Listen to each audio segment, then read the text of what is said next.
keep Ultra Prime out of the pit here. There's cease and desist into the quickness combo on to leave. Crashdown comes through for Dway, and the flash is perfect. The skewer comes through as well for Sao on to 4. Allows Angel to set all the Sand Soldiers up to rip through all.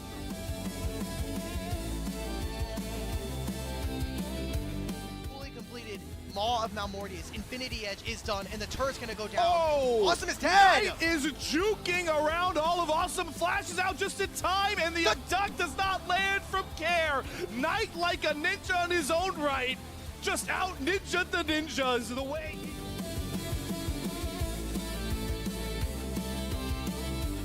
Just his presence alone is enough to allow for AL to regain control of the river. However, without that shield, becomes a little bit more vulnerable and is now down to half HP. The poking and prodding from top esports will eventually result in Fudger going down, but he's going to stay alive long enough to throw up the ultimate and take down the Annie. Grand Starfall comes in and TN forced to flash away. Anyone's Legend now has an advantage in this fight. Swan flashes in, but has to then get out of there. And now Fudger going to cancel the curtain call. The curtains will be shut right in front of top esports' eyes.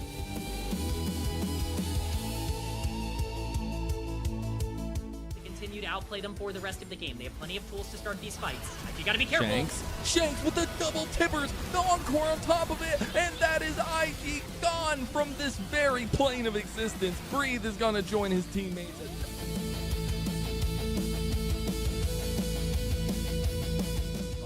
Inside the pit, finding some nice poke damage onto Junhao on kiting backwards, able to dodge out on the charm. This might come through for Krako, throws down the Crescent Guard, gonna be able to win the jungle trade. Junhao still staying alive though, pumping damage into Bulldog. Crescent Guard expires on, gliding through the fight, finding member after member to shoot down. Triple kill the way of Haru, and he's gonna make it a quadra kill on, able to close out the team fight for Thunderdog.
What's going on, everybody? Welcome to tonight's broadcast of the LPL here on LPL English, where we are kicking off the night with a battle at the top of Group Nirvana. LNG Esports taking on LGD Gaming for all the bragging rights and for that first place finish at the end of the split. My name's Gordo. I'm joined by JBetto on the first cast of the night. JBetto, welcome back aboard and welcome back to Group Nirvana. Yeah, it's been good.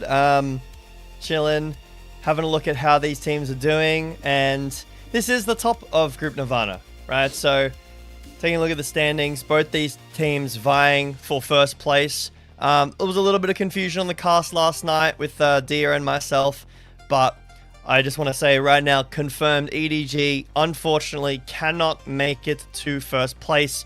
This series tonight does determine who makes it to that number one spot, who will be playing against WE in play-ins. It doesn't mean that EDG can't get to second, depending on how this series goes and how the rest of the week goes as well. So for both of these teams, second place is still important. But first place is the prize at the end of the night. So both of these teams vying for that spot. Yeah, absolutely. You know, there's a little quick math that has to be done to get to that conclusion, so no blame to you and Dia there, JBetto. But yeah, long story short, LGD has the head-to-head up against EDG, so they would win out on any tiebreaker there, and then LNG has enough of a game score lead that you cannot catch up in game differential if you are EDG in the case that an LNG win does come through. So even though things played out a little bit more in EDG's favor there, they're not going to be able to catch up. They are out of the running for that first seed, and that first seed, it means more than just bragging rights, JBetto, because that first seed, listen, not trying to disparage anybody here, but that gives you a matchup against WE. And the difference between having to play against WE from Group Ascend and having to play the other teams in Group Ascend, that is looking substantial. Yeah, I mean, it'd be a bit disingenuous for us to not be completely honest. It's definitely the easiest matchup possible.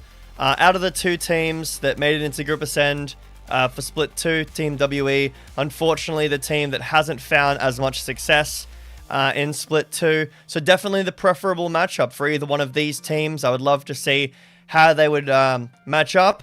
We got playoffs in a little bit. We're going to go like there'll be a bit of a break before we get into playoffs, or play-in, after the regular season finishes. But for these teams tonight, winning is the utmost importance. We're talking about it's an easier matchup, but also there is bragging rights. You know, you are the top of Group Nirvana, and that's a pretty good spot to be in. All right, it's a spot that is not too unfamiliar to LNG, who we'll start on off with tonight. Again, I haven't said it all season long, but I think it remains true, and it's always worth revisiting. This lineup kind of meant to be the team that was destined to go to Group Ascend and be able to find success there. At the beginning of the year, if you were thinking anybody was going to have the kind of run that NIP is having right now, where they not only promote to Group Ascend, but have success in Group Ascend and are winning matches and were for a while in the conversation to being able to get top 4, you would have thought it was going to be LNG. But they stumble at the last hurdle in split number 1. And now getting this seed number 1, getting that matchup with WE, feels like their best chance to do it here in split number 2. Yeah, I was a big vocal kind of preacher of enjoying this team throughout play-ins of split 1, the split 1 finals. And it was really tough to see them exit the way that they did. They've had a good split so far in split 2. Not the same as Split 1, where they barely even dropped the game. Can't exactly remember, but I think it was very low games that they ended up dropping, like individual games, not even series. They didn't drop a single series. But yeah, seeing this team match up against some of the, Team WE, maybe NIP or the lower end of Group Ascend as well would be really nice, but they've got a long way to go. I want to start the conversation about the mid lane. You and I were talking before we went live about how we feel this mid lane matchup is quite important tonight. I think that this, for LNG, Bulldog fills a role that is very supportive, a lot of control mages, a lot of Annie. He's been playing a ton of Annie this split. And I haven't really been convinced by any really pop-off performances. And maybe in Group Nirvana, that's something that you don't necessarily need all the time. 1xN is an incredible player. Croco's been having a really good split too. But when you go into Group Ascend, to match up against those mid laners, you need to be having performances, even infrequently, that can show that you can stand up to the competition. Yeah, completely agree there. I think Bulldog and Croco as a duo have been quite effective, and it's really, when we talk about LNG, I think the names that are going to come up over and over again are going to be Croco and 1xN as these players who we feel like are Group Ascend quality and are equipped to be able to, get up there and really be able to contend with some of the best teams in the group or in the LPL in general. So we're going to really be on the lookout here to see if Bulldog can kind of reprise some of that form from the winter split and really be able to come in an exceptionally dominant fashion here for split number 2 to be able to make their way into the playoffs and carry them through against some of these top teams in the league. With that said, first they're going to have to get through LGD and Tangyuan tonight as this lineup comes on to your screen. This is a crew kind of on the opposite end of the spectrum from the mid lane. Tangyuan having played no Annie at all and having been a much bigger carry force for this team. Feels like he's been hot and cold for LGD, but when he's run hot, it has contributed so much to their success. Yeah, I think about some of his Akali games being really instrumental to LGD's wins. Very confident player when given the right tools. And I think that that's a concern for LNG, in my opinion, because I don't think Bulldog's been having bad laning phases, but it's been very quiet. Tangyuan, a player that can really get in there that we've seen, and a lot of those matchups where, some of the picks Bulldog has been playing, a lot of the Annie, he played one game of Orianna, and then the Yone. I think the Tangyuan's, champion pool does pretty good into what Bulldog has been playing recently. Yeah, absolutely does here. And, we gotten to see even recently, like, he's been able to make big plays in the early game. He's been able to set up for some of these early advantages coming on through for the team. He's been able to set Hong up for success, give him some really impressive games, right? Hong, when he is able to, be enabled through this mid lane, he's had some real dominant performances, even on stuff that you wouldn't traditionally think of as like a carry-style jungler, stuff like the Trundle, stuff like the Skarner. You get to see some clips from some of those plays in this game, and a lot of that gets helped out by what Tangyuan brings to the table. So I'm very excited to see how he's going to be able to do on the night. If he is going to be able to take advantage of, maybe a Bulldog that isn't quite living up to the peaks of what we might expect from him, and be able to find that kind of success for LGD in tonight's matchup as they look to make their way into first and as they look to get themselves into that prime position to promote into Ascend for split number 3. Just getting some nice flashbacks here as we see the Akali play, and taking a look at these players like stat-wise, you can see, some of the Tangyuan like aggression, the damage percentage, the KDA being a bit higher, but Bulldog's no slouch, kill participation. I think that's very much indicative of his playstyle. Lower damage percentage, but a higher kill participation because he's playing those Annies, playing things like the Anivia, the control mages, where he's roaming around, getting a lot of assists, kind of being like a second support or a setup. And that's, again, not a bad play style, but I need to see the potential for a pop-off game. It doesn't necessarily have to be where all of LNG kind of stumble and Bulldog has to pull them out of the dirt, but oftentimes it does feel like 1xN is the really big carry star, and Bulldog is kind of filling in that supportive role. Yeah, definitely do feel that as well coming in to look at some of the LNG games past. And I mean, you look at these stats, though, for both of these guys, they've been really, really successful in Group Nirvana. We don't have the rankings on the screen, but they're all first, second, third in Group Nirvana for basically every relevant mid-lane statistic. These guys have obviously been winning a lot of games in this group, and that comes with a little statistical boon along the way. But they've done very well for themselves up against this level of competition. But they're at that level now in Group Nirvana where we're going to start to shadow box them against Group Ascend and have that conversation about what things are going to look like in the play-in and in the playoffs.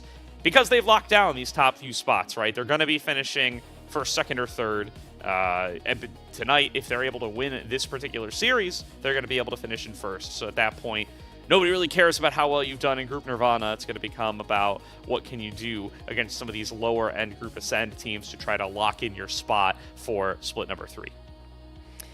That being said, if you're at home and you want to join in some all-pro voting action, please scan the QR code, join the Discord, vote for your all-pro. For LGD, and maybe it's Bertle, you know, top damage percentage of all top laners. We want to see some good stuff out of the top lane as well, especially since we've been seeing a lot more carries go in the top lane. The Vayne really coming out, a lot of Jace. I think this is a position in which you can also have a top lane carry. I think that Bertle into Sheer is an interesting matchup too. But yes, if you're at home, you want to get into some voting action, you've got opinions on these players, which I know plenty of people do, get in there, get your votes down. We'll be doing the same thing on our end. It'll be interesting to see what ends up happening, but scan the QR code, get a vote in. Absolutely, yeah. Get those votes in. They are going to close on May 19th.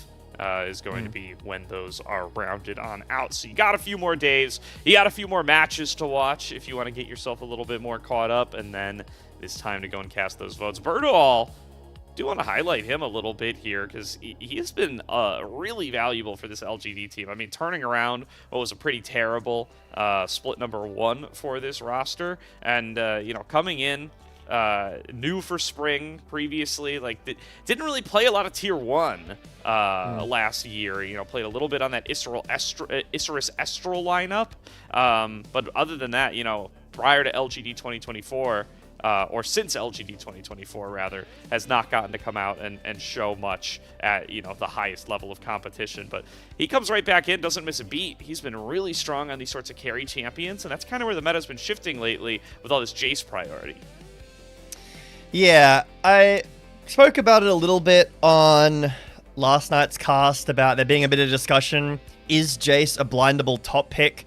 What build are you going as well? We saw like this lethality Jace into the Cassante. It didn't look super impressive to me. And then other times, you know, the Yorick comes out. We see things like the Vayne really rising in priority in the top lane. And with the right comp, especially with the Enchanter meta Gordo, I think Vayne kind of lands in a really nice spot. But I'll have to double check to make sure that I'm correct. But I'm fairly certain. Yeah. So LNG have blue side, LGD have counter pick. So that will look for everybody at home like normal drafting. Blue side first pick, red side counter pick, which is always nice for us as well. No mistakes will be made. But yeah, we'll have to see what LNG are prioritizing.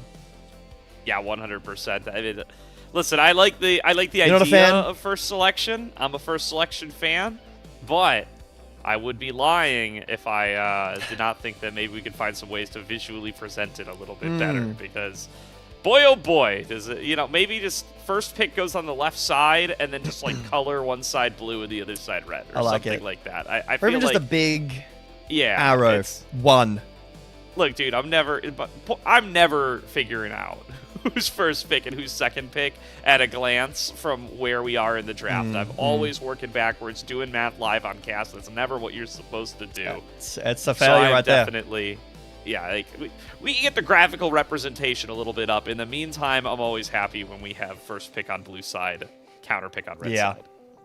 Yeah, for me, it's the second half of the draft that gets me. Like, who's picking after second bands? Who has last pick? It always gets me. But yeah, we'll have normal drafting tonight for our first game. So, do LNG want to take something like the Jason to the top lane? Do they want to lock in one of these premier bot lanes that are kind of all over the place. We've got, just off the cuff, Ashe Seraphine, Lucian Milio, Lulu Yunara, any of these Caitlyn lanes, Bard. There was a Caitlyn Lux last night or the other night. I think AL played that against WE. Ton of really impactful bot lanes that can really dictate the game. Or are we going to see something investing into the mid lane? Whether it's Annie Prio, whether it's something else a Bulldog can pull out. There's been a bit of Yone, normally in game 3, but a bit of Ahri as well, these control mages. I'm interested to see where LNG go with their first pick as we are jumping into the draft. Seraphine banned. There is an Akali ban too, away from Tongyuan. Yeah, it's funny you mentioned the Ashe Seraphine, and the Seraphine bans do continue to be directed at LNG, so surely they're playing it in scrims or something, but yeah, 1xN and Missing have not played an Ashe Seraphine duo all year long. In fact, 1xN has not played a game of Ashe. Missing has not played a game of Seraphine. Like, this has not been a big part of the LNG lineup so far. I'm sure they can play it, and so they will continue to draw bans on it. It's just very interesting. Additionally, like, Krako's not played the Nocturne. Sheer hasn't played the Jace. Like, there's some picks that have been really big in the meta that LNG have just never dipped their toes into. We assume that they can play them because they've been meta staples previously. Yeah. But it's super weird that, you don't actually end up getting to see those out of LNG. Karma first pick. LGD probably expecting to see an Ezreal. Unless they counterpick it away, they could take a Bard Ezreal for themselves here if they do feel denying that from 1xN is super important. Yeah, LNG prioritizing this Karma. Should have lane push. However, this is... I feel like when the meta gets really fun, when these picks that start to break through the meta start becoming popular, this Nautilus is kind of the only engaged support in the first couple of games that is allowed to get picked because it's got so much catch potential onto these enchanter supports. But I'm really surprised at this early Skarner rotation. You give over the Ezreal Karma lane basically for free. You've got a ton of engage on LGD's side, but you do need something that's going to survive through this bot lane. And haven't seen a ton of Trundle in Split 2, but this is a great Trundle game. Nautilus and Skarner.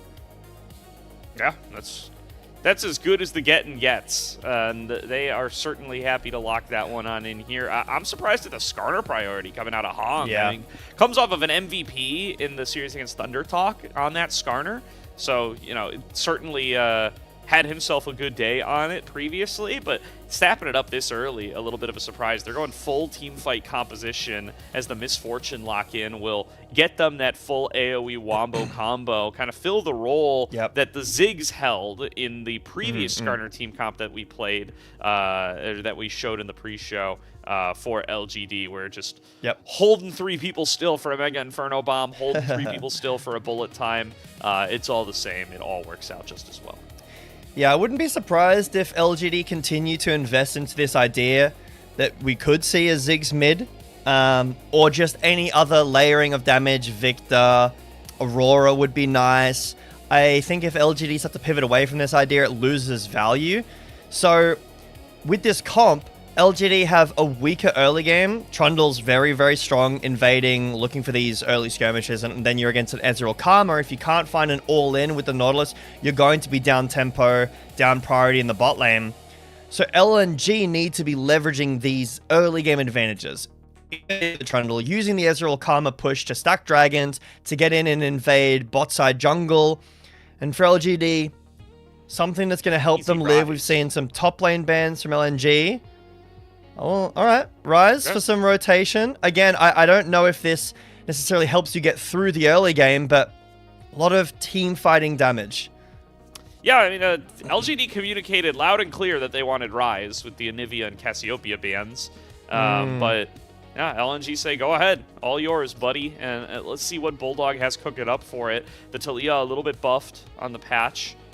Could potentially be the selection here. They're going to give Birdall a blind Gnar. That's his, this is Sheer's blind Gnar, as somehow I managed to get confused about the sides regardless, but it's also Sheer's most played this season, so my point stays the same, even though I got the player wrong. Instead, looking at the Annie, looking back to the well that has been so successful for them, over these last couple of series, the ante going to get snapped up for Bulldog once again. Ooh. So this would be a bit of a change. I haven't seen too much of this. Globally even. But I'm not going to get baited because looks like it's in nothing. Renekton would make sense. Yorick would be okay. And I'm not going to talk about it until it gets hard. But instead... Whoa! Okay. Rise top, maybe? Somebody hit up MU Niles, baby. It's Twisted Fate top, maybe. Is it? ADTF, we got AP. I want to touch on this LNG draft a little bit before we talk about the craziness of this LGD draft. Not a ton of damage. Ezreal does a good amount. Nar can get there, and Trundle has great early game skirmishing damage. But you don't really have a late game threat.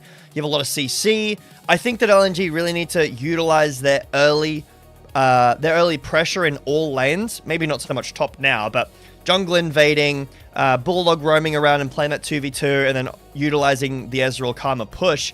But LGD have really thrown a spanner in the works here. They have great engage.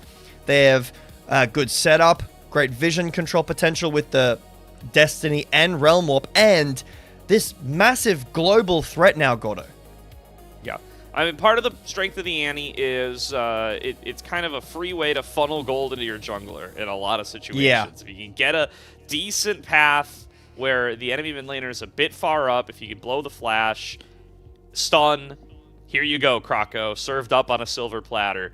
That's likely going to be the game plan here with the Trundle. And yeah, I completely agree with you. They need to make it happen too, because yeah, this Ezreal Gnar, you're going to really want to make sure that you're kind of snowballing away with the game here. These aren't, the strongest prio lanes of the world. When the Gnar has to play up against the Twisted Fate, it was a blind pick, it gets counter-picked. You're going to need that mid-jungle to be able to move around the map.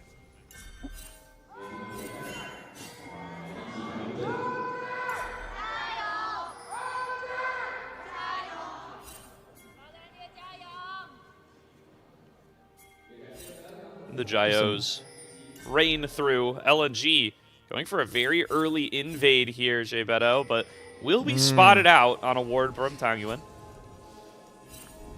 Yeah, this is the Trundle tax, where early game, pretty much any jungler, unless you're super mobile, Trundle walks in, that's his camp now. You don't have that.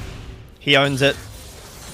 This ward that Bulldog has put down on the topside jungle for LNG might spot this invade, or the counter jungling, but it actually won't, as said Skarner will go over the wall underneath onto Wolves, so 1xN just flashes.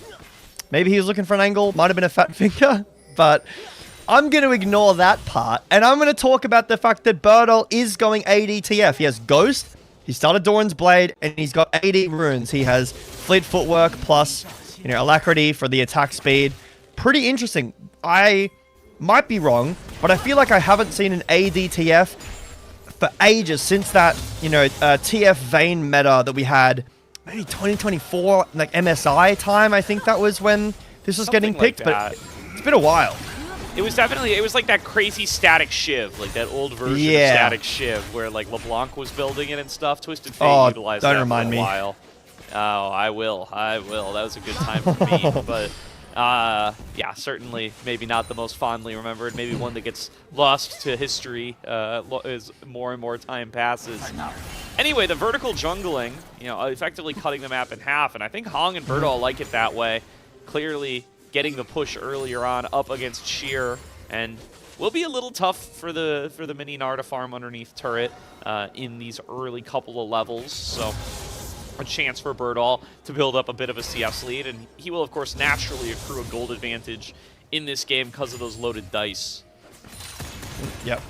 It's actually really interesting to me how the meta kind of evolves and how these patterns kind of repeat. The Gnar comes in, very blindable in a lot of situations. It's tough against the Jace, but when Jace is banned, then Vayne comes in, so the Vayne was banned, but then in that meta, it was the Vayne and the TF, and TF does decently well into Vayne because of the gold accrual and the ability to stun out the all-in and transition the map much faster. Play a bit more of a team fighting role in terms of the stun card. And obviously with Rapid Fire Cannon, that is really nice. Looks like 642 days NIP Shanji played it last in an LGD game, actually. There we go. Taking some maybe delayed inspiration. Of course, Birdall was not with the team at the time, but actually maybe he was, because he was on this LGD team back in 24. So I'll bite my tongue there. Maybe Birdall's been waiting for his revenge for 600 plus days. That's, I guess, the other possibility. Either way, vertical jungling broken now finally, as Hung does get back to the respawn of his wolves. Kroko does much the same, so going to be back in some more traditional jungle roles. And MXN getting back from the base, missing. Going to take a lot of harass here, trying to pull away the wave. Will not find success in that effort. Something, I think it was Cubby who was talking about this. With the kind of removal of Phase Rush, obviously it's still around, but nowhere near as good for some of these mages who don't do a ton of burst damage early. Tongyuan on this rise has no Ghost, no Phase Rush, so he's a lot less mobile in team fights. He has the TP to help him get through the lane and then obviously rotate and have even more pressure on the map, but is so much less of a team fighting threat. When in the past you have Ghost and Phase Rush, we saw that a lot this year because of the mid lane quest, upgrading the boots and being able to get back to lane faster because of the Home Guard, as 1xN and Missing do a pretty good job of pushing out LGD's bot lane. But yeah, we saw a lot of the combat summoner rise plus the Phase Rush just flying through fights. Now that that's been removed and the fact that Tongyuan has TP, a lot less valuable as the Tibbers comes out. Nice little chunk. Yeah, Bulldog's happy to secure some prio. He's basically doing the same thing 1xN and Missing are doing, right? Just trying to get that mid lane shove, getting that bot lane shove. Already starting on the dragon is Kroko, and should be no problem for LNG to secure first dragon here. YCX goes and validates what we all already know to be the case, loses a lot of his health bar for it, gets hit by another W, forced to flash, nearly taken down. But YCX will escape. Flash expended, though, to go and check a tri-brush and confirm what we already knew. As Missing will find a route. Is Kroko in range for this? Well, this is another flash at minimum. Actually, Kroko's already closed the gap, flashing forward, gets the pillar, gets the first blood. LNG on the board first. LGD's bot lane disrespect the play. There's the sting from Hung, though, connecting in mid lane, trying to make the trade over the wall. Damage return from Bulldog, but he will be the first to fall. Bit of a lucky base there. But with Trundle in the game, I feel it's always a how much can Trundle get through the early game, because he really does demand respect in pathing, in invading. We can see he just walks up and, you know, well played by Kroko, especially with the movement speed from Missing too. So good synergy there, but he just wins. He just eats you, trumps you, hits you, you die. But Hung being able to trade back a kill and keep the game even is a massive factor there, as you're not really expecting, like, on level 6 Skarner to be getting a kill against an Annie who has Flash. A really nice pickup from LGD to keep the game even. It was a dragon earlier over to LNG, so they do have the neutral objective advantages of right now. But, Gordo, we were talking about this comp getting rolling, and it is doing that, but LGD not far behind. Yeah, it's as you would have drawn it up, J-Beto, right? Already we get to see both junglers on the board. Tongyuan finding the earlier advantage. Maybe it's a little more due to Bulldog playing a little too confidently against the Skarner, but it comes through nonetheless, and 1xN and Missing, with some help from Kroko, find the advantage for themselves in the bottom lane. Both teams well set up according to plan. You can see those plans clash here soon. Xiaoya and YCX making a move up towards the top side. Grub's super important this game, and just spawned. Yep. Great for these split pushing top laners. Birdall winning out on that. It is kind of crazy that he's down CS and still up gold, just the nature of the TF passive. Xiaoya is sniffing out. He's aware. Capture this, but maybe not quite aware enough. Jbeta is out Yeah. come LNG from the bushes, and down goes Xiaoya for the second That was time. like- Gonna lose a lot of CS here. That's a bad death. That was like when you watch a scary movie and the music stops and there's tension and you know there's going to be a jump scare, but you still get jump scared anyway. There's just nothing you can really do. I mean, Xiaoya could have just not walked to the tower. Are they going to go for this again? No There is way, a dude. support escort, but no flash. Xiaoya's never going to dance again, man, as YCX is going to be the victim this time. Caught out by the pillar, Alright. Missing gets the kill credit, and Xiaoya's just missing pinging his jungler under turret. At least that's what happens to me when this happens. Yeah, and Xiaoya, like, has no way of getting vision other than E, and even still, no flash. The Ezreal Karma, gap close, plus the Trundle, there's literally nothing he can do. In fact, I wouldn't be surprised if he goes to a different lane. Looks like that might be the case. Just run out top, maybe go for a dive. There's so much vision for LNG in the bot side jungle. I would be molding. There's not really anything that LGD can do about this. I was saying earlier that it's really good that Hung paid back the Trundle tax by getting a kill in the mid lane, but now the tax is ramping up. This early game is kind of falling apart. Croco covering for this top dive, but there is 4 members strong for LGD. Croco, though, really makes this dive a lot tougher. Destiny comes out, looking to make a pick onto somebody. The answer is going to be Croco. Can't get the subjugate off. Stuck in the chain CC. Shielding from Missing will not keep him up. Missing forced to flash as the impale's thrown out from Hung. And LGD, they force that play on top side. They make it happen. But it's 1xN who gets paid on the bottom. Yep, really nice ult from Bertle. Stun card is great. The CC is flash over from YCX. But he doesn't have Hex Flash, so this is twice in a row now where this Flash has not had a ton of value. Sheer desperately wants to get back to this tower, but I don't know how much he's allowed to do so. There's not a ton of catch potential. The ults are gone. So Sheer will eventually, hopefully, be able to get back as the Dredge line goes wide. But no, LNG losing a ton of gold in the top lane. So this whole time, 1xN has been farming in the bot side. He's got about a 1k lead for himself. Bertle, around about the same. Obviously, some of this gold's been getting split for Bertle, so not exactly the same amount of gold injection, but LNG still doing well on these cross maps, getting another dragon for themselves. They're also, like, they've got 3 members stuck in these topside shenanigans. Well, LGD have 4. So not only is 1xN kind of equalizing the tower on the bottom side and getting his own free farm, but Croco's getting to farm as well. Hung doesn't get that privilege because he's part of whatever this topside absolute denial of Sheer is. So all in all, I think LNG probably come up with more gold for that extended play. Yep. Chemtech Soul with a Karma. Pretty scary.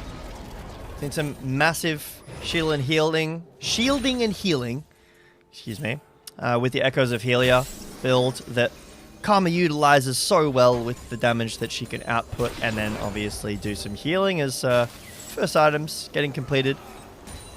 Heart Seal on the Skarner, Triforces getting completed for Croco and 1xN. And already, we've seen a rotation from 1xN into the mid lane. So he's gotten that bot lane turret. Doesn't want to sit in the side lane anymore. He's happy to generate this mid lane prior that can be so important towards roaming around the map. I do think that LGD eventually, with their team fighting draft, look very scary. So LNG do need to continue the ball rolling. And that's going to come around 1xN with this big lead. 100%. And LNG happy to put 1xN in the driver's seat here. He's done so much to get them to this point. Been favorited by many for that upcoming All-Pro voting. And there will be 1 All-Pro per team or per role for the group Nirvana. And both these teams definitely with a lot of claim to potentially a lot of those positions. 1xN not the least among them. Is hugging this wall pretty close. You got to be a little worried about Ishtal's impact without the vision, but Croco moving his way up there. And XN feeling confident that he does have the support of his jungler. In LNG, just redeploying many members towards the bottom side. Nice little pillar. Hung gonna be the focus. Look at the damage that this double Triforce duo represents. But XN nearly finds the shots onto the Scorpion, but Hung will be able to fall away. But now, just trying to take full control over the jungle. They catch Tangyuan in rotation. Why CX is going to be in position to be able to intercept. And Tangyuan will get away with his life. But LNG going to stamp a blue flag on this blue side jungle. Yep. Really well played from LNG. You know, those Triforces you just mentioned make this, I guess, strange duo very strong. A stun card comes out. Is this enough? Is this no? Sheer just going to TP out. Not enough damage, but still good burn.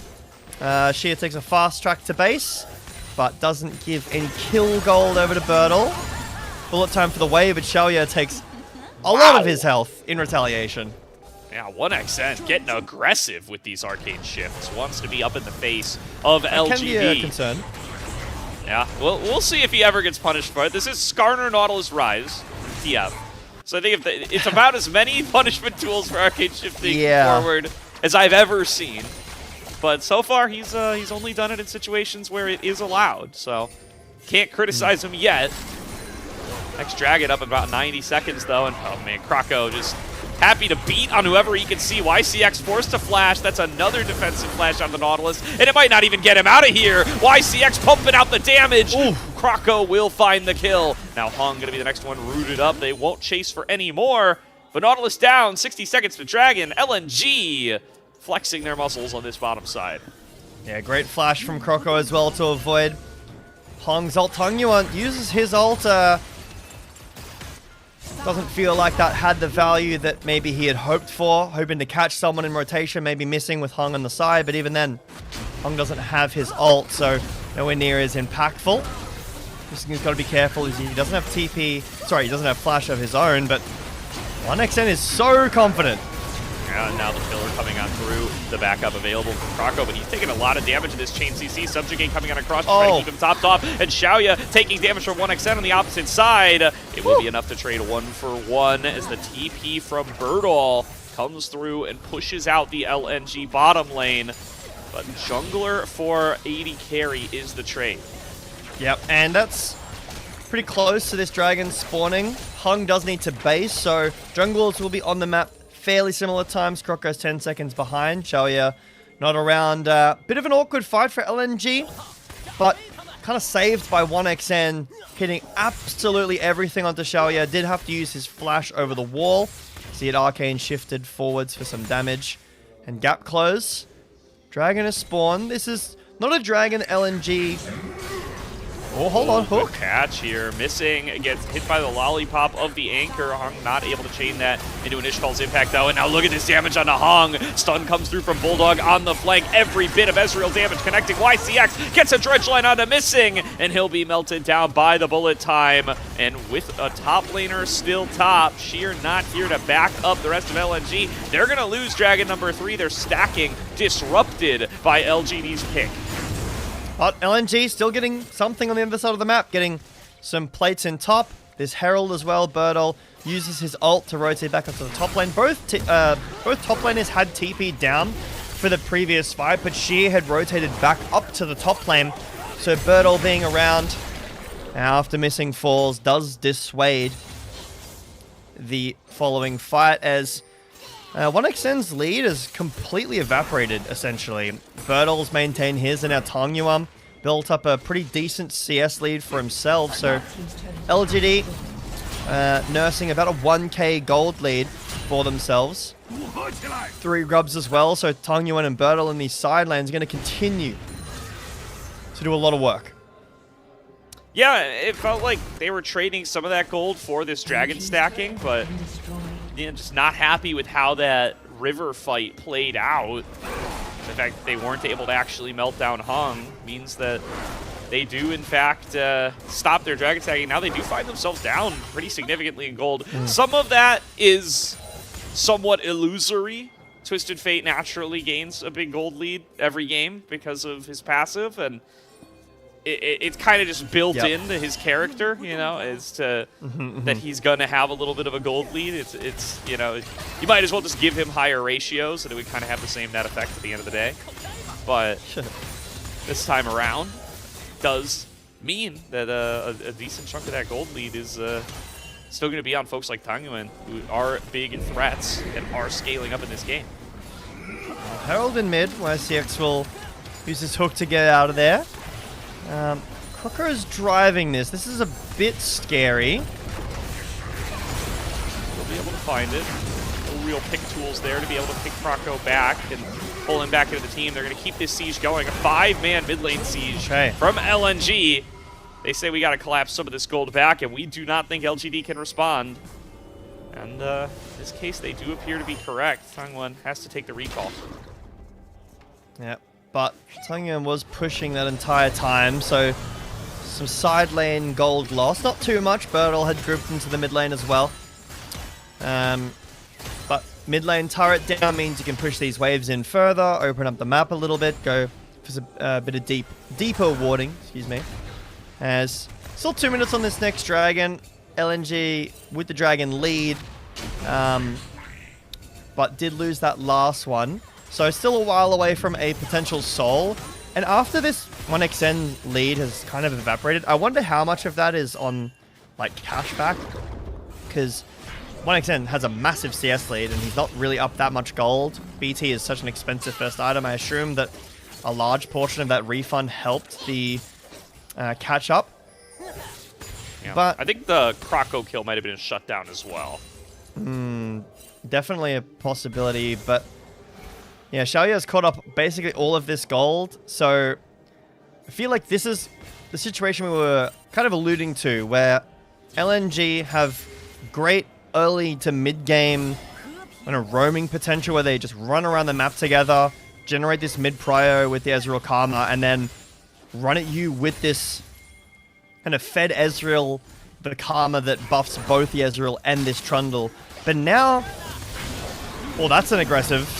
Wow, big shift in Dash from over the 1xN. wall. And I mean, 1xN has been playing balls to the wall all night, man. This guy wants these trades, wants these fights on the Ezreal, feels strong, right? He doesn't see the gold numbers. He does see the items, so he knows Xiao is also on 2 items plus BF sword, but he's got to feel strong after getting all those individual plates, getting that big CS lead, and listen, he wants first, man. He's ready to fight LNG with that lead, or LGD. I'm going to have to say as well that I have to believe, because of the vision control that LNG have in the bot side, and Croco being off of vision, that that's like a fake pressure, where this, like, 1xN is basically saying, my Trundle is behind me, if YCX, if you hook me, you're going to die. So YCX hooks away to get himself out, but Croco isn't there, so it's completely fake pressure. If YCX calls the bluff, 1xN maybe has to use flash, or even gets hooked, ulted, and dies there, so very risky play, but 15 seconds on this dragon, all the flashes are still available. Big lead on the solo lane is Hook. TP from Birdall, but Tangwon coming in on the flank. Combo comes through onto Croco. Does have to subjugate, not enough to be able to keep him alive. Missing hit by the depth charge. Going to be the next one knocked up. Has to flash out to safety. Sheer is about to go mega, but it looks like the fight's already been disengaged by LGD. Will they look to get back on in this and fight for more? 1xN trying to land some damage onto YCX. He's able to fall back into the jungle and stay alive at the end of the day. The Dragon now going to get involved, as LGD should be able to work this one down. Yep, it's a team fighting comp that we've been talking about in the draft from LGD. They have such great pick potential. Croco's scary, yes, in a 2v2 and a 3v3, but in a 5 versus 5, when LNG aren't in a great position to continue the fight going, they don't have a massive wombo combo like LGD do. It's poke from 1xN, poke from missing. So Croco, when he gets caught here by this hook, really nice flash. The ults from Hung as well. Destiny in to help with the CC layering and the bullet time. Once your jungler is dead, a lot of that aggressive positioning, like potential for aggressive positioning, is gone. And then obviously no pillar, no smite potential. So 1xN does a ton of damage. He's running low on mana, but he can't continue the fight. LGD have kind of weathered the storm, it feels like, almost, of this early to mid-game threatening Trundle Ezreal karma. LNG lost their lead, and now LGD can just set up around these dragons and take these pick comp team fights. Yeah, really well done by them to be able to wrest control of these rivers and be able to now find themselves with 2 dragons in a row. LNG were doing such a good job of stacking those up in the early game, but they've lost that layer of control. And Krakow now going to be able to step back on up, look to see if they can at least get some vision in here for Baron, stepping up very far with the backup of Sheer. LGD going to need some additional members to be able to contest on this particular objective, but for now, sitting pretty. Well, 1xn's just finished his 3rd item. Unfortunately, for fun's sake, he's not going tier, so no AP Ezreal, at least for now. We'll just continue to be more AD, but 3 item spike on Ezreal, really good spot to be in.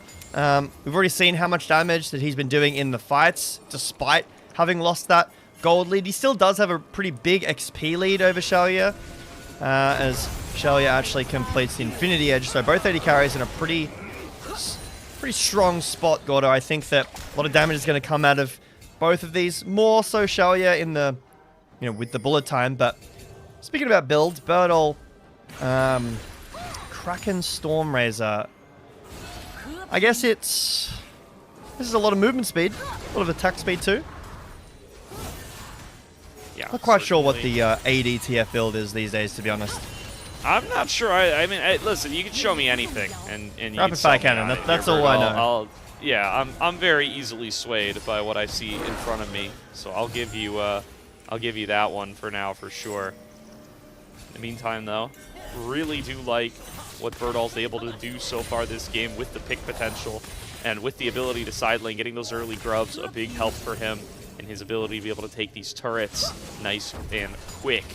He is left alone too long, so Sheer is been largely a non-participant in this game. That 0-0-0 scoreline tells you all you need to know.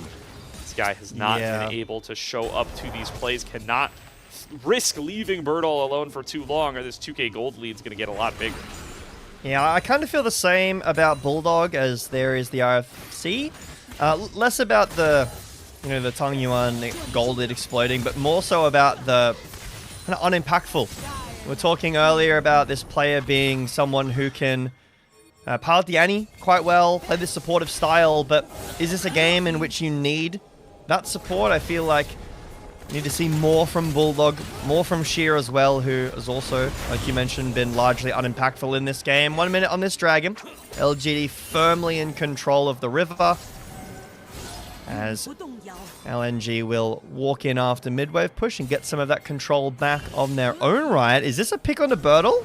Yeah, they're way behind him. Krakow coming on through. Destiny is being popped, but they do have the risk of the stun of Bulldog to stop him in his tracks, prevent any sort of escape, and take this Twisted Fate down for 50 seconds. Now, the worry for me, Gordo, is that Bulldog used his flash, so that's a massive part of LNG's engage. Other than that, they've got Pillar missing, giving everyone the mantra E. I think it's Inspire, the movement speed, or Sheer hitting a really nice ult. So LNG feel the tension on this moment that when Birdle spawns back, they're not in a great spot, and they start up this Baron. They're willing to rip it here. They know that Birdall's still going to be down for quite a while. TP being channeled by Tang Yuan to be able to get into this play. Krakow going to be the first target. They're going to turn it on to Tang Yuan if they can. Xiaoya has to interrupt his bullet time. The combo's been disrupted over the wall. Sheer finds a double Gnar and claims a double kill with it. One of those going the way of 1xn. LNG find a fight to pull the game back into their favor, and now this Baron is free. Yeah, the concern is, though, are you going to give over Soul Point to LGD? Looks like as of right now, the answer is yes. The Baron isn't burning quite fast enough, I think, to make it over to this Dragon. The Dragon might actually fall down first, but yeah, not... Oh, actually kind of close. Good try, 1xn. Not the prettiest fight. I like it. I got to respect the attempt, but not the prettiest fight from LGD. YCX's hook was kind of dooming for himself. Hooks Croco, no damage is even close. He has to flash away. Tangyuan TP's into 5 people, gets pillared. This Ishtal's impact, oh sorry, the Impale, my mistake, gets absolutely nothing as well. LNG are kind of thriving in this fight. We've been talking about the differences of how these comps are interacting, and LGD, when they're all together, that hook might have been good, but Xiaoya not there, Tangyuan not there, Birdle still dead, and LNG thrive when they're able to fight in, you know, smaller skirmishes, when Croco can just fight one person, 1 or 2 people, and layer on the CC. So LNG, they have Baron, they have a decent push with Ezreal, with Trundle, with Na, but gold is even. How much can they get? They've given over Soul Point for this. LGD have 2 members topside. Tangyuan finally recalling to deal with the Baron push, but might just be a little bit too late. They're going to lose 2 inner turrets off of this. We'll trade 1 back for Birdle. Sting comes out, misses again. Impale on cooldown. Xiaoya basically out of health. True Shot Barrage perfectly lined up. Forces the flash and the barrier. And now the push doesn't have to stop anytime soon. LNG claim the mid inhibitor. They're going to claim the bot inhibitor turret as well. LGD, completely unprepared to respond to this Baron push, are getting taken for everything that they're worth. Birdall got a TP in behind, needs to be able to turn this into a fight to have any chance of salvaging this situation, but LNG backing out as 1 unit. Take the Baron recalls, they're out of there! And even with the split push from Birdle, the gold lead had previously completely evaporated. Another missed ult from Hung, and Xiaoya forced to use Barrier, Flash, and get the Locket from YCX to survive that True Shot Barrage. As LNG break open the base, a good gold lead, but the map state is really tough. That's the most important part here. YCX caught again. YCX found in the jungle. 1xN adds another number to his scoreline. And with double inhibs down, all that's left to do is go up top. This Baron's still up for 30 more seconds. They can get an inner with it. Yep. 100% kill participation so far from Croco. If he's there, the kills are happening. And again, it feels like with this, as Hung takes a decent amount of damage, but with the LGD comp, as soon as they're split up, they just can't do anything. He's fine. Xiaoya not in a position to be able to bullet time him or anything like that. Bulldog does successfully claim that inner turret. And Tangyuan again has to recall to be able to get over here and defend his base, but LNG with plenty of members, they're going to get at least the first couple of plates, if not the whole darn thing. Sheer pushing in mid lane to be able to rejoin on the flank. And LGD finally managed to clear out that massive wave Bulldog had corralled together. They're going to get 1 more little shove attempt here. Be able to get maybe 1 or 2 more plates, or maybe the whole fight's going to break out. Poke damage connecting from missing, but nobody trying to pull the trigger here yet. Sheer too threatening with the Mega Gnar on the bottom side. Yep. LNG a bit scared when LGD are grouped up together, but LNG just waiting for these waves. LGD have to split up eventually, and now LNG move in.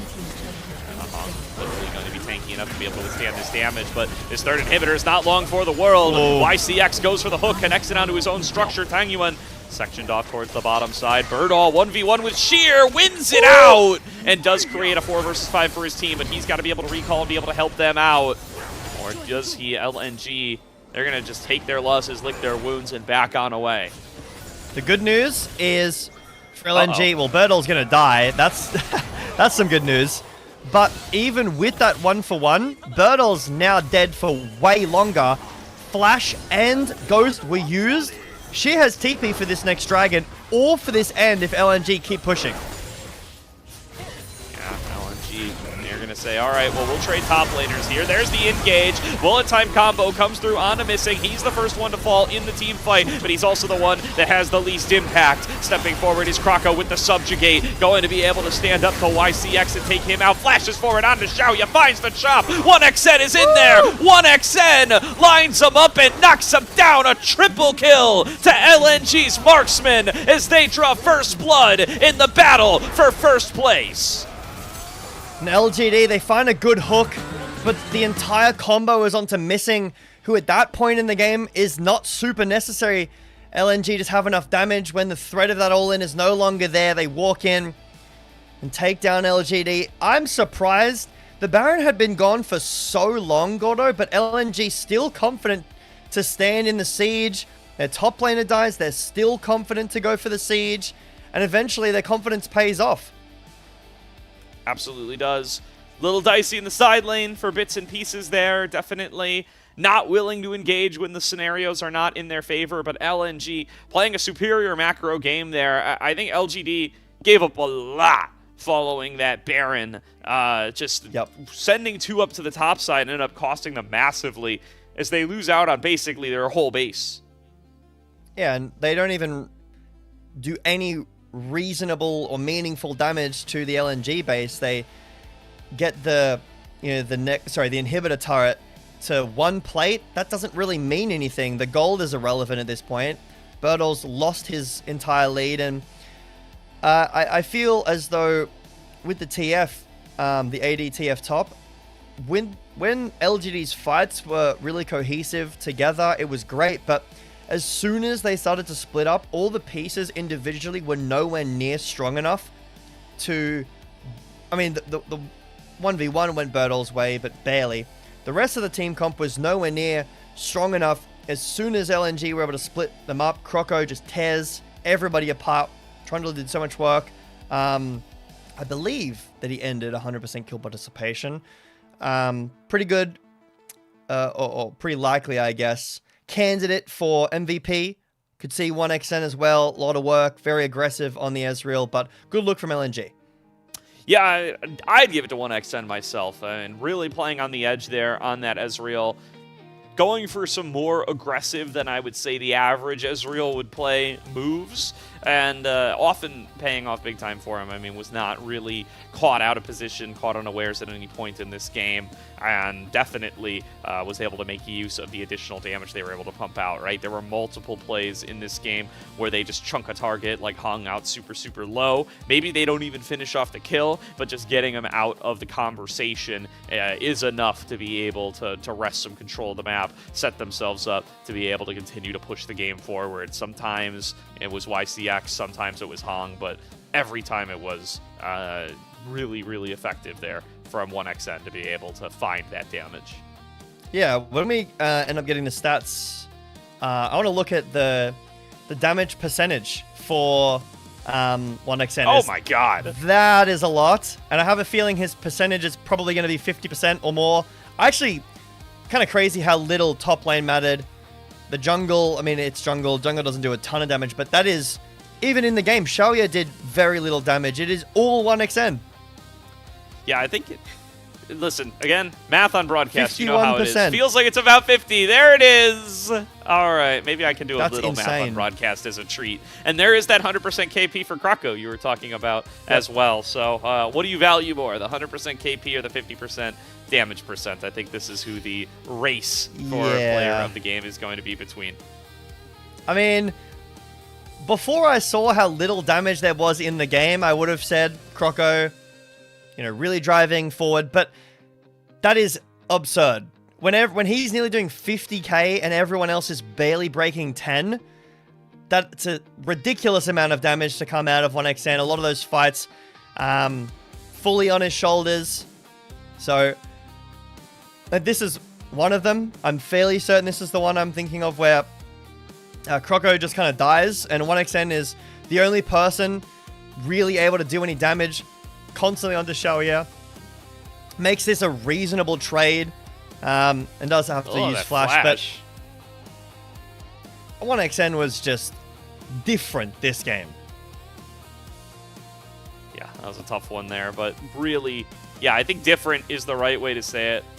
Gets the 3-man true shot barrage in this fight as well. But yeah, stuff like that last engagement with Xiaoya where he's stepping up, he's in the face of YCX, is still willing to continue to kite around the side, understands that the mechanics of the fight are such that they're not going to stop hitting Croco. They cannot just turn and switch targets onto him, so he is free to just basically 1v1 the Misfortune. Really 1v0 the Misfortune, because she's got to pump all her damage back into his jungler, and fight after fight, finding really good advantages this way. Here's that one-on-one between Verdal and Sheer that we missed earlier. Nicely done by Verdal, but the nature of the Twisted Fate is that just being able to have a lane lead is not enough to be able to win out the game. This is a 3v4 end with no Baron. It's kind of insane that I guess 1xN can just do this. Just flashes in, gets the last double kill. I think he ended on a triple kill there. Yeah, you know what? It's a 1xN vote. Pressing the button, sending it over. Definitely a 1xN player of the game. And again, I don't want to be the negative Nancy, but my concern for the future is how often can you do this? How often can you rely in Group Ascend on a player like 1xN and his duo with Croco to fully carry games? In these matches, it looks really effective and it does work, but I am concerned for, how much can you lean on this playstyle as LNG? Yeah, and similarly, I'm concerned with LNG, or with LGD rather, as what form of Tenguin are we getting on the night? It feels like he's a little desynced on the rise pretty frequently. The side laning, not able to get over there and join up with the team in a timely enough fashion to be able to make a difference in a lot of these fights. Despite the global pressure they bring in with Realm Warp and Destiny, they were often the ones with lesser numbers. Not exactly what you're hoping for on that kind of composition. 1xN, of course, getting his player of the game, as we both called out there. So, good predictive abilities, because our votes certainly did not count towards that decision.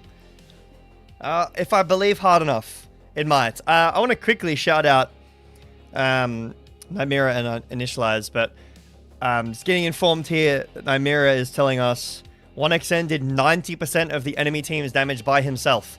Enemy team's damage, not his own. He got 51% of his team's damage, but that is ridiculous. Outstanding performance. I mean, this is an amazing player. Everyone would agree. And I'm excited to see what 1xN and LNG can bring out in their next game. Yeah, Nightmare and Initialize doing math on cast. That's scary. They're reciting the dark magic to us right here, man. I don't know. I don't know how they're getting the pass to do that, but I'm gonna continue to avoid it wherever possible. We're gonna throw it to a quick break here while we get to game number 2. But first things first, if you want to support LPL English, consider becoming a coffee member. It's the best way to support the LPL English project. The vast majority of contributions go towards upgrading the broadcast, as well as paying on-air talent and content creators. You can subscribe to the coffee, link to the chat, and you get perks like early access to content like the LPL English podcast and the ability to ask interview questions for our unique on-site interviews. Always appreciate the support if you can provide it. Feel free to check that one out. We'll be back very shortly for game number 2 as LNG and LGD face off for the second time tonight.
Welcome back, everybody, to tonight's broadcast of the LPL here on LPL English, where LNG Esports take a solid game number 1 win over LGD.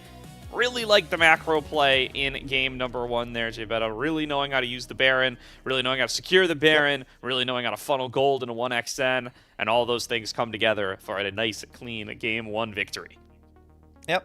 On a great path to secure that first place spot and put himself back in the conversation that we were having earlier this year about having this team and group ascend. Not there yet, but that was a very convincing performance.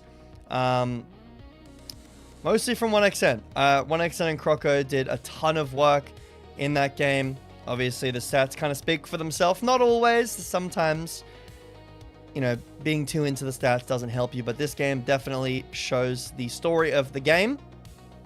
But LGD still have these, their chance, whether they want to take first pick themselves, look for, probably a stronger bot lane. Their bot lane was very one note in that game.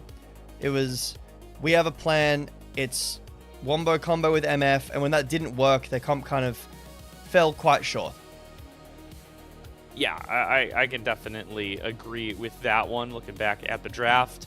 The priority put towards putting 1xN on a pick like this Ezreal definitely showing through in this first game. And the early rotation Nautilus Skarner kind of shows your hand a little bit early into the Karma as well. They show the Karma. The go-to most basic duo with this is the Ezreal, and yet you go double hard engagers that Ezreal does pretty well against. I'm a little baffled in hindsight. Yeah, it's very face up, and wasn't really. Maybe the prep was there, the plan didn't come to fruition, but it did kind of feel like LNG got exactly what they wanted, and LGD were left a little bit like, oh, okay, I guess this is a good answer to that, but didn't end up coming through. Again, new game, new picks, new bans. We'll find out soon whether LGD want to take first pick, whether they're happy to keep counter pick for themselves. I also didn't really feel like they leveraged second pick all that well. The top lane counter pick was good, but it didn't really result in a game-changing, scenario. But looks like LNG have the first pick, so LGD probably took counter pick, LNG took blue side, so we're still in pretty standard drafting. So LGD gonna need to see some more utilization of counter pick, I think. Yeah, that's what we would love to see from them here as we get into the draft for game number 2. Eyes on what that first pick is going to end up being. Does look like first pick is going the way of LNG once again, so pretty much same setup as he had for game number 2. I think that means LGD prioritizing the counter pick once again. This could be a Nocturne. It would be the first Nocturne of the year for Croco, but certainly a high priority champion. Would not be surprised to see it locked in, and there it is. Yep, Pantheon's up, so you can match with the global. Jarvan's also up, which has been something teams have been picking into the Nocturne. But LGD instead are going to say, all right, forget it. We're going to go one of the strongest bot lanes on the patch. Could be Lucian Nami, could be Lucian Milio.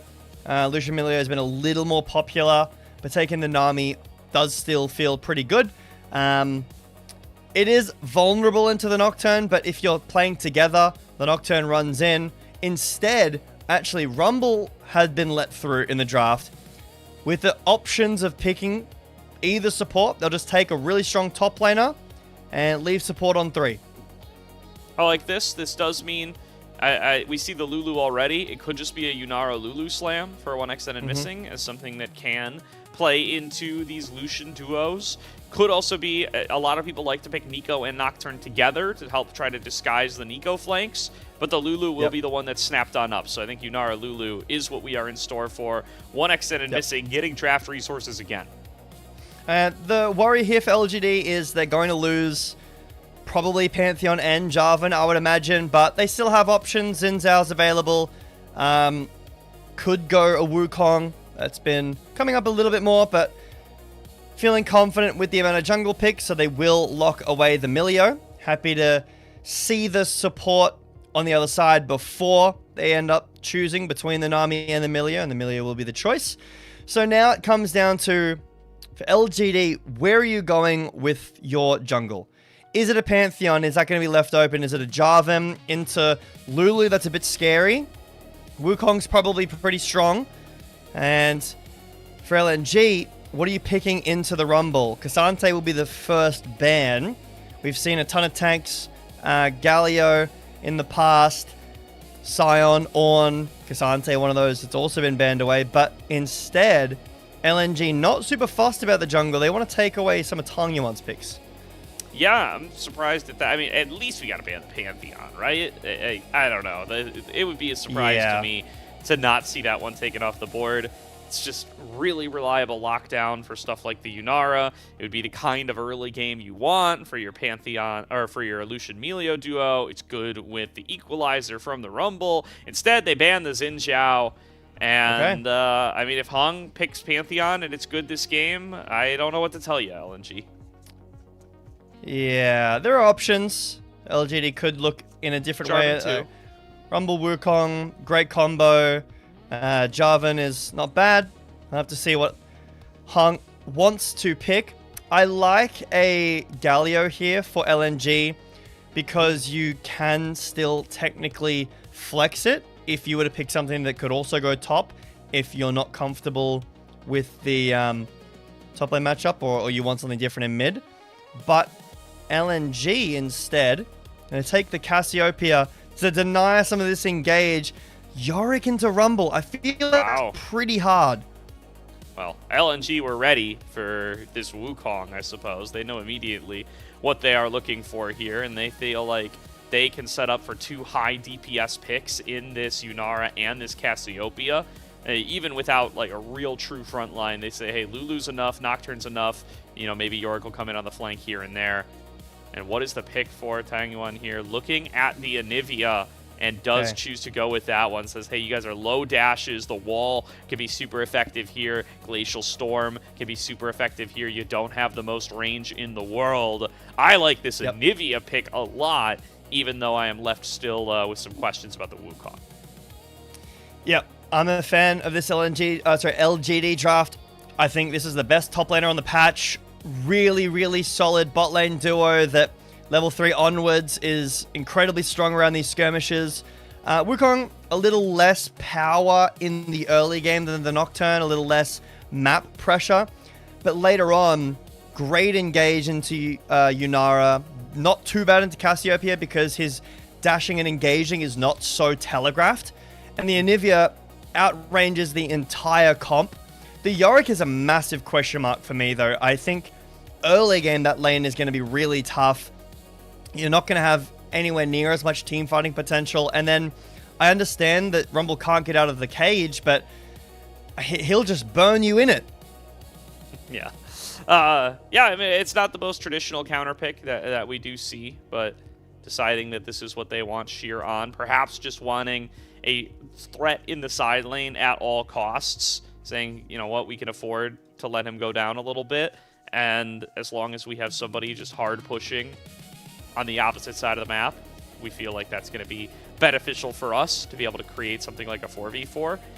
It's not normally how people characterize the Yorick. Usually people say, definitely don't want this to fall behind. That would be a big problem, but perhaps embracing an alternative identity for the champion here is Sheer. Yep. I will have to double check, but I'm fairly sure the last time Bulldog played the Cassiopeia, he went 2-9.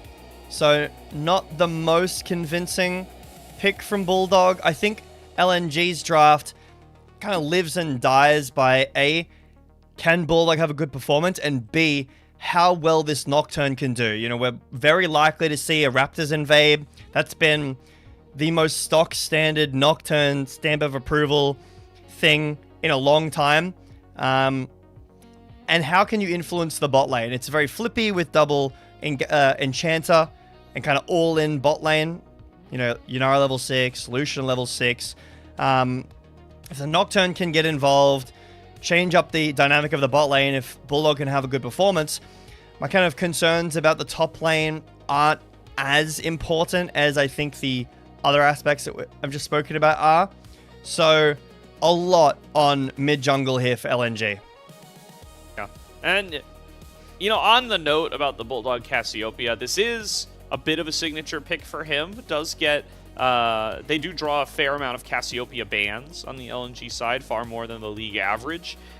Bulldog, obviously, who those bans are directed towards. And this is the kind of pick that we would want to see out of Bulldog if you do want to kind of fulfill the promise of him being able to be this pop-off mid laner who can really carry games for the team. Going to be a lot of pressure on 1xN on the Yunara this game. If Bulldog can take advantage of that, pick up any slack from Yunara having to play defensively, and be a big DPS threat in this game, it would be exactly what we were asking for out of Bulldog in this series. Yeah, I completely agree. I think this needs to be a statement game from Bulldog. I don't think this is a game in which you can sit back, play the supportive style. Like, yes, the Cassiopeia bunker, anti-dive, anti-engage style is strong against something like a Wukong, but I don't think there's enough of that to rely on just putting down your abilities and sitting there. You're going to get outranged by Anivia. The Lucian Milio is probably going to outrange you as well. A ton of mid-game damage. And again, the Wukong can get around your ability to deny the engage, the invisible. So the invisibility and the Cyclone can really interrupt the team fight. So Bulldog's got to have a good performance, an aggressive performance. Want to see some, some good looks from him. The R5 Anivia, great this game as well for Tangyuan. I think big opportunity for him. As we highlighted the mid matchup at the beginning of the day, and I think this game is going to be a big highlight of the mid matchup if either of these players able to develop a significant lead, if either of these players able to outperform the other to a significant degree. I think both can have massive influence on this game, can really end up being a battle between these two if the circumstances are right and nobody else ends up in a crazy position. Obviously, if LGD just give 1xN an entire bot lane turret and like a 30 CS lead for free, it might be the 1xN show again. LNG have been so good at being able to create scenarios where he gets the lead and he gets to show why he's so well respected as the best marksman in Group Nirvana. Well, a little bit of a delay after our draft. I hope it's not a bathroom issue, because those are the worst. I don't think we've seen too many of those in the LPL, to be honest. But if you do, or they're just really good at cutting away from it. That's true. But in a stage like this, like the LPL stages, you sit like this, and then the audience is in front of you. They can see exactly when you go, when you come back. Looks like some hands on keyboard, so maybe some peripheral issues, testing it out. Fortunately, we will probably not get an update, but is it better to have like an issue that it's not your fault, my keyboard, the key doesn't work, or like my runes were wrong by like there was a bug, or it's like, oh guys, sorry, I really need to go to the bathroom, my bad. Like, I feel like all else being equal, you would rather it be a peripheral issue, because I feel like not 100% of the time, but a non-zero percentage of the time. Okay. If you're the bathroom issue stems from you went overtime on your pregame prep, like you had there was an argument, or there was a long discussion in the back room before coming out on stage, and that leads to the need to then have to pause and do the bathroom at that time. Obviously not 100% of the time, but a non-zero percentage of the time. I would agree. And whereas if nobody has a keyboard issue because they're arguing with their teammates, that just doesn't. That is zero. I'll promise you that. Especially because you have already done the draft. You couldn't have said like, okay guys, sorry, delay draft like a second, I just need to go to the bathroom. You've done the whole draft, and then before the game, maybe I can hold it in. No, sorry guys, like we finished the draft. I know that we're trying to load into the game, but I really gotta go. I feel like that's the worst case. Yeah, I agree, and I think the players know that too. So I think we're just assuming we have no idea what the cause of the pause is. By the way, we're spitballing here. I'm assuming clearly there's a delay. There's some hands on key. There's 10 guys on stage. They showed all 10 on screen at once. That's true. There was a bunch of tissues all over one of the players. I didn't get to see who it was, but over the keyboard and mouse. And maybe there was a drink spill issue. Yeah, the Reginald. That one's not great either. Yeah, that's also, I think, again, there's no way, unless you guys are still arguing on stage and you're like so mad you knock over your own water. I don't think that one's caused by anything out of game either. So we'll give him a pass on spilling a beverage if that is what happened. What would be like the craziest like accidentally deleted league? I feel like that's pretty tough. What happens if you need to swap out a full PC? Like you accidentally delete Windows. I know that's like never gonna happen. System 32 and then you can't play now. They have to bring out a replacement PC. Yeah, exactly. They're like, oh, this PC's the busted. refs are talking trash backstage. Like every time this 1XN guy gets on stage, we have to get a new PC. I don't understand. Like, what is he doing, man? We need to put parental controls or something on here. This is crazy. We need to like bind his hands.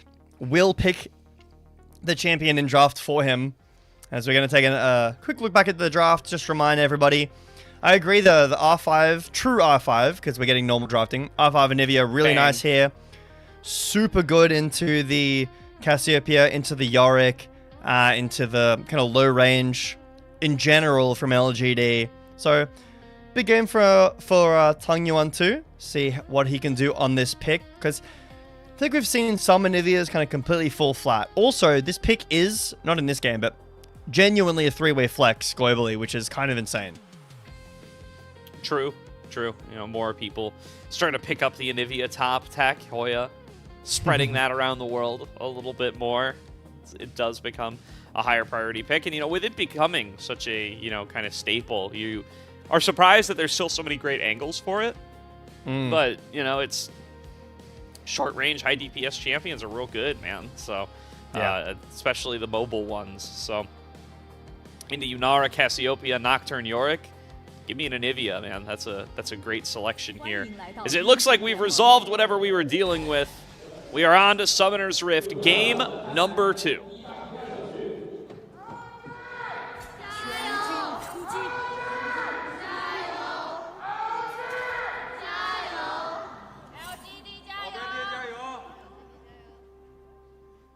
LGD Jayo. Perhaps LGD's last chance here to be able to fight for first in Group Nirvana.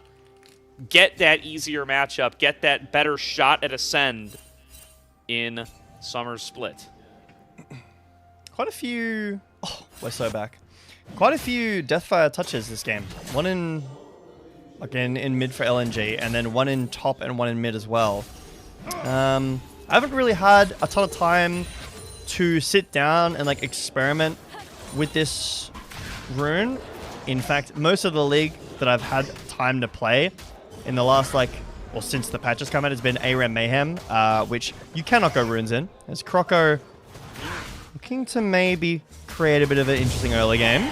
Oh, just a little bit late on the potential blue steal, but we'll make Hong take the decoy second, and now gets to run at him for a while. Oh, missing Duskbringer. Maybe hoses the actual kill potential here, but I mean, so both junglers are taking a break right now.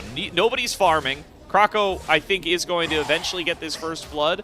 Gonna try to decoy over the wall. Good decoys backwards. Tries to break his ankles. Boy. This time He's the dead. Duskbringer hits.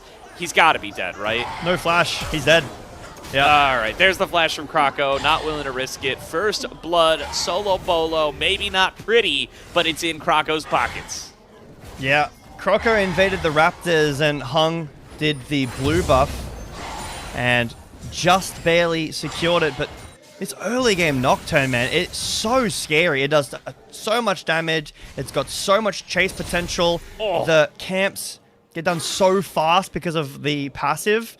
It feels a little bit kind of like game 1 already, where you've given over Nocturne, and I'm not convinced about your answer. Also, Tongyuan is, I know he has egg, but pretty early to be going into egg. Yep, all right. Really good. Deathfire Touch. Yeah, absolutely really good stuff. So here's the thing about Deathfire Touch. Oh, and that is egg popped. It's funny you were bringing that up earlier, because that was the example of where it is so powerful. Basically, Deathfire Touch is the rune to go on any champion that can reapply it easily or frequently enough to get the damage boost. You get a 75% damage boost if you're able to keep Deathfire Touch on them for 3+ seconds. Yep. Krako, you saw what landed back-to-back. It's already great on Cassiopeia because the dot applies it, so you can pretty much always get a little bit of the bonus damage. And then in that last trade, Bulldog lands back-to-back Qs, so he gets to keep the boosted damage for another, like, 5 straight seconds, and it gets Tangwan's egg. Yeah, pretty good on champions that have any kind of tick damage, as Shelia walks forward, but takes a big trade back. A little bit of damage, but both parties going to walk away with the expected summoners blown, and not too much else. Bulldog, though, yoinking himself a nice little CS lead to start off. It's what we asked for from him. Granted, he does have a jungler solo killing the enemy jungler, so he has had the safest laning phase that a mid laner has ever had. But he's taken it the appropriate distance. He's like 2 waves up. Yeah. Some pretty nice gold leads across the board for LNG.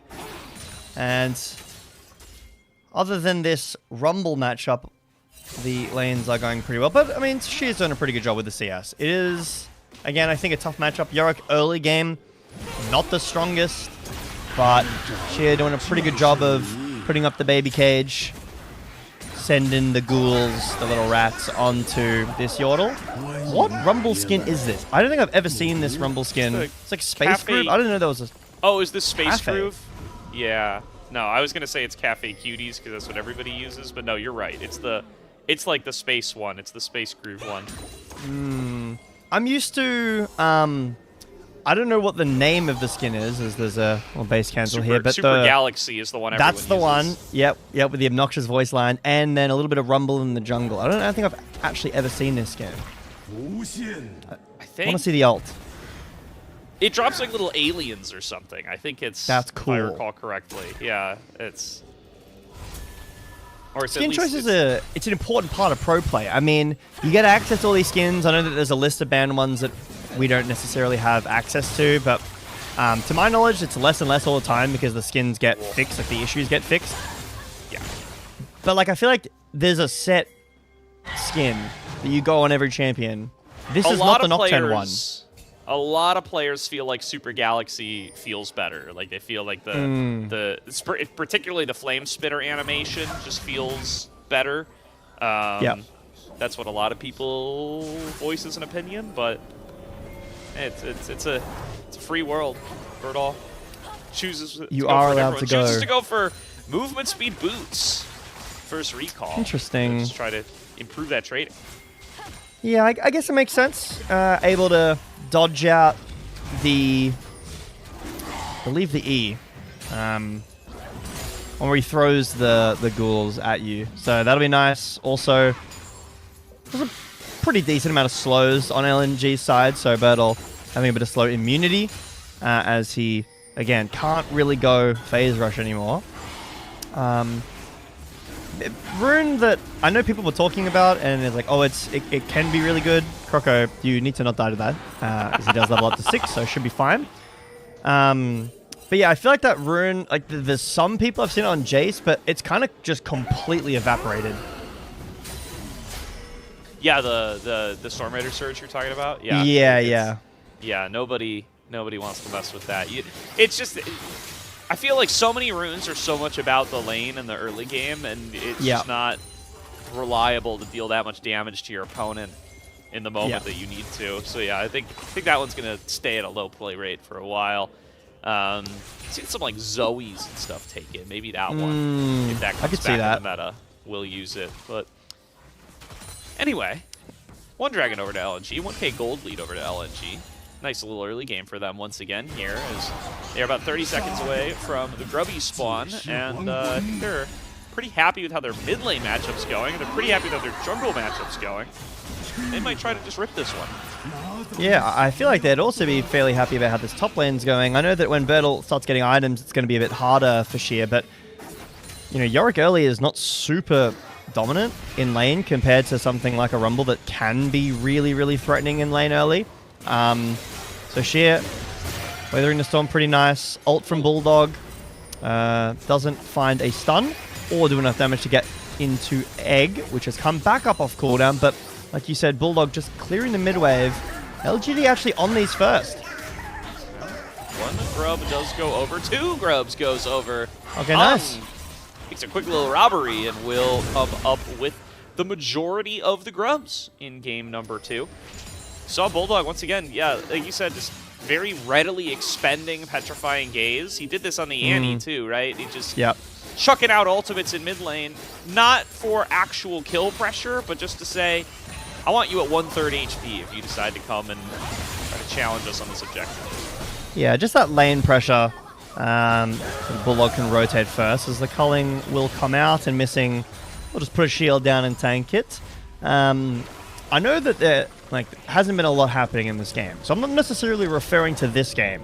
But what's your stance on grubs and perfect game territory? Like, do you need to get majority? Do you need to get all of them? Oh, that is an interesting ult. Yeah, see, What it's like, is that? I think they're like plants or something. I don't know. I'm sure Space Groove lore fans are gonna tear me apart. Any Space Groove chat lore for fans this. in chat? Yeah, any Space Groove lore fans are gonna ridicule me for not knowing what the funny rumble plants are, but anyway, Idiot, those are called, I and think then you got to it's- get all grubs for a perfect game. I'm a stickler. All of them. You can't even lose one. I think that's kind of based. Yeah. I agree. I am pretty based, but no, I don't know. It's hard to get a perfect game regardless, but it's like I feel like you just got to have zeros on the scoreboard. You can't have a 1 in there somewhere and call it a perfect game.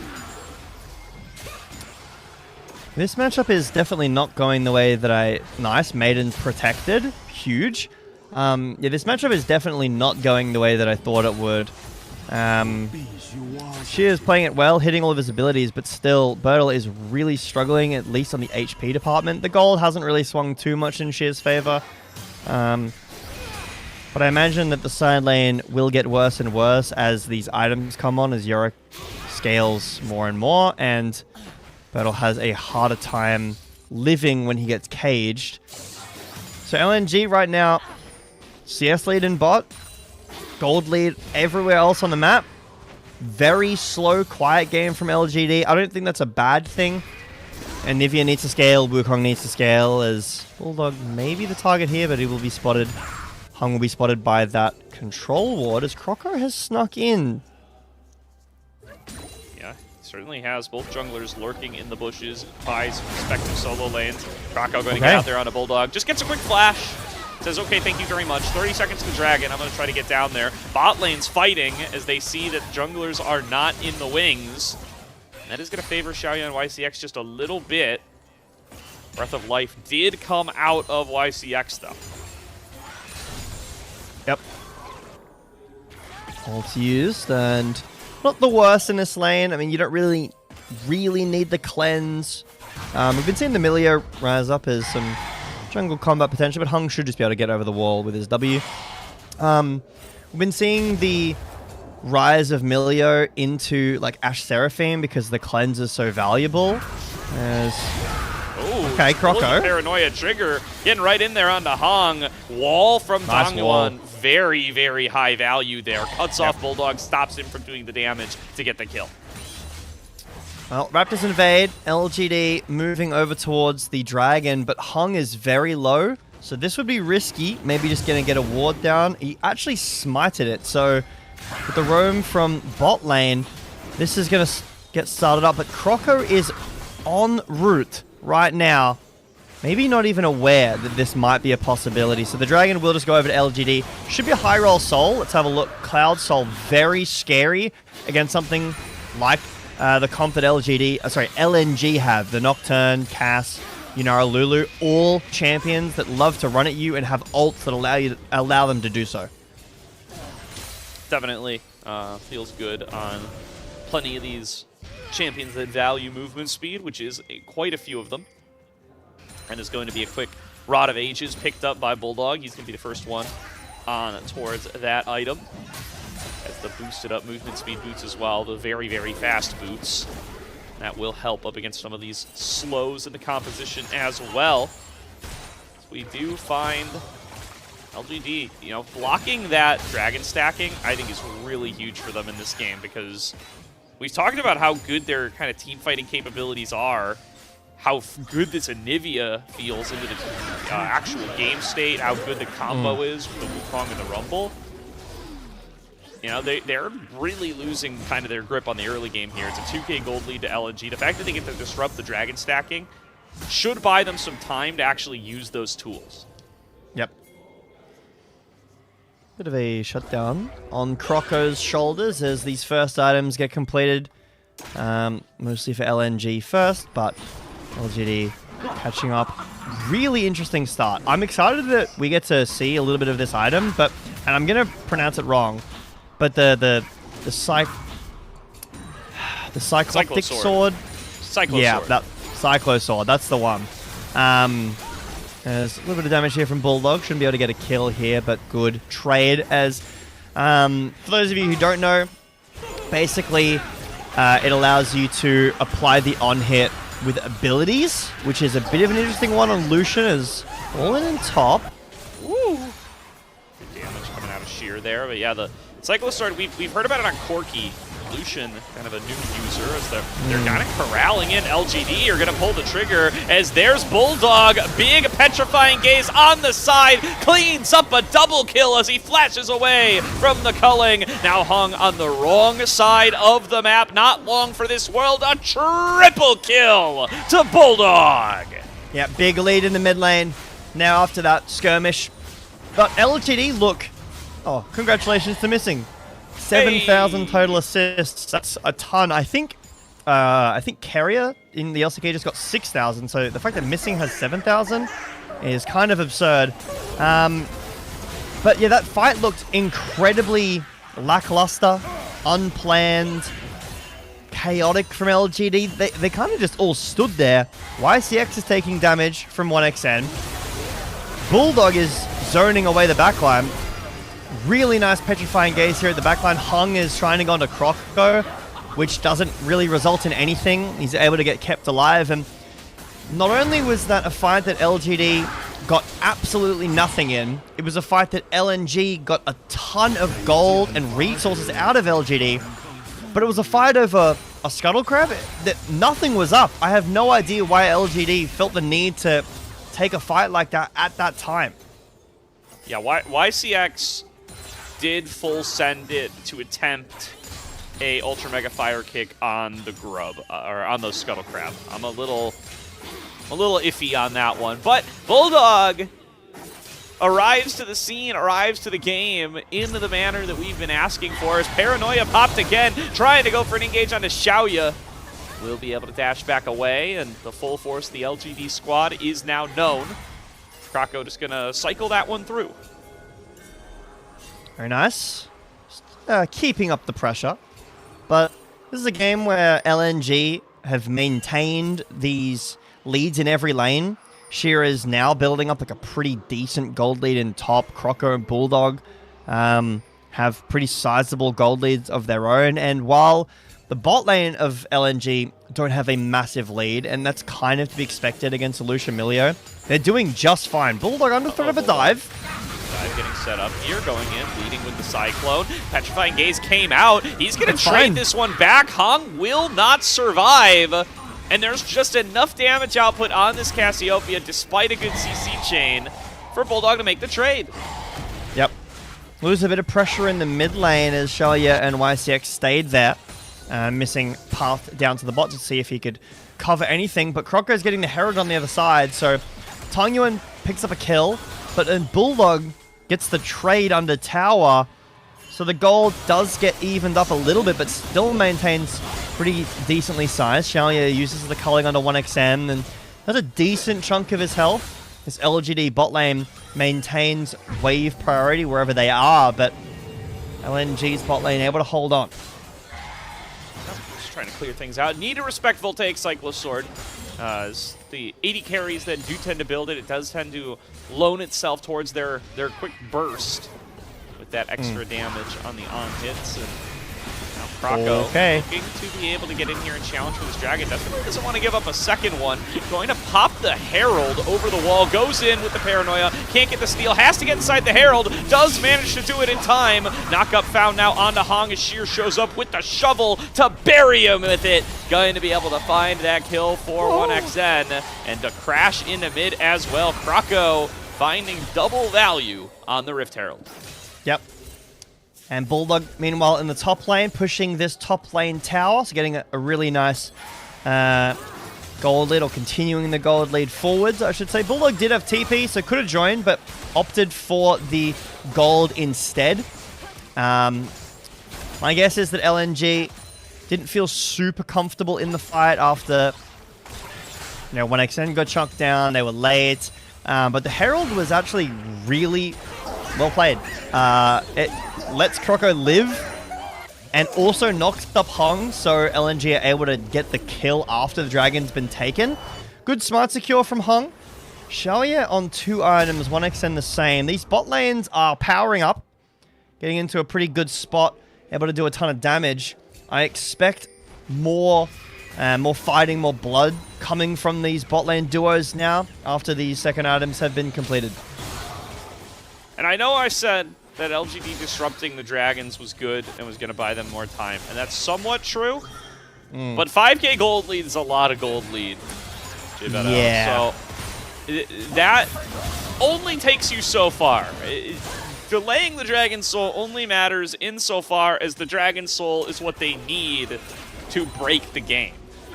You could break the game with a multi-thousand gold lead at 20 minutes here. 5,000 right in that category here. And they're going to look for another fight, going for a deep Paranoia. Flash over the wall from Bulldog. Will cut down this bottom lane before LGD can do anything about it. Hong throws himself in. 1 versus 5. Birdall arrives to the scene as well. But a nice equalizer, going to be able to burn down both bot laners from LNG. Sheer coming forward, trying to be able to finish off out of Birdall. Has Hong in the wings to be able to help him out. Meanwhile, this trade between Bulldog and Tangyuan is close. The Ghoul's going to come help out. Going to try to pop the egg, and will do so. And it actually ends up being a 2-for-3 LGD win out the fight thanks to the cleanup there on Hong's engage. Yep. Really nice ult under the tower. I think LNG tried to make the dive on the Hong work, but tower did a lot of work there. And Birdall's rotation over. This Rumble also does a pretty decent amount of damage. Sheer kind of saves the play at the end, allowing the rest of LNG to get out, but that's a pretty decent chunk out of what was a 5k gold lead before, now only 3.5. So, LGD doing well. Bulldog has TP. Might need to just use this. No, actually, fast enough that he's able to get out. The snake can bite. This is a TP out. Now. Yeah, snakes and their boots. Is it like a Woody situation? Like, there's a snake. There is a snake in my boot. That is a Woody quote. Yes. Well, take a look back. Really nice flash over the wall from Bulldog. This part of the play, beautiful, beautiful. The second half, not so much. I think you need to focus the tower down. Like 1XN takes a ton of damage from the tower. Birdall rotates in. Not in a great position. LNG could have just funneled back down the mid lane as Bulldog is trying to chase Hung out of his jungle. But yeah, small misstep from LNG, but still feeling confident. Yeah, definitely maybe pushing a little too far there, feeling what I was saying, that the 5,000 gold lead might be enough to just full send it on Vision and say, hey, we're gonna take this fight wherever we can get it, and we're strong enough to win, and they're almost right. But in that particular instance, it does not work out for them. The collapse from Hong Birdall and Tangyuan able to equalize. But now Baron is in the equation. 4th dragon spawning in about 40 seconds. does look like LNG, at the very least, are going to make sure that LGD don't start stacking up a soul of their own. They should be able to claim this one, and they have a huge positional advantage here when it's going to spawn very soon. Yeah, should mean that the game goes a lot longer as both teams only have 2 dragons, but LGD should be able to fight for mid-pry with an Anivia and a Lucian. Bulldog's Roa has just procced in this brush. Does look like LGD are thinking about potentially contesting this objective. Bulldog will now show himself, and Birdall's on the roam, but LGD do have positions that indicate they don't want to give this dragon up for free. Yeah, we're going to try to fight it out here. It does look like we are in 5v5 territory, and the additional value of Birdall as compared to the Yorick definitely going to make a difference. Sheer getting stuck inside. Anivia damage will be pushed back. 1xN steps forward with the ultimate popped. LGD going to respectfully back away, and now that's a big cooldown away. It's only in trade for Tangyuan's flash. Can they get back on in here? The engage comes through from Hung. They're going to find the knockup onto Krako. Krako gets melted down before Paranoia can come through, but Hung about to be traded for the effort. Bulldog throws out the Petrifying Gaze, not going to be able to find much of a stun, as now Birdall feels free to be able to step forward and toast Sheer, who flashes out towards the bottom side. Missing now ready to return with the slows to get the damage coming in from the 2 DPS. 1xN and Bulldog trying their best to dump in the damage on the side, but cannot get enough to finish off any of these targets. Low health bars across the board for LGD, and Sheer between ghouls and Burn eventually falls down. Now Missing coming in on a deep flank on the Lulu, but he has left out the rest of his team. Sheer gonna get melted down by Tangyuan's Glacial Storm. 1xN has to keep a safe distance, and this is starting to fall apart for LNG. Another Flash Frost will stun away the Lulu. Bulldog has to retreat despite all of his damage, and LGD get themselves on a soul point with another team fight win. Really nice play from Birdall and the amount of damage that this Rumble can output. But Kroko goes in too low. He gets one shot. The Petrifying Gaze doesn't really do enough in the fight. As we take a look back here, Kroko just dies. He gets caught by the wall, forced to go in, and he just gets one shot before he even makes it there. This fight was a fairly long one. Like, trade back on the Hung is nice, but the Petrifying Gaze there completely whiffs. Bulldog and 1xN do a pretty decent amount of work on this backline. Sheer, very humorous, just clips YCX here with the ghoul. He actually flashes the wall and still dies to this ghoul. But I think it's Missing separating from his team here that costs LNG the fight. Missing forced to flash in to try to get the polymorph on the Shalia. I understand the flanking idea, but if you're just with your Cass and your Yunara, I think that fight looks better. Yeah, and now Tangyuan very strong on this Anivia, 3 items deep, showing how strong it can be in these fights. As there's an equalizer thrown down onto 1xN's forehead. Oh. They are nearly able to melt Missing with the culling combo, but they will not claim the kill. Still, 2 members chunked out in this mid lane siege. That's a big victory for LGD. The 1xN is sticking on around. Miasma comes through. Petrifying Gaze doesn't find its target, and the wall continues to be a thorn in the side of LNG. Yeah, the outranging from this Anivia R5 we were talking about before. So smart, this pick in this game here, but the Cullings are doing so much damage with the Cyclo Sword. LGD feeling super confident to just walk forward. 1v1 down in the bot lane, but the Cage and its TP actually will get Sheer out, as there was a Wukong coming around behind. But yeah, for LNG, Bulldog has this kill lead. He's completely lost his gold lead. And I'm still not super convinced about the carry potential from this mid lane. Now Bulldog going to need to find a big team fight once again here. It's so difficult for 1xN to step up. It's difficult for Bulldog as well, but at least he has that Petrifying Gaze. If he's able to find a really good moment, if he's able to stake out a claim in a bush, get people to face check him, he could have a big team fight influence with that tool and can set up, at least for 1xN, be able to pump out a fair bit of damage as well. But yeah, one of these marksman, DPS, short-range champions, either Bulldog or 1xN, is going to need kind of put their game on the back here. They can't play basic front-to-back. This Anivia is such a big problem for them. And they can't stand up against Bertle. Hung with the interrupt, the gap close. That was very close to 1xN needing to use ult to get over the wall and maybe even flash, and still the Cyclo Sword auto does so much damage. But 3 items for like all 4 carries. Bulldog, 1xN, Tongyuan, and Xiaoya all have 3 items now, so the damage will be real. And raining through, pretty scary, but it's actually getting pinged out by LNG. They're aware this is a possibility, but I don't think there's anything they can do to stop TPing from Bulldog. Yeah, they're going to have to send Sheer to go over here and check it out. Is he going to be too late to be able to do anything? No, they've peeled away from the Baron upon seeing the TP. LNG, though, wise to what is happening, even without perfect information. They will not face check, and they get the Baron stop. Xiaoya might have stepped up too far, fishing for Bulldog. 1xN opens up onto him. Paranoia coming on through. Triple knockup from the Lulu! Sets up for a beautiful team fight from LNG! 2 kills already picked up, and one of them was on to Tangyuan. Both carries are down in trade for Krakow. LNG looking for the Baron, but they do not have Smite. Yep, it's not over yet. Hung has reset. He's come out full HP. LNG not in a position. Maybe if Sheer can find a cage onto YCX, but that was an insane flash ult from Missing as 1xN finds Xiaoya too far forward, does a decent amount of damage, gets traded back onto 1xN. Croco goes in. It looks bad, but the knockup is huge. So Xiaoya culling completely whiffs. Damage gets traded back. This is a very aggressive, but Missing with the flash in, triple knockup wild growth, destroys the fight. Croco does still go very deep, so he ends up falling down. But that was a super creative team fight. Dragon up in 5 seconds. His summoner spells are down, but we need to fight.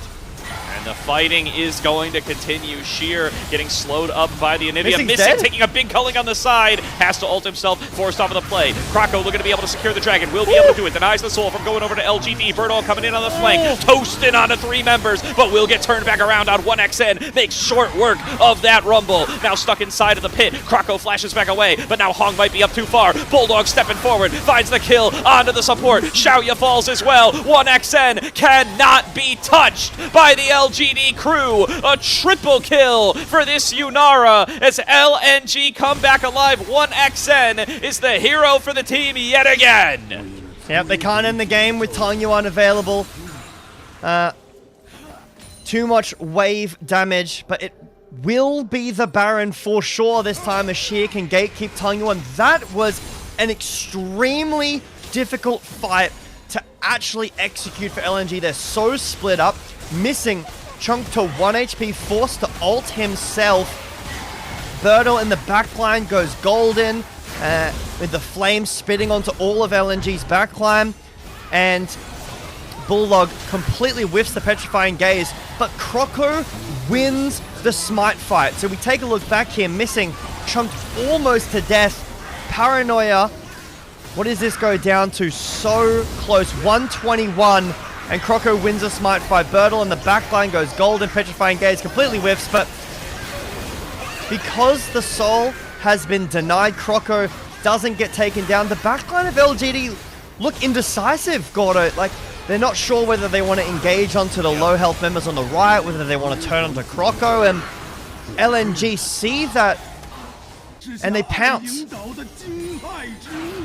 They do, and I'm sad we didn't get a replay of the prior fight, because that right there was where we had one of the DPS step up for LNG, and it was 1xN. He sees that Xiaoya's going for the culling on the bottom side towards Bulldog, and says this is illegal, this Lucian cannot be up this far. He pulls the trigger, he takes him for 2/3 of his health, and that sets up for this whole string of events that have catapulted LNG back in the lead and back into a near surefire conversation for first in the group until Bulldog gets blown up in the middle of nowhere by 3 members of LGD.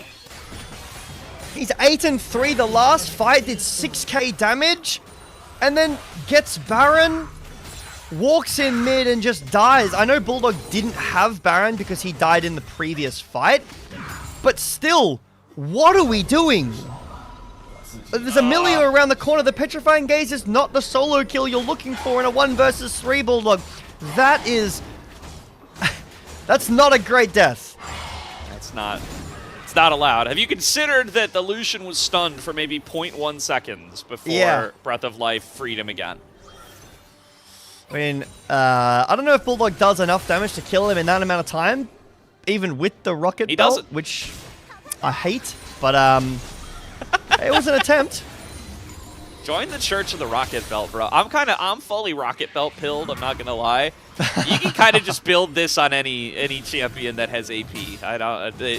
Any champion that builds AP can have a Rocket Belt. I'm kind of fully sold on it now. I'll tell you what. It's very cheap and effective. When I'm going to be Rocket Belt pilled is when we start going it as like a Gale Force replacement on 80 carries that have AP scaling. Like Rocket Belt Jhin or Rocket Belt Ezreal. I know Ezreal didn't go Gale Force, but you know what I mean. Like maybe Rocket Belt Aphelios. Ezreal just got better AP scalings. That's in the cards. He does. So maybe like extra mobility for the Ezreal. Even safer. Even safer.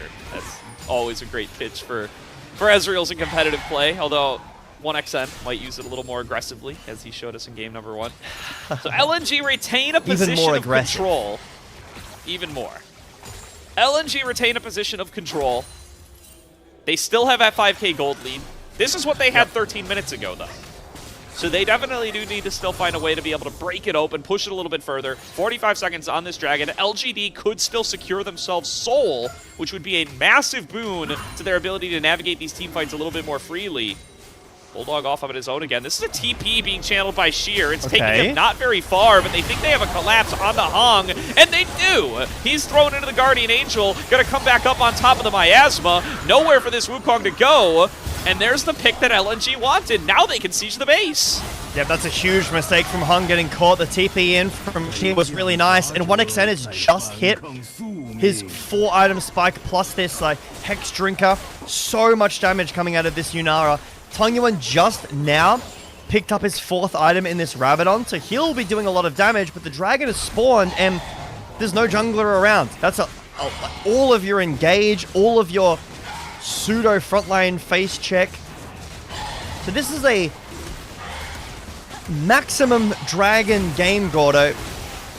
Either team, the potential to take Soul in the next 5 minutes. Baron, minute and a half away. Hung will be alive, but so much damage out of 1xN. Xiaoya has just now completed his 4 items, so again, we're back to parity in in carry builds. 4 items apiece from everybody.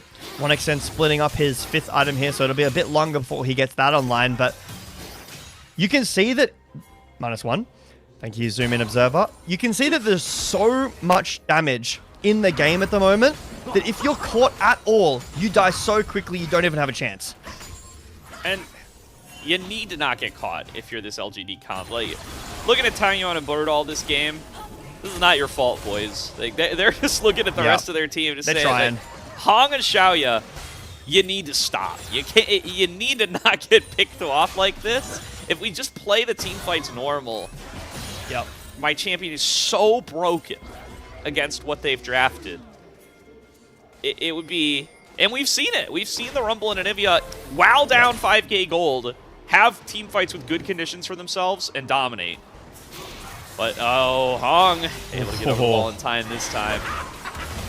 That's close, because if Bulldog gets the miasma, is that what's called? If he gets that down, you are not making it. You are getting killed. You are getting chased by Paranoia, and you are dying. I'm telling you, even despite this 7k gold lead, he's actually still up gold. He's doing as much as he possibly can, and I agree. I think LGD, the rest of the members, especially Hung and Xiaoya, you can't be getting caught. Baron has just spawned. I understand the aggressive look to try to get mid-control, but if you overstep even slightly, it's too far and you lose. Indeed is the case here. 5-on-5. The old ARAM coming through for both of these teams. 3 minutes to go until Dragon, so Baron, the only thing that matters, and both of these teams would love to be able to wrest control of mid lane to get that easier pass on through. Does go to LGD for now, and when they have control over the river, this is where they get to play around their Anivia Rumble appropriately. They're going to go for the dive in mid, trying to get onto an isolated Birdle. He will be able to flash away. Xiaoya pumping out a little bit of damage from the calling on the side. That's Paranoia down for the Rumble flash. Yep. And another ADC trade where 1xN and Xiaoya hit each other. And yes, you have Emilio for healing, but Missing has Redemption, the lifesteal as well. 1xN is full health. Xiaoya is still hanging around half HP. LNG clearing out vision, not super confident to start up this Baron just yet with that Paranoia down, but it's coming up quick.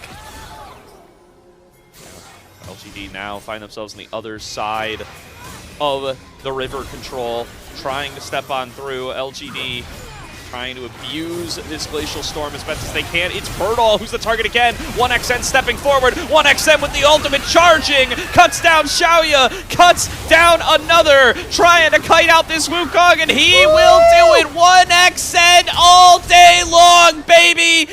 Nobody can stop him on the Yunara. Flanks single-handedly to cut down the Rumble, and will secure first place in Group Nirvana for LNG in all likelihood. 4 members down, base getting worked on, DPS stopping Taguan from even recalling. LNG will close out this series in 2-0 fashion.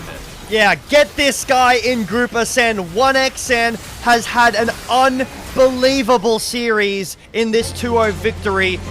Maybe you can just continue to lean on him when it matters, and he will take you all the way. LNG locking first place, like you said.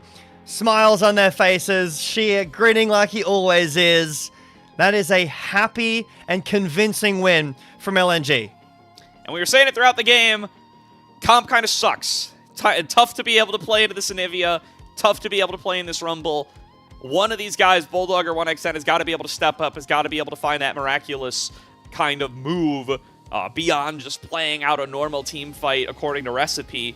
And 1xN just does that time and time again. Finds the play in mid to be able to punish Xiaoya for stepping up too far. Finds a strong team fight at the bottom side to be able to outplay the flanking Rumble. And then there again, in the last team fight, single-handedly gets onto Birdall on the backside, knows this guy's flash is down from when Krako blew it earlier on, takes him out, takes on a second member, takes on a third member, wins every single time. 1xN, easy player of the series. Yep, I agree completely. Tough loss for LGD though. I think Tangyuan had a really good game in that second game. Ton of damage, a lot of space control. But when your team is making mistakes, getting picked off, and that last one isn't even really a mistake. It's just a really creative, effective flank from 1xN. But when this is happening to you, there's not a whole lot you can realistically do on a champion that's designed to keep space and control area. The area was controlled, it just wasn't enough. So LGD do lose out on their first place lock. Obviously, you see they're unhappy about that, but smiles all over LNG. They're aware that was a really good-looking series.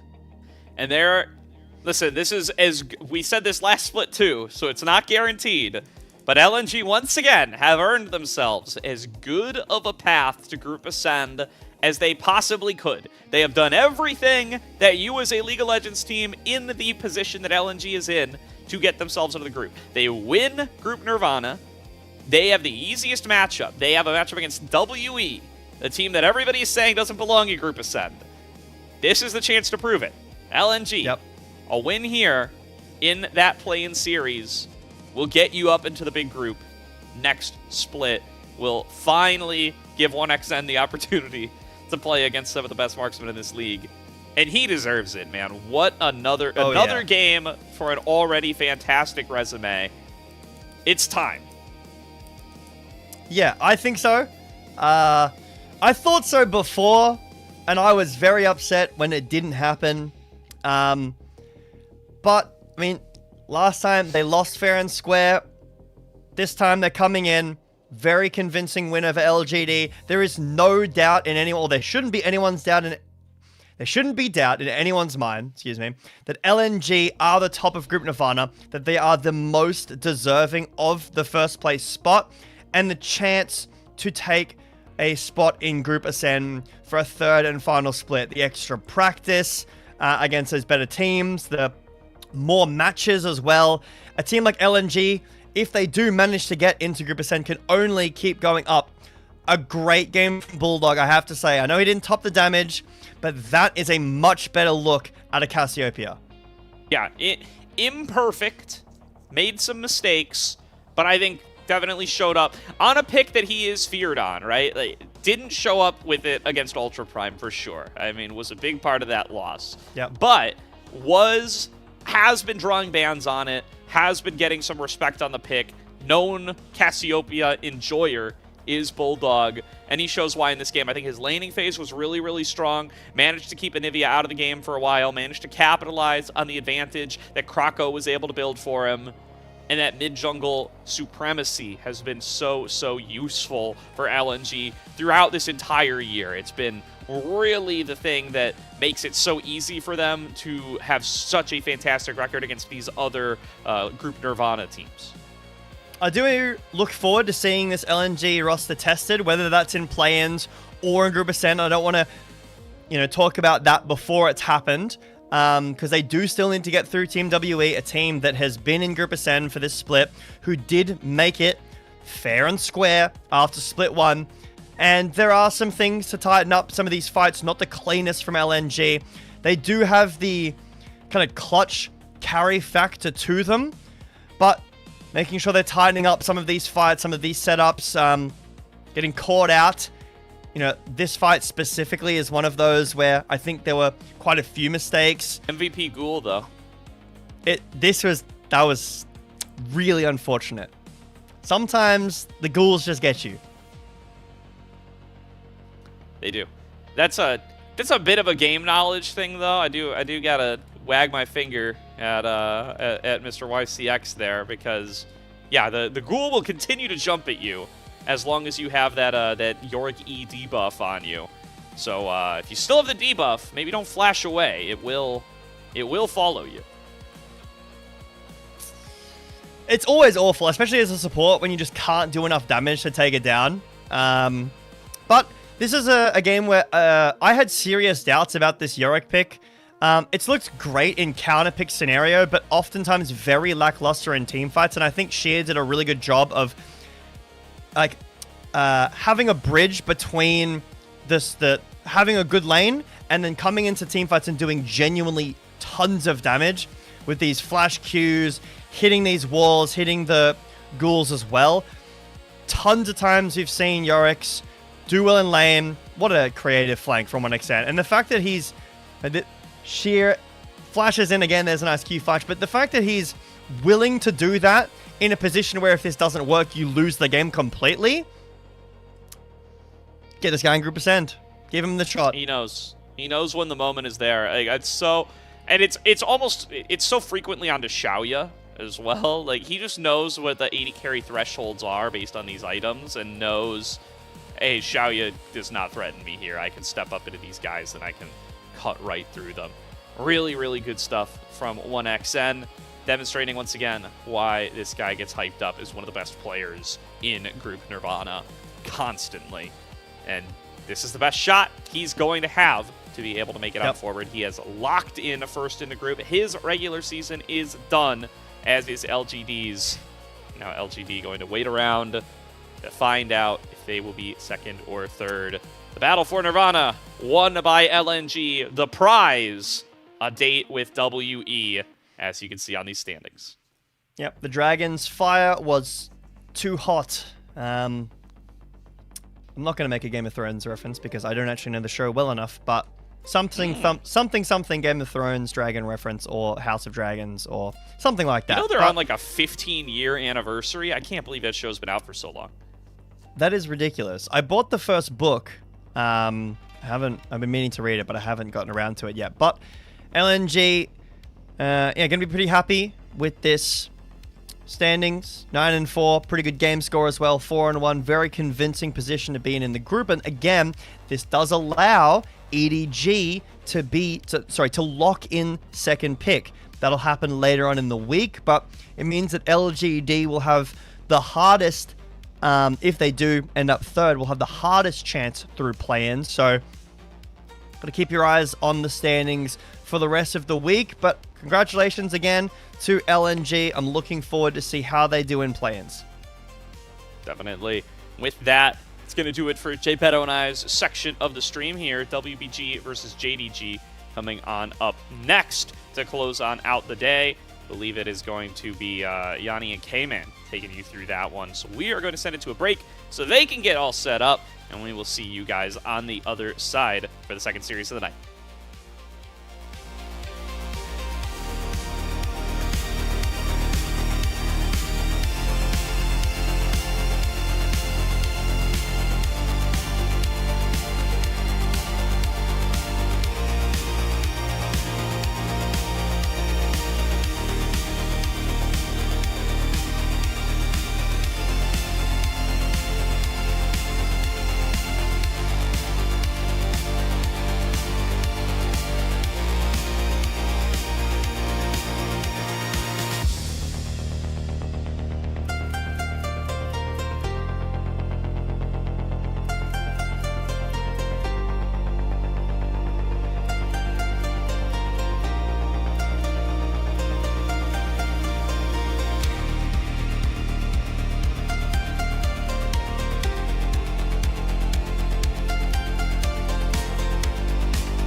Welcome back, everybody, to the unofficial LPL English broadcast over here on the LPL English Twitch and YouTube channels. Yanni and K-Man going to be taking over for Gordo and Jay Beto after we saw the first series of the day between LNG and LGD, and with a pretty convincing LNG win as that team gets prepped and ready for their play-ins run. And we have a couple teams that are going to be getting ready for two very different playoff runs here, K-Man, as Weibo Gaming stuck in the bottom 4 of Ascend to take on JD Gaming, or right now in second place in Group Ascend. Let's see if they can hang on to it. Absolutely, Yanni. We got two teams with very different expectations coming into this series, both trying to build confidence for very different reasons. There are still a lot more variables than you would expect in a situation to, finish 5th or finish 7th or finish 2nd or finish 4th for both of these teams. And so this series definitely does matter for placements, but at the end of the day, both of them are looking beyond the regular season and are now trying to get that confidence in them to potentially make that playoff push. Yep, as Weibo Gaming can finish as high as 5th or as low as 7th. Zika, Jeje, Xiaohu, Elk, and the Hank rounding out your roster here. And this is a team that, much like the Weibo banner for the last year and a half or so, K-Man, marred by inconsistency, even though they have star-studded names. I mean, would you expect anything less from Weibo at this point? It's just what we know them for. It's who they are. It's what they do. They are inconsistent, but they show up when they need to. And we've already seen at multiple points this year that they've been able to come up pretty clutch in some late game scenarios. It's really about getting there more consistently. That's really going to kind of differentiate them on whether or not they're going to be able to live up to their Split 1 hype versus, what they've been across this split. But they definitely have the talent to be able to make it work. Yeah, and they've been playing a lot of close matches lately. So close, in fact, that they are the team that has gone to the third game in every series the most. The Game 3 Merchants, 7 of them here in Split 2, the most of any team in Group Ascend, and a lot of those wins have come from late game heroics at a show. I mean, that's really it, right? It's not even just that they've played the most amount of Game 3s. They've certainly played the most amount of close games throughout this split. It feels like every single game that they play comes down to some late game team fight, especially their wins. They never blow teams out. They are constantly having to fight and claw their way into victories, but they've become really clutch because of that, and that's something that I think is really important to point out. You can, criticize and talk about the mistakes they're making in the early and in the mid game constantly, but at the end of the day, they're making some huge plays when it matters the most, and I think that's really become the identity for this Weibo team this split.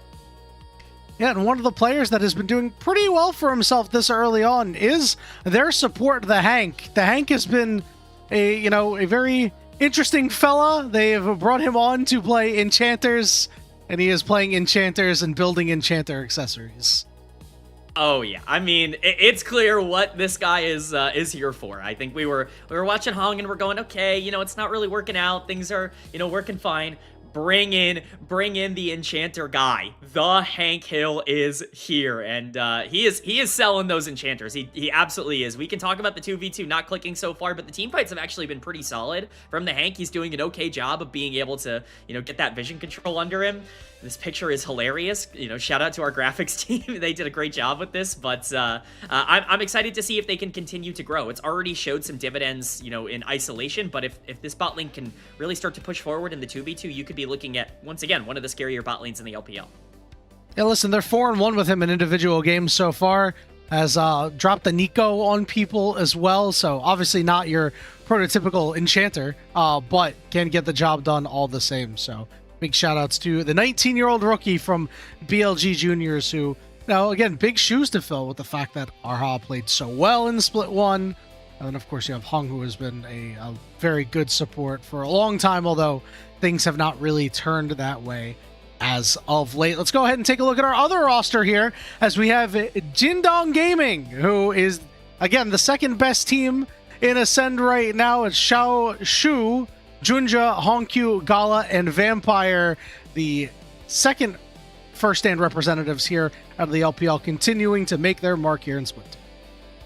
Yeah, it seems like they've really hit their stride as of late. It was a little bit of a slow start once again for JDG, but as we know from top 8 teams and even from this specific squad in split number 1, they really peak at the right time and start to figure things out as they get closer and closer to playoffs. They have a really good shot of being able to get that number 2 seed going into playoffs, which is really important not only for being able to choose your team only behind Billy Gaming, guaranteeing that you get a matchup that you maybe want, but also getting on the other side of the bracket from BLG, a team that I think everybody kind of wants to avoid right now. JDG are in a prime position to get that number 2 spot and really push that forward.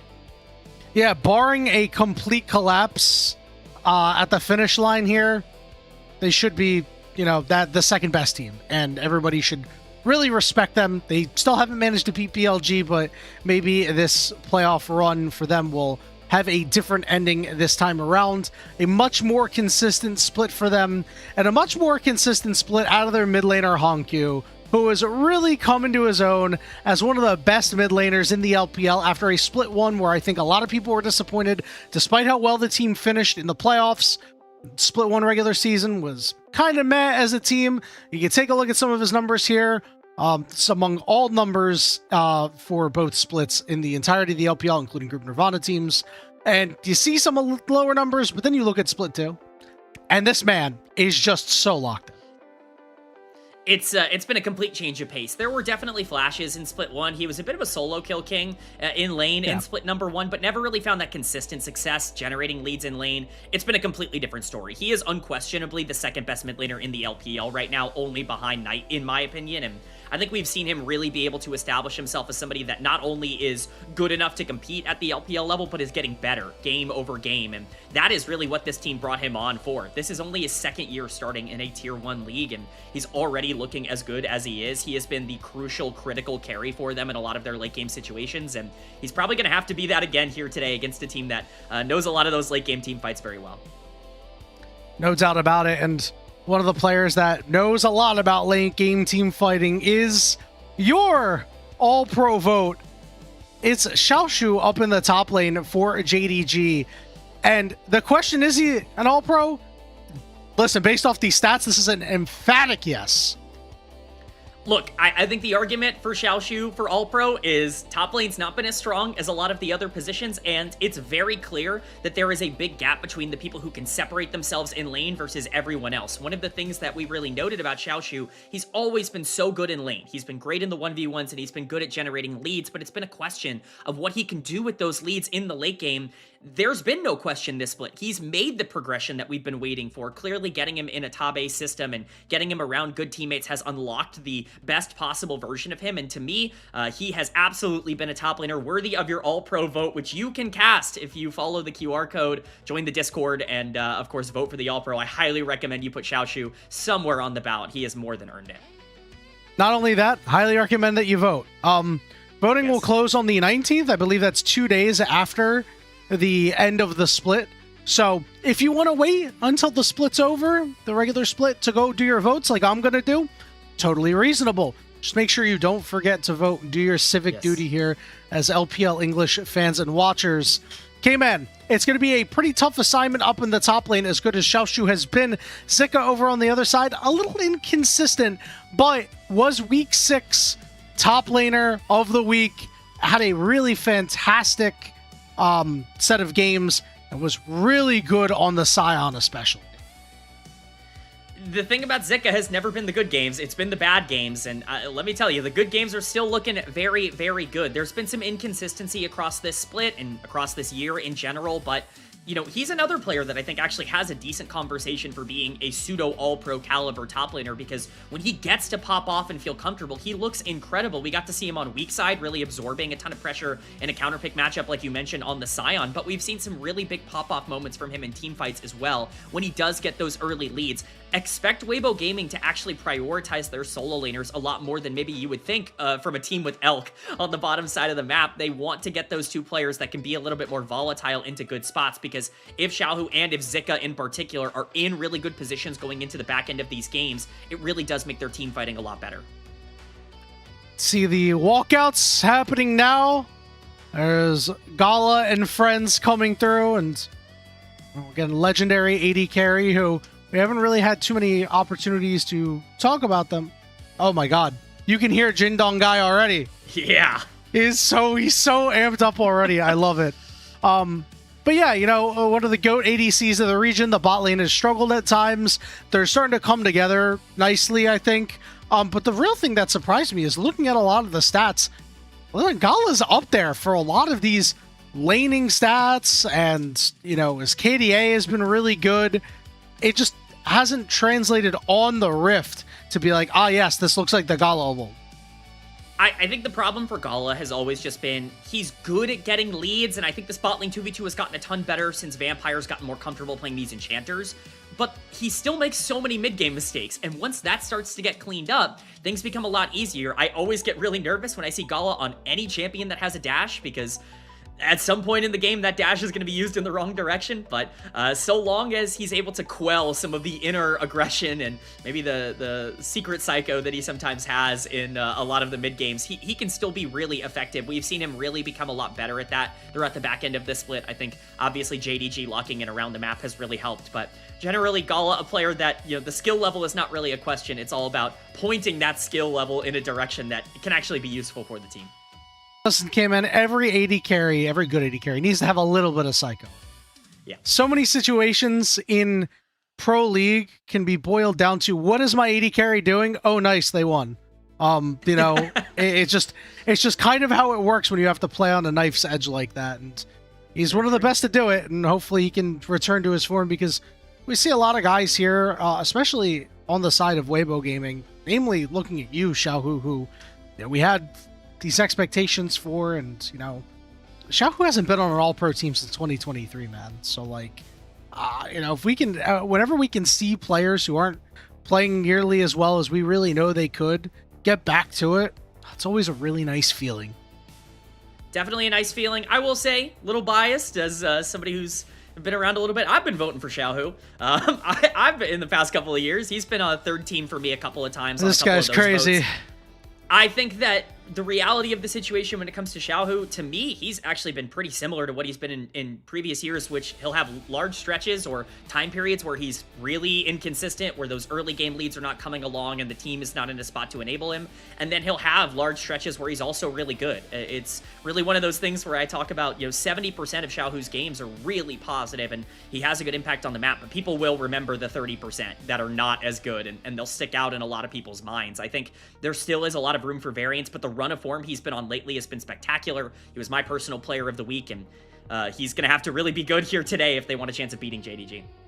I liked how you talked about how the early games haven't really always been there, because JDG is a team that you need to win the early game against, or they are going to run you over. We saw it in the AL series that they played a couple of days ago. When they won the early game, things were fine. When Junja was put into the dirt, things were not very good for JDG.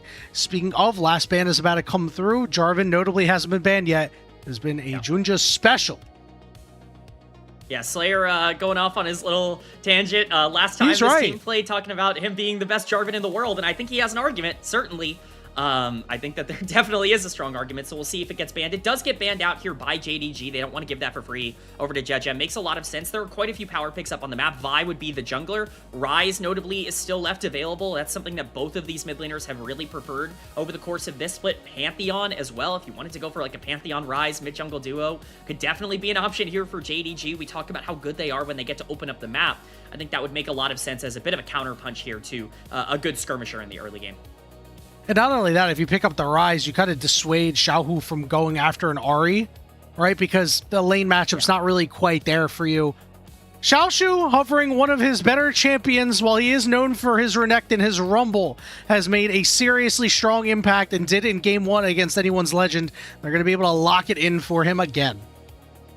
Yeah, I mean, when we talk about the teamfight developments that Xiaoshu has made as a player, Rumble has been the main champion where you're like, man, he can really break games open in 5v5s. He's found perfect flank angles, and he really is one of the few players that actually consistently is able to land good equalizers. It feels like, you know, a lot of those setups are not always perfect, but Xiaoshu is very comfortable on it. The question now is, what do you want to answer the Vi with? And it's going to be the Nefiri, so a very aggressive answer already for Jinja. Weibo is a team that's been really passive and has conceded a lot of resources in the early game, and JDG are essentially saying, hey, if you're just going to play super slow, if you're going to pick, some of these tanks, we're going to be fine capitalizing on it. And, with the Scion, the Cassio on the other side, it definitely is a bit of a slower follow-up, even with the Vi. This Neferi is going to have chances to generate resources early, but Weibo Gaming going for the tried and true method of, if we can get there, if we can get to the part of the game where Xiaohu can land those ultimates, we're going to be just fine. I worry about that, K-Man, especially with the team that JDG has on this core 2 right now. It's very similar to their Game 1 draft against Anyone's Legend, where they were able to just absorb some of these engages, turn things around, and get wins there. Wow. We're going to see Yone come through for Hongkyu. It's been a champion that he's really started to enjoy lately and have a good time on, that I'm not sure I'm sold on this mid-jungle duo. Yeah, I think that's where I'm at as well, is I like Yone a lot for Hongkyu, and I think, the Yone Maokai was super successful. Yone Sejuani has been something that's been super popular in a lot of other regions as a setup. Yone Neferi is very confusing to me. It feels like both of those champions kind of want to be the center of attention, and I think both are gonna kind of need to have to snowball this game out of control in order to make things as comfortable. The identities to me are already very set. Like, Zika wants to play weak side on the top lane and get this Cassio into the late game where you can get that machine gun front-to-back team fight with your big tank and Vi engage, and this Yone Neferi definitely needs to generate some resources because neither of them are really going to be able to play more safe or facilitative in the later part of the game as we get into these, second phase bans where the bot lane obviously is going to be the focus. Poor bot laners, Elk, Gala, the Hank, and Vampire probably like, damn, man, we really had to save us in the back half of this draft, and we're seeing a lot of really good pieces get taken away as opposed to actual full combos. You take out the Nautilus, so you lose a lot of aggressive pairings like a Kaisa, or even, although we haven't seen it too much, a Tristana to be able to punish enchanters. And then you ban the Lulu, so you lose out Lulu Yunara. You ban the Lucian, so you reduce the effectiveness of like Emilio or a Nami. Really good strategies coming out from both sides as Bard's the final ban to get rid of the I'm going to leave my AD carry alone strategy. I mean, I really like this for Weibo. The bans are really solid. They need engage from their support position because they just don't have it really anywhere else unless you want to say that Yone ult is your engage, which is a really scary proposition to throw down as like a primary way to start fights. And so taking away Nautilus and Bard, like those are the primary forms of engage left on this team. Alistair would potentially be an option, but if they go for something like Karma, like you are definitely relying a ton on your ability to snowball this game. Now, Ezreal would likely be the final pick here for Gala, something he's played a ton of, and that just says, hey, we're gonna have this poke lane on the bottom side. Are you gonna try and answer us with something aggressive, or do you want to go for scaling? They have a bit of a dive comp building here with the Vi and potentially the Scion. If you wanted to go for Kaisa, that could make some sense. I wouldn't prefer it. I like these more aggressive lanes like a Corki Nami that could potentially come out here. Ashe Seraphine as well as something that is still on the table. I would expect one of those. Yeah, I do think that there was a lot of merit for Weibo Gaming to maybe take the Caitlyn and then maybe go an Elise if it's in the bag of the Hank, because you'll get a lot of roaming power to kind of help your weaker early game on the top side. Instead, they're just going to go Corki Nami. Makes a lot of sense. JDG are going to wrap up their composition with a Jhin. A scenario where a Jhin is perfectly acceptable, K-Man. You have a lot of really aggressive melee champions that don't have as much lockdown, so you bring the lockdown into the AD carry role. Yeah, I mean, people are very low on Jhin, but this is exactly the situation you should be drafting Jhin in. You can leave him alone. He's basically, as I've said, a combination of Ashe and Ezreal, where he can stay isolated on the bottom side, have that utility, doesn't need to be babysat in the same way. This Neferi and Yone can receive a lot of attention from the Karma. My worry is just that you don't have a ton of ways to go forward as this comp in the later part of the game. You kind of need to be going backwards for the most part to make a lot of your team fights as effective. Weibo have much more efficient tools to be able to start fights, and I think their comp makes a little bit more sense from a straightforward perspective, but also they're a comp that, really can only go forward with the Vi in that same vein. Both of these comps kind of need to generate a lead to be at their most effective, in my opinion. And I think for Weibo Gaming, it could be easier to generate a lead, because once you hit level 6 on that Vi, I want to be playing around my bot lane. I want to be leveraging the strength out of my Corki Nami to be able to go and slam early on, because once you get to 2 items, while Corki is really good at that 2-item mark, the entirety of JDG is so scary once they get to their 2-item spikes. They're going to out-damage you at that point in the game. So if I'm Weibo, I'm looking for that early lead there around, the second dragon, around the grubs. You can't really afford to be passive in this game. You're either going to be able to set yourself up, or it's probably going to be game over. Well, in order for it to be game over, K-Man, we got to start the game. Game 1 of this best of 3 series between JDG and Weibo starts now.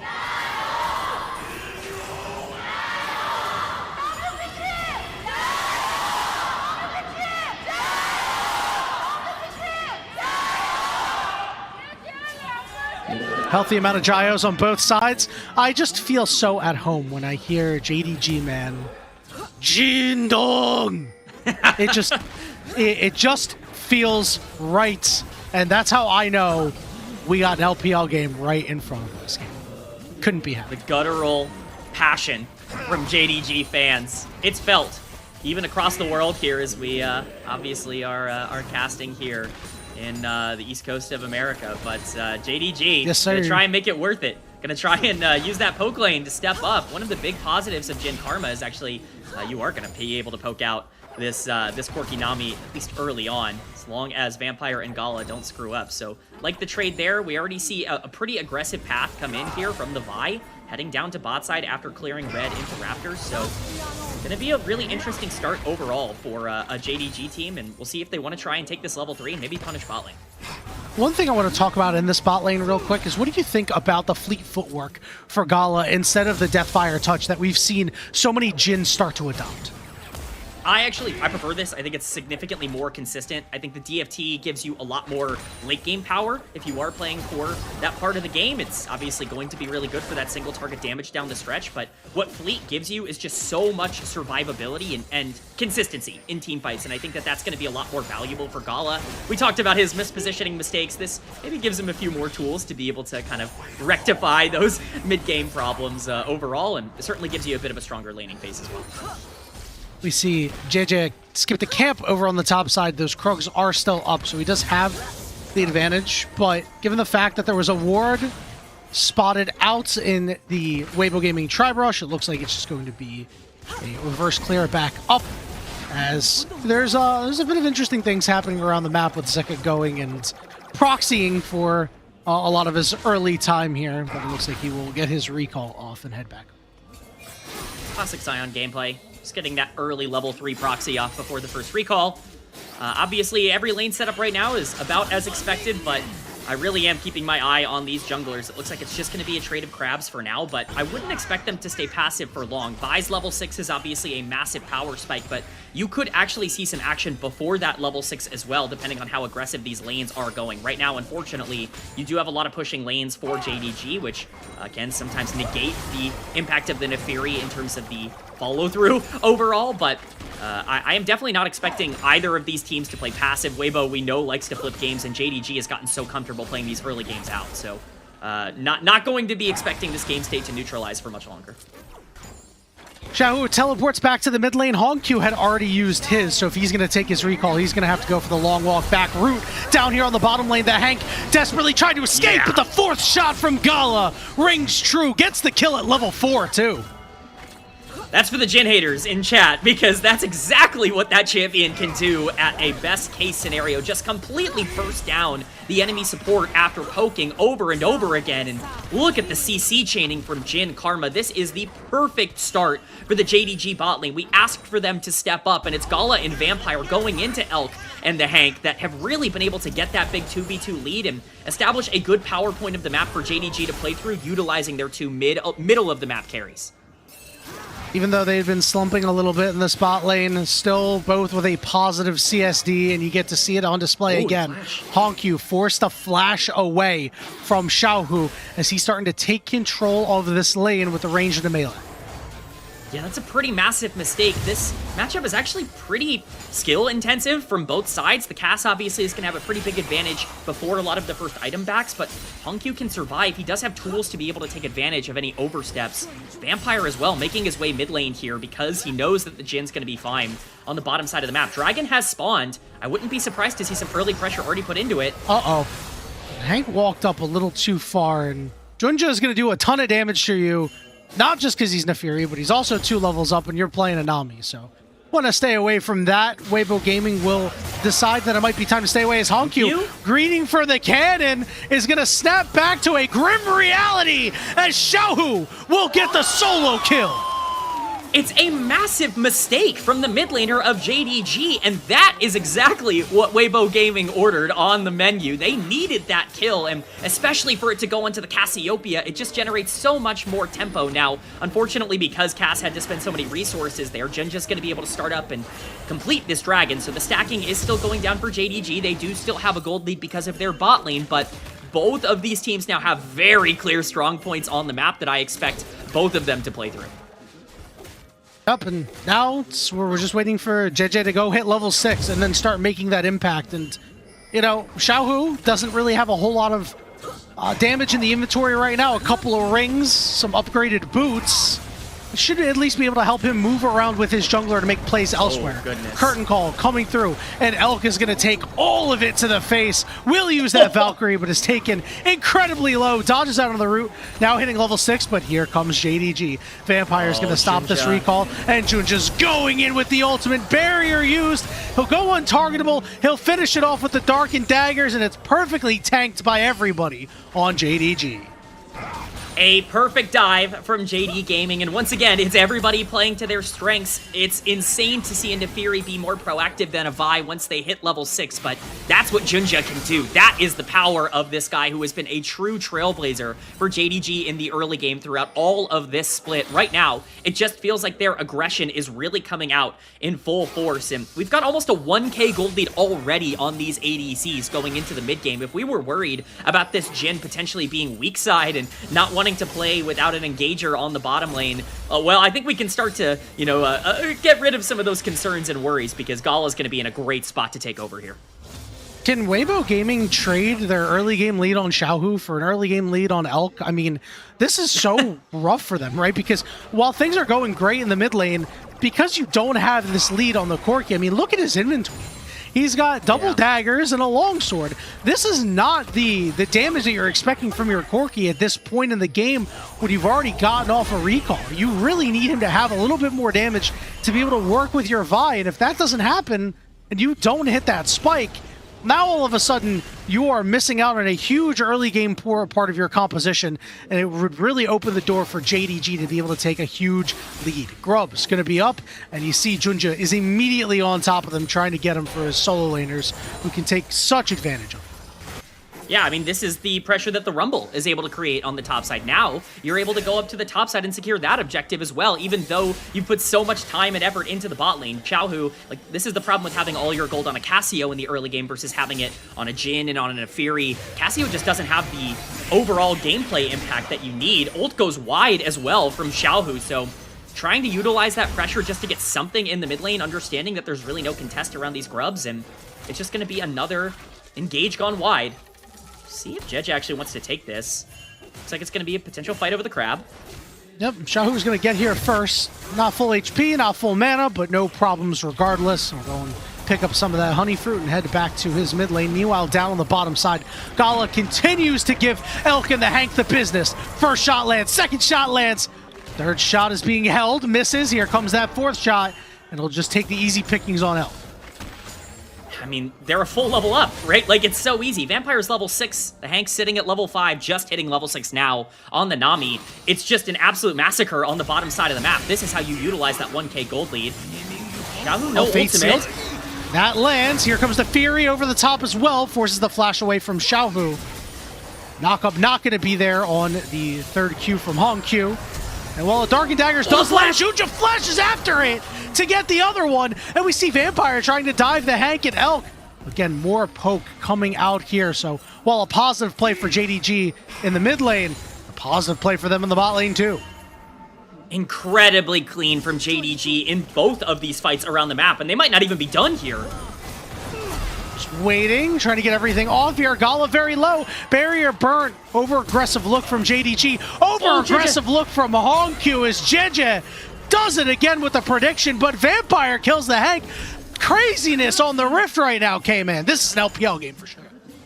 Oh, I'm so happy we actually get a true LPL game, Yanni. I was worried that these teams in the first couple minutes were just going to be a little passive, wait for their spikes. No, we hit the spikes, and now we are full throttle full steam ahead. It's really fun to watch some of these counter plays, but generally this is massive for JDG. Not only do they get pressure on the bottom side, they stop Xiaohu from at least being able to stack up over and over again. His next back obviously is going to be really big, but forcing him to essentially take it now before he can complete the Roa is really important so he doesn't get that stacking as quickly as possible. Dragon spawning in 13 seconds as well. Junja's going to be back out on the map for that. I would imagine they're going to look to try and take that as quickly as possible, but we might even get a very big fight. Xiaohu does have ult back up for this, and Hongq might not, depending on how early this is taken. It's a good find on Vampire here. Good damage from Xiaohu, but not really going to be able to do much more than that. And this is the point in the game where we expected Weibo Gaming to really be dangerous in a scrap. But they're down 2,000 gold. Your Corki just went back. He's got a Hearthbound Axe. After starting out with a Phage and then canceling it.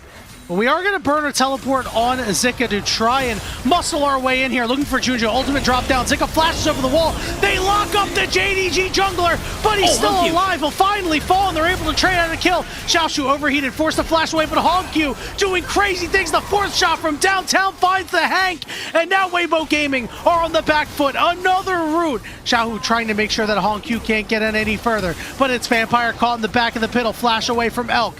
Trying to dump more damage in, but with both junglers down, the Dragon will live for another minute or two. It looks like a really good engage from Weibo. The Vi finds the Nefiri, ends up utilizing all the CC to eventually get that lockdown after those first items are completed for the junglers. Unfortunately, there's just so much follow-up. Hongq was massive in that fight. It doesn't really matter that he's down 700 gold. If he can get in, he's still going to do a lot of damage on this Yone. And Gala is an absolute sniper right now on the Jhin. Has that Youmuu's completed and really showcased the damage that he can put out in that fight.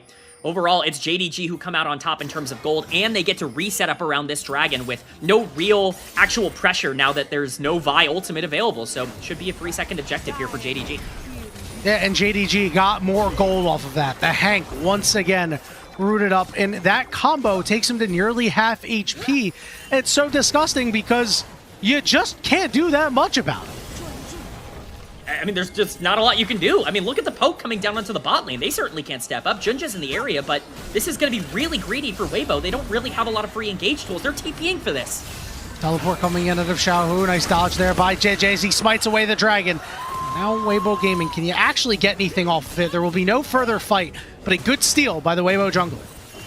It's a really great steal because, again, you don't have Vi ultimate for any of that lockdown. Elk is obviously not in a spot where he can compete with Gala in terms of the damage. The fact that you can go in and get anything on the map with this game state, I think, has to be considered a massive positive, especially because you still are playing for a very clear win condition. Xiaohu is destroying Hongq in terms of CS right now in the mid lane. It is a massive gap in terms of the actual gold difference between those two. And if you can get this Vi into a position where you're getting 3 extra stats, especially with something like an Ocean Soul to be able to enable that cast to be more aggressive in these fights, there is a very clear out here for Weibo Gaming if they can play for it.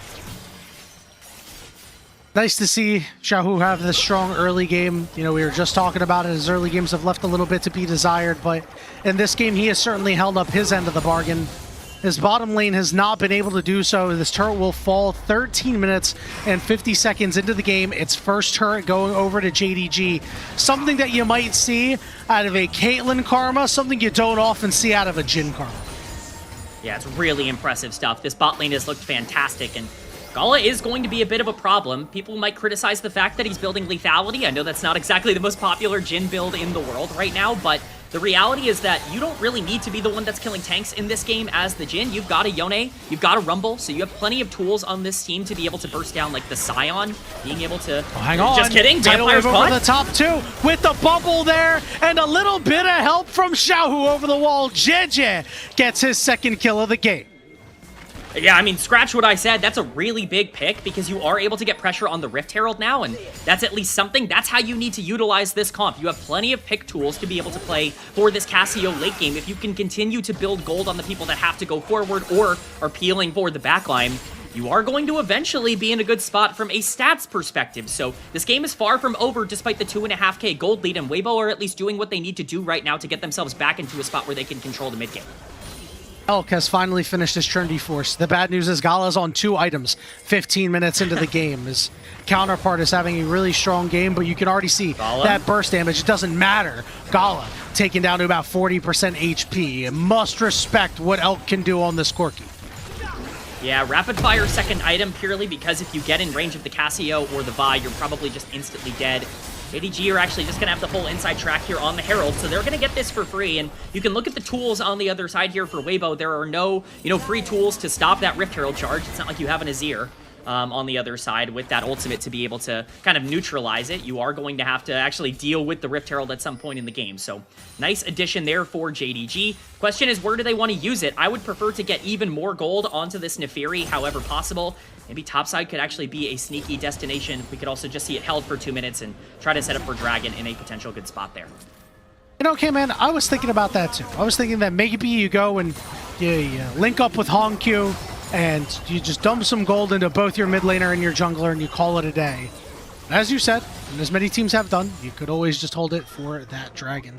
Well, we have a moment here, K-Man. Something that we didn't really talk about is how Weibo Gaming can have many different placements from 5th through 7th that will definitely get weird based on the amount of game wins. If they 2-0, then any NIP match win means that the highest Weibo can go is 6th. And IG and NIP loss means that Weibo move into 5th. IG loss, NIP win, again, moves them to 6th. But then if like IG 2-0 and then NIP win, we've got a head-to-head between IG and Weibo that's 1-1 in games and 3-3 in game score. So we might get a tiebreaker game. There's some opportunities here if Weibo go and get a win here today that can see us play an extra game in the LPL before the regular season is done. Rift Herald getting used in the mid lane here just for a little bit of pressure on that turret 40 seconds before this Dragon.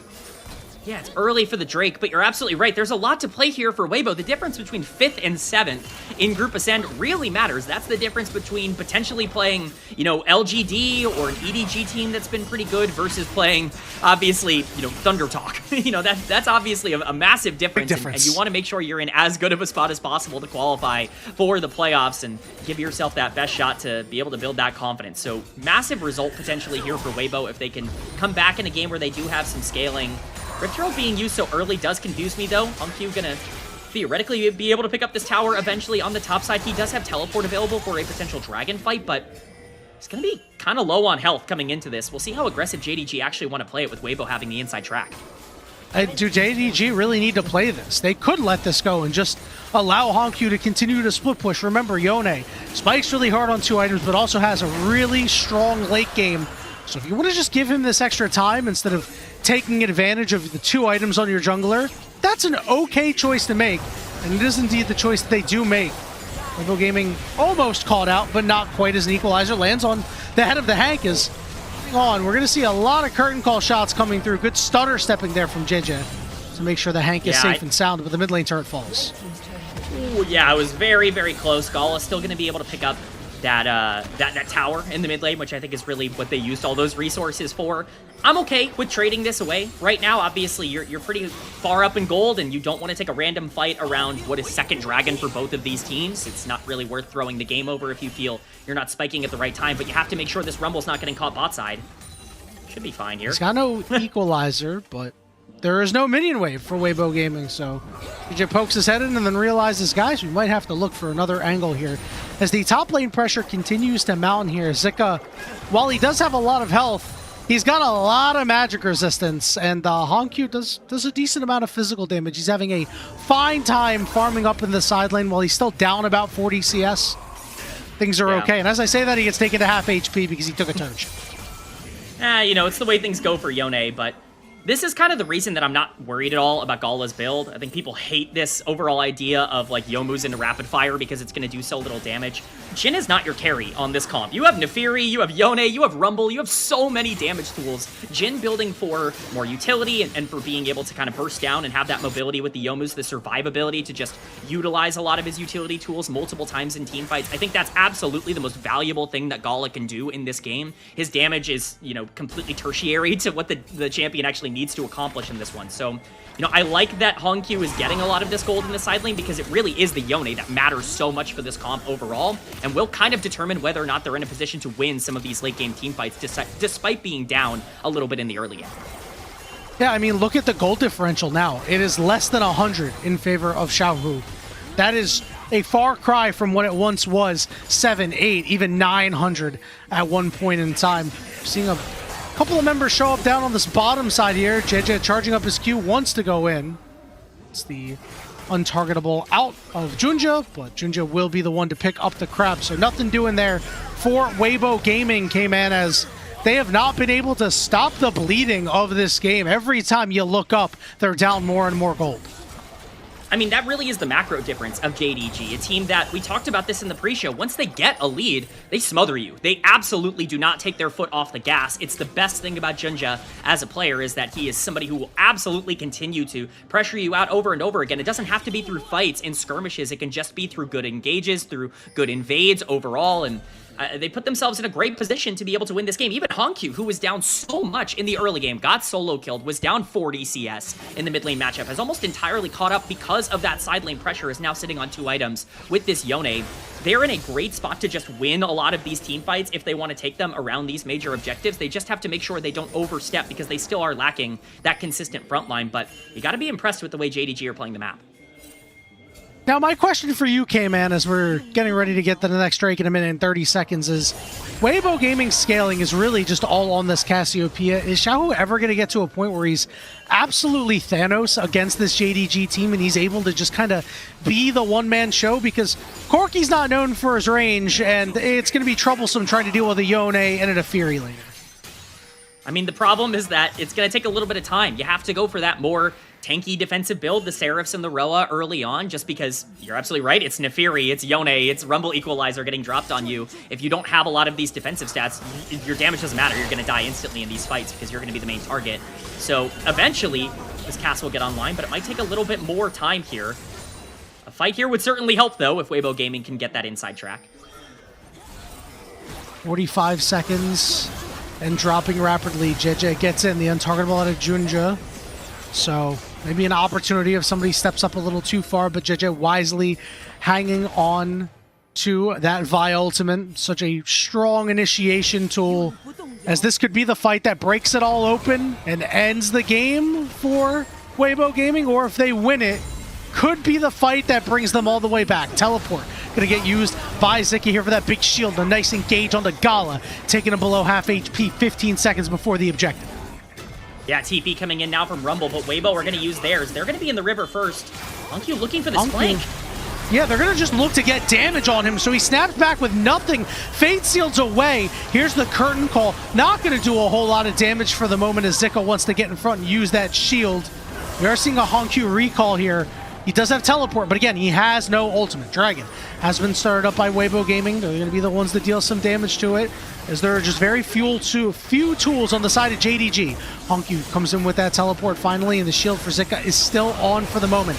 Dragon taking a while to go down. Big knockup, big damage, and Zika now down to about 55-60% HP. JJ goes in looking for Junja, not going to be able to find him. Tidal Wave's only going to be able to knock up the Rumble, but now he's locked up, taking a lot of damage. Dragon low, secured by Hongq, and here might be a big turn of the knockup on Xiaohu. He's got to get away, and now Weibo Gaming have to run for the hills because their health bars have gotten very, very low. Elkis taking a poor path here and will be left all alone to the devices of JDG. Elk absolutely trolls at the end of that fight, but it's perfectly played by JDG the entire time. They just space this out as well as they can. They recognize that there's no way for the other team to be able to engage upon them unless they full commit, and at that point, you've got the Yone back. One of the big problems that this JDG comp has is that they don't have a consistent form of engage, which is why it's important to basically force Weibo to engage onto you. It lets you go in forward clean, and eventually gets you to a point where you're just going to be able to play the fight pretty easy from front to back. Elk making that mistake is just icing on top of the cake once they get that smite down. They're still pretty far away from any sort of potential soul, but Baron is on the map, and JDG absolutely can take it with no ADC. Yeah, Weibo Gaming have an idea that this is happening, but do not have sufficient vision for it. down to 8,000 HP and rapidly dropping. JJ is on the way here, 4,000 HP. Xiao trying to get in Fate Seal, doesn't quite land. JJ looking to get in the pit here. He secures the steal! Weibo Gaming looking for a potential turnaround here, but it looks like they will elect to just walk away and take their prize. JDG not zoning at all. Hongq tries to ult over the wall and hits absolutely no one. Jeje gets in there for free, is able to get the Baron, and now they're pushing down the mid lane. That was a horrible play for JDG. They've completely collapsed their own advantage. They're going to lose so much off of this. A huge infusion of gold for Weibo Gaming and allows more time for Xiaohu scaling to come online as this turret is getting chipped down little by little. Hongq goes in, finds nothing. Knockup coming through on the tidal wave as that equalizer didn't really land on too many people. Roots down onto Zika. Knockup's there. Turret helping out, and he's forced to flash away. Curtain call on the backside here, looking to snipe a couple members, but JJ wisely blocking for his team, and Weibo Gaming finally stopped that bleeding. Weibo Gaming, what a steal! That's a game-saving steal from Jeje. Absolutely massive for him to be able to pick this up. We get a replay of this because you have no front tank to be able to kind of go out and zone off the rest of Weibo Gaming. You have to try and land a lot of this CC on the Yone, and because that ult goes wide, now all of a sudden Jeje can get in there for free. No one else can actually keep him out of the pit. It is a true 50-50, and Jeje takes those odds. He wasn't able to get a lot of those smites in the playoff series that these two teams played against each other in split number 1, but he certainly is making up for that now by landing that one. Let's see what more Weibo can do with this Baron that they have while they have it. Anything that you can do to try to close some of these gaps, to get a couple of more items on Elk, to get Xiaohu closer to his third item is going to be so beneficial. It looks like they're going to be able to take this top tier 1 turret. And all of a sudden came in when we thought that JDG were fully in the driver's seat. Took a pit stop at the gas station and said, Weibo, you get the drive. Absolutely. I mean, and you look at the comp that Weibo have, like, they have a comp that can function better in the late game. You have a Protect the Casio type of comp here with Nami, with Sion, with Vi. You have plenty of different ways to play these front-to-back team fights. The real problem was that they were so far down in gold. Now, that's not entirely been solved just yet. You still are pretty far down, and this Nefiri Rumble combo is still going to be incredibly scary, but the problem is that Hongq really has not been clinical enough on this Yone, and Yone is by far the most critical part of this team comp. If you continue to have an advantage in the mid lane, you're going to continue to be able to push forward. We'll see what they want to do with this Baron buff. A lot of pressure now on both the mid and the bot side. If they can find another pick here, that could be game-breaking. Xiaoshu taking a little bit of damage. No worse for wear, but Weibo going to use their bully stack right now to go take another turret here. And we just keep harping on Hongq as he's farming in a side lane because he's undefeated on this Yone so far this season. But again, this game has just not been very good. Of course, when we go hype him up in the pre-show, game 1 so far looking like a stinker, but we'll see, because all it takes, K-Man, is one Fate Seal to turn a game around. It's exactly what I was going to say, Yanni. You just got to hit one. It doesn't matter if you miss 5. If anyone knows that, it's Xiaohu, who has been the pinnacle of miss 5 ultimates but hit the most important one. We'll see if Hongq can be the one to really capitalize. But we talked about this before. Weibo were in their comfort zone. They don't care that they're down 2,000 gold. They're in a close game, going down to the wire 30-plus minutes in. That's exactly where Weibo has gotten a lot of their wins across this year, is these really back-and-forth games where it just comes down to who's going to hit the biggest moments and biggest ultimates. Xiaohu completing that Zhonya's is really big for this fight to keep himself safe. The question is he going to have the time to free hit, because he is so much of the damage here for Weibo as we set up around this dragon. Pivotal dragon starting up. If Weibo Gaming get on Ocean Soul Point, JDG are really going to have to tighten their belts. They want to prevent that from happening right here. 7,000 HP and getting lower as Elk is already down to about 60% HP. Hongq goes in, Fate Sealed, but it was a good buffer. Xiaohu is stuck in the pit though. He's got to go golden with nobody around right now. He's got a flash over the wall too. JJ's got to get out of there. An overwhelming fight win for JDG here, but guess who goes back in? It takes away the dragon. JJ gets it done. The problem is Weibo are in trouble. 2 kills coming through, even more potentially. Xiaoshu's going to go golden. Juja flashes in, but the Hank is able to walk away. A 2-0 for JDG, but they lose the prize in that dragon.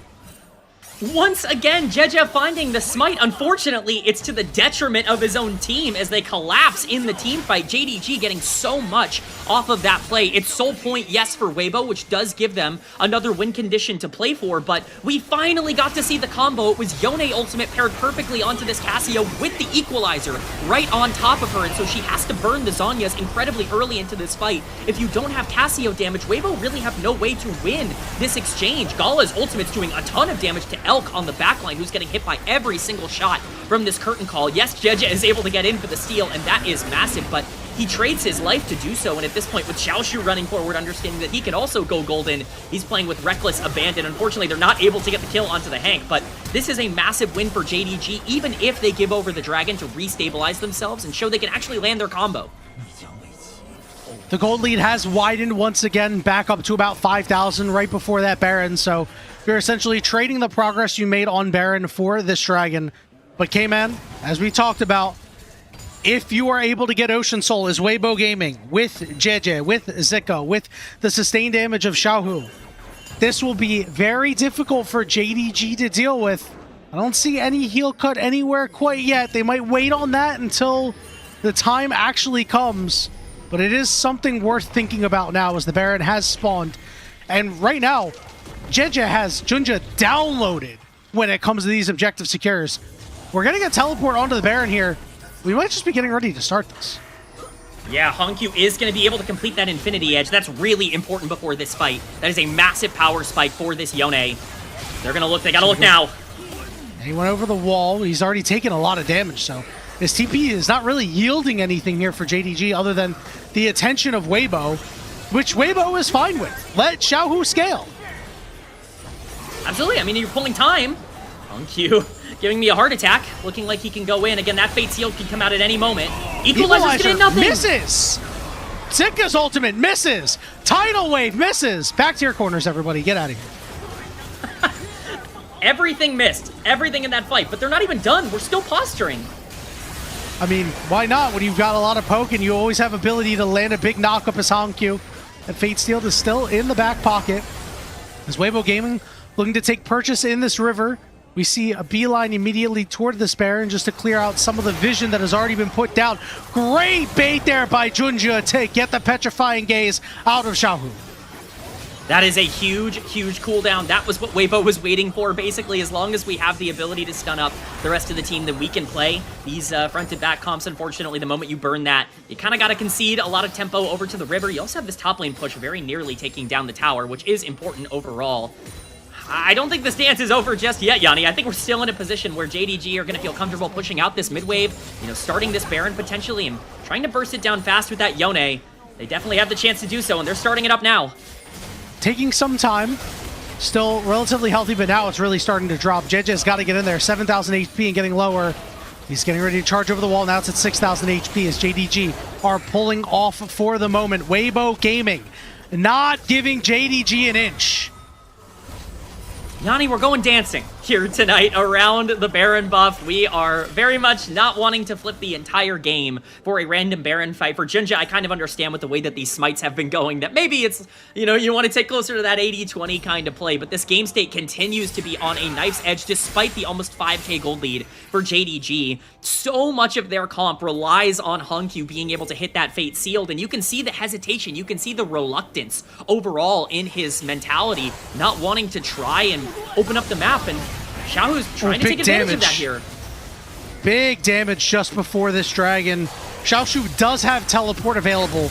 That's 30 seconds till the Dragon. JJ getting yet another steal of something of Junja's. It's only a chicken camp this time around, but maybe, just maybe, it'll be the objective next. This teleport is very dangerous. The timing wasn't there. Xiaoshu looking to turn onto Elk, but they're going to turn onto Xiaoshu. Equalizer goes down. Xiaoshu goes golden. Elk burning away. Hongyu needs to find a way and flashes in. Finds Elk, but is stunned. He's stunned. Hongyu gets a big shield and survives. But look who's on the backside and dying is JDG. Yeah, here we go. Gala looking for a little bit more here. Looking for a route down. But again, there's just nothing that Weibo Gaming can do to get what just to happened? Gala.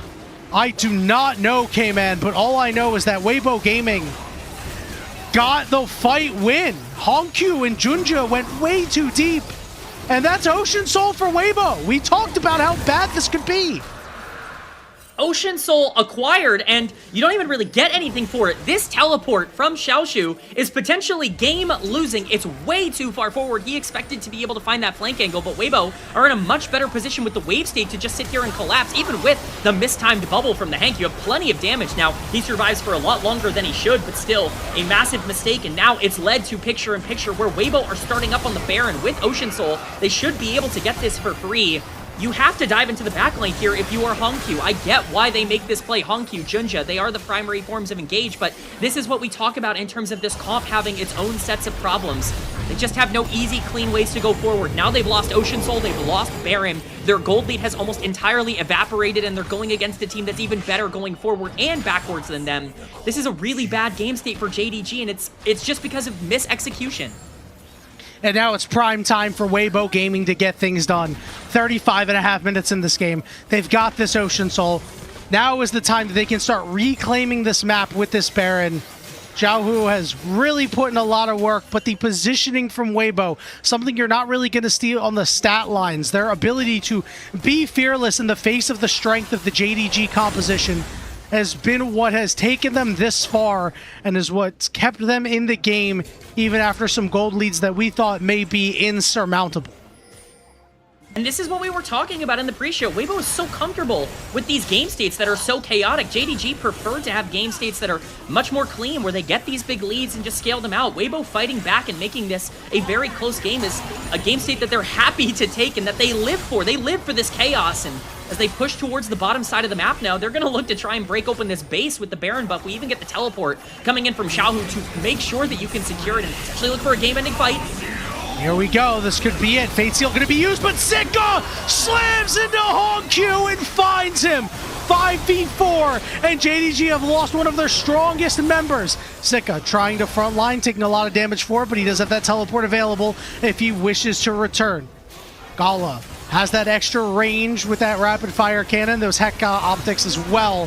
So any cannon minions can be dealt with swiftly. JJ locked up, getting some healing out from the Hank. That teleport is coming in. This is the push that Weibo Gaming need to convert on in order to win this game. Hongkyu still down for 25 more seconds. The turret's going to fall. The inhibitor is going to be targeted next. And I think if you're Weibo, maybe, just maybe, you're looking to end this game. Still a 5v4. 15 seconds on Hongkyu. They're looking for an angle, but they just don't really have the range right now. Weibo Gaming getting locked up. Gala trying to get closer. Fourth shot off. Gala. Here comes that curtain call. Going to be blocked up by Zika, but Xiaohu is quite low. Fourth shot not going to land on anybody. There's the Scion ultimate being used defensively. And Weibo Gaming get an inhibitor, but do not get anything more. Yeah, it's well played to defend there from JDG, but it's too little too late. It doesn't even really matter. You're in a position now where you've lost your entire gold lead, and you really have no tempo or pressure on the map. It's beautiful stuff from Weibo. Really no notes, no criticisms down the stretch of this game. They played to their comp's strengths perfectly. They even understood in a lot of that major exchange towards the back end of the game. You still have JJ Guardian Angel available, so he can be really aggro with the way that he tries to find these engages to end the game. They're going to push down the mid lane here. You've got another 5 seconds of this Baron buff, but you might not even need it. Elder is up in just over 2 minutes. I'm not even sure we get there, Yanni. You mentioned the Guardian Angel and JJ. You got to talk about that Death's Dance too, because that means that this Vi has just such inherent tankiness. It's going to be so hard to take down. Xiaoshu is the one to pick up the Oblivion Orb, so we do have heal cut and a good applicator of said heal cut. Speaking of, Equalizer goes down. Roots there onto Elk. Fourth shot too. He burns his barrier. The flash is on him, but they can't finish him off, and Xiaoshu falls for it. This comp is entirely structured around this mid-jungle duo being able to dive onto the backline. Gala is doing his job on this Jhin, but there's no follow-up. You can't single carry on that champ right now with the comp that they've selected. And unfortunately, means Weibo's just going to be breaking open this base. Once again, just picking up a free kill. Junja now looking for a potential engage, but now there's no longer a Rumble to be able to follow up. It feels like this team is just disjointed in terms of the way they're looking for these fights, and it's caused Weibo to completely control the map. Yep, and they have a gold lead now, K-Man. You just saw it flicker up there for a second. It was a 300 gold lead, and it is likely their first gold lead of the game outside of slight minion differences at the start. Because remember, JDG had such a big lead in this game, even though things weren't going that well in the mid lane. And now that lead is all but evaporated. A minute until this Elder Dragon. The good news for JDG is that they are in a game where Elder Dragon is spawning. They have not lost yet. That is true. Anyone can win around Elder Dragon. You just need one miracle fight. We already saw the combo there with Fate Sealed into the Equalizer. That still will kill basically anybody on Weibo if you can land it, but it is time for Hongq to step up. We highlighted him as a true MVP candidate. He's going to have to actually prove that he is one towards the end of this game, or else JDG might not have any chance around this major objective. We've said it before, we'll say it again. All it takes is one look for Hongq for him to be able to catapult JDG back in this game. JDG have been some of the best team fighters in the league, and in this particular game, they haven't really been able to show it, but if they're able to find that form one time in this game around this Elder, they could win regardless. JDG setting up through the bot side here. No vision, though, on any members of Weibo. This is so scary. Yeah, there's just a lot of poke that comes out here with Elk's Rockets. The Elder Dragon has been started. Junja's going to be able to hop over. He's on top of a pink right now. Hongq may be looking for an angle. Curtain Call getting ready to be used. Junja getting some healing. Tidal Wave doesn't quite land. So there are opportunities here as JDG look to muscle their way in. Junja's still in the back of the pit. Hongq stacking up a couple of Qs, but Junja's low. Zika goes in just to split the gap between a couple of members. JJ trying to get on this backline as well. Hongq goes in, but he doesn't find anything, and now he's in trouble. Equalizer doing some serious damage. Zika flashes away, rooted up. JJ low in the pit. Who's gonna get it? And once again, it's the Weibo Gaming jungler securing the objective. Blasted away by the Elder Dragon Breath, and Xiaohu gets to the backline with a flash and gets his kill. Hongq, Gala, never mind Gala, he's down. Hongq's flash forward, a desperate attempt at a kill is foiled and folly as Weibo Gaming will finish off Vampire. The solo laners are pushing mid, and game one goes to Weibo. No gold lead, no problem for Weibo Gaming as they decimate every critical fight here in game number one. They are more comfortable in the chaos, and they prove it, taking down one of the best and hottest teams in the LPL right now. Massive game from the mid lane, but a huge statement from Weibo trying to determine their spot here going into playoffs. Weibo Gaming looked at the schedule and they said, boys, we can still make fifth. Let's do the funniest thing ever as they survive the early onslaught of JDG and win the first game of the series. K-Man, none of us thought that was going to happen. Well, we have a series on our hands, Yanni. We certainly have some fun action going on. Really, I mean, it was just an execution gap at the end of the day. I understand the idea from the draft here. I think the Yone was in a spot where, theoretically, if you get some good ults, if you actually play the fights well, you're going to be in a position to carry. But for Hongq, not only were these fights difficult, because already, you know, we talked about it in draft, but you as Yone cannot be the primary form of engage and feel comfortable on a comp, being that you have to hit the Fate Sealed in order for any of these fights to happen. You're already at a disadvantage, but even then, he wasn't hitting the Fate Sealed. I mean, there was an absolutely massive difference between how these two were playing, and it didn't really matter that you got a massive lead in the early game. It was on the least valuable champion to what your comp actually needs to accomplish. Weibo Gaming got their gold in the right spots and absolutely ended up dominating the game because of it. Yeah, draft was a little overcooked. When we saw it against AL, they paired it up with a Maokai, and it worked so well. This time around, they say, all right, Hongq, you're on your own. Didn't really put him in a spot to succeed. He didn't play that well in this game either, and when you have that lethal combination, it's not going to result in a W. Gala has been absolved of all sin. He could do no wrong in this game. Unfortunately, he could also do no damage when he was the only one with a lead. I will say, he was doing more than he had any right to do in the later part of that game. I really want to make this point clear, because I know it's not going to be popular amongst, like, the general League community, but when you have Rumble, Nefiri, Yone as your top side, I'm not blaming the Jhin for not being able to carry in terms of damage in the late game. That's It's not your his job in brother. this comp. That's not what you're supposed to do in this game. Like, it shouldn't be on him to have to step up and carry this game. You wouldn't expect an Annie to 1v9 a game in the mid lane. It's the same thing for something like Jhin. You needed support from the top side of the map, and it didn't happen. Gala was excellent in terms of his positioning and damage output. He, again, did more than he should have ever done in this game with the way that things were set up. You just didn't have the team around him to be able to make it work, and that's unfortunate. Gala finally has a game where we can get excited about the 2v2, and it's all for naught. Yeah, they crushed that 2v2. Elk and the Hank having a very difficult time trying to deal with it. But at the end of the game, Elk's the one typing bot gap and taking the win for Weibo Gaming K-Man, which again leaves open a lot of possibilities here, because Weibo, while we did talk about like Weibo wins and what they mean, Weibo losses don't really mean a whole lot for them moving the needle. If they lose, the highest they can go is 6th. And if IG wins and Weibo loses, they're locked at 7th. And, you know, if they lose today, they were going to need a lot of help. But given the fact that they've gotten a game win here, that means they only got to win one more out of the next 2, K-Man. And if there is ever a team that can do that, it's Weibo Gaming, with the way that they just snake bite teams sometimes. Weibo, we get closer and closer to playoffs. We talked about the Tabe buff. We might just have to talk about the Weibo buff. This team always starts to play better the closer we get to playoffs and the more these games start to matter. You know, we talk also a lot about, you know, improving your standing, and that's really important. If they can land that game to win, get to 2-0, you know, you put yourself in a good spot to potentially get 5th. But on top of that, I mean, if you beat JDG in your last series right before playoffs, now all of a sudden you're, you know, building all that confidence, all that momentum. Look at the damage, by the way. Elk did a lot because Corki naturally does a lot. If Gala is doing the most damage on this team as Jhin, something's going wrong. I mean, like you've screwed up the comp in a lot of different ways. Hongq not being able to find those consistent engages and generally not being able to break through, that was the big difference here. Credit to Elk for staying relevant despite the bad early game, but I think personally I'm looking at these stats and I'm thinking back to the game. I have a pretty good idea of who my player of the game is, although, you know, I think Jungle has a decent argument as well with some of those smite steals. Oh, you actually didn't think it was going to be JJ? I think it's hands down JJ. Because of all the steals that he had. I think Xiaohu has a good argument.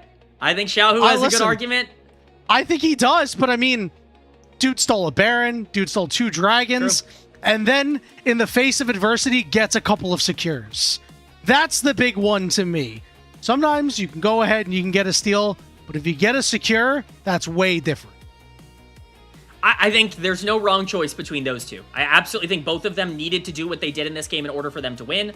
I think Xiaohu had one bad fight, and it was this one. And outside of that, I think he was super consistent. He picked up that solo kill, so I certainly wouldn't be mad at him for being the only player on the map to get a gold lead and be able to generate his advantages. But on the flip side as well, I mean, again, JJ basically wins them this game with that Baron steal. If they don't get that, they're probably not winning. It completely changed the entire trajectory of game number 1.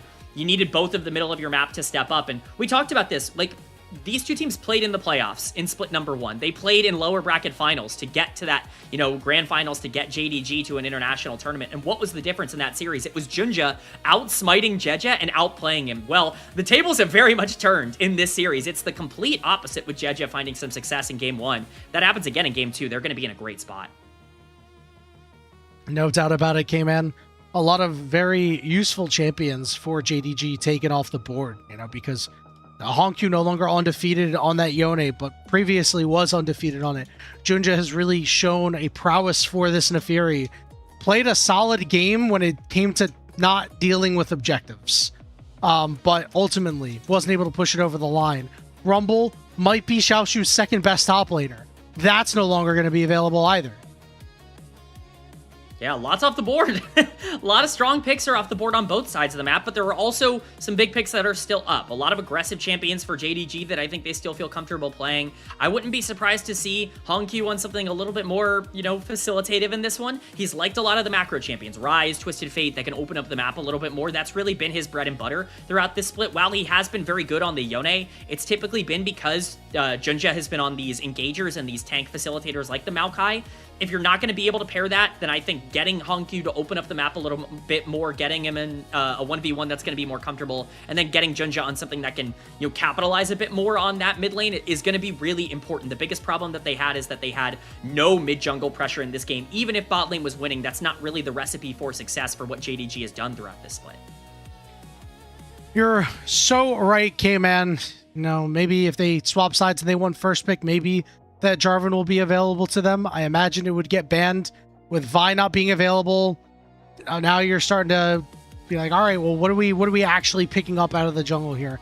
A Xin or a Wukong, and then putting Hongq on what? If you give him a Wukong in the jungle, maybe you're putting him on an Annie, but then that means you don't have that carry threat. So a lot of things to think about for JDG. One thing that you don't have to think about is JJ as your MVP.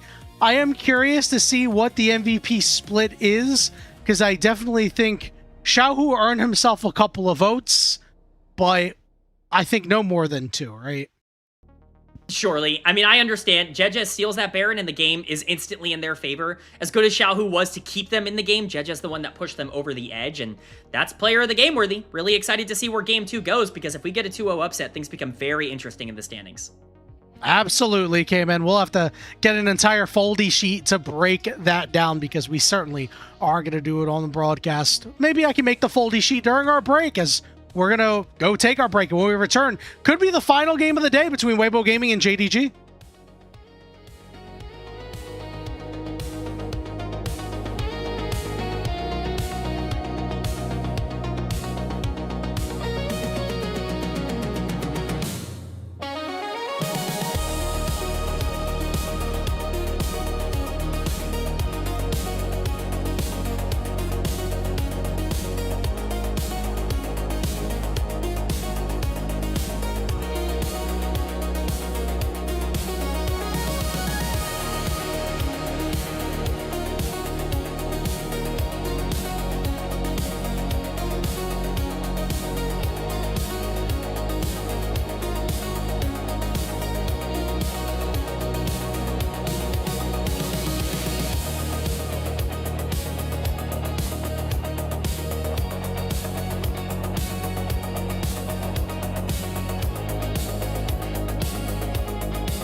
Welcome back, everybody, to the unofficial LPL English broadcast here on the LPL Twitch and YouTube channels.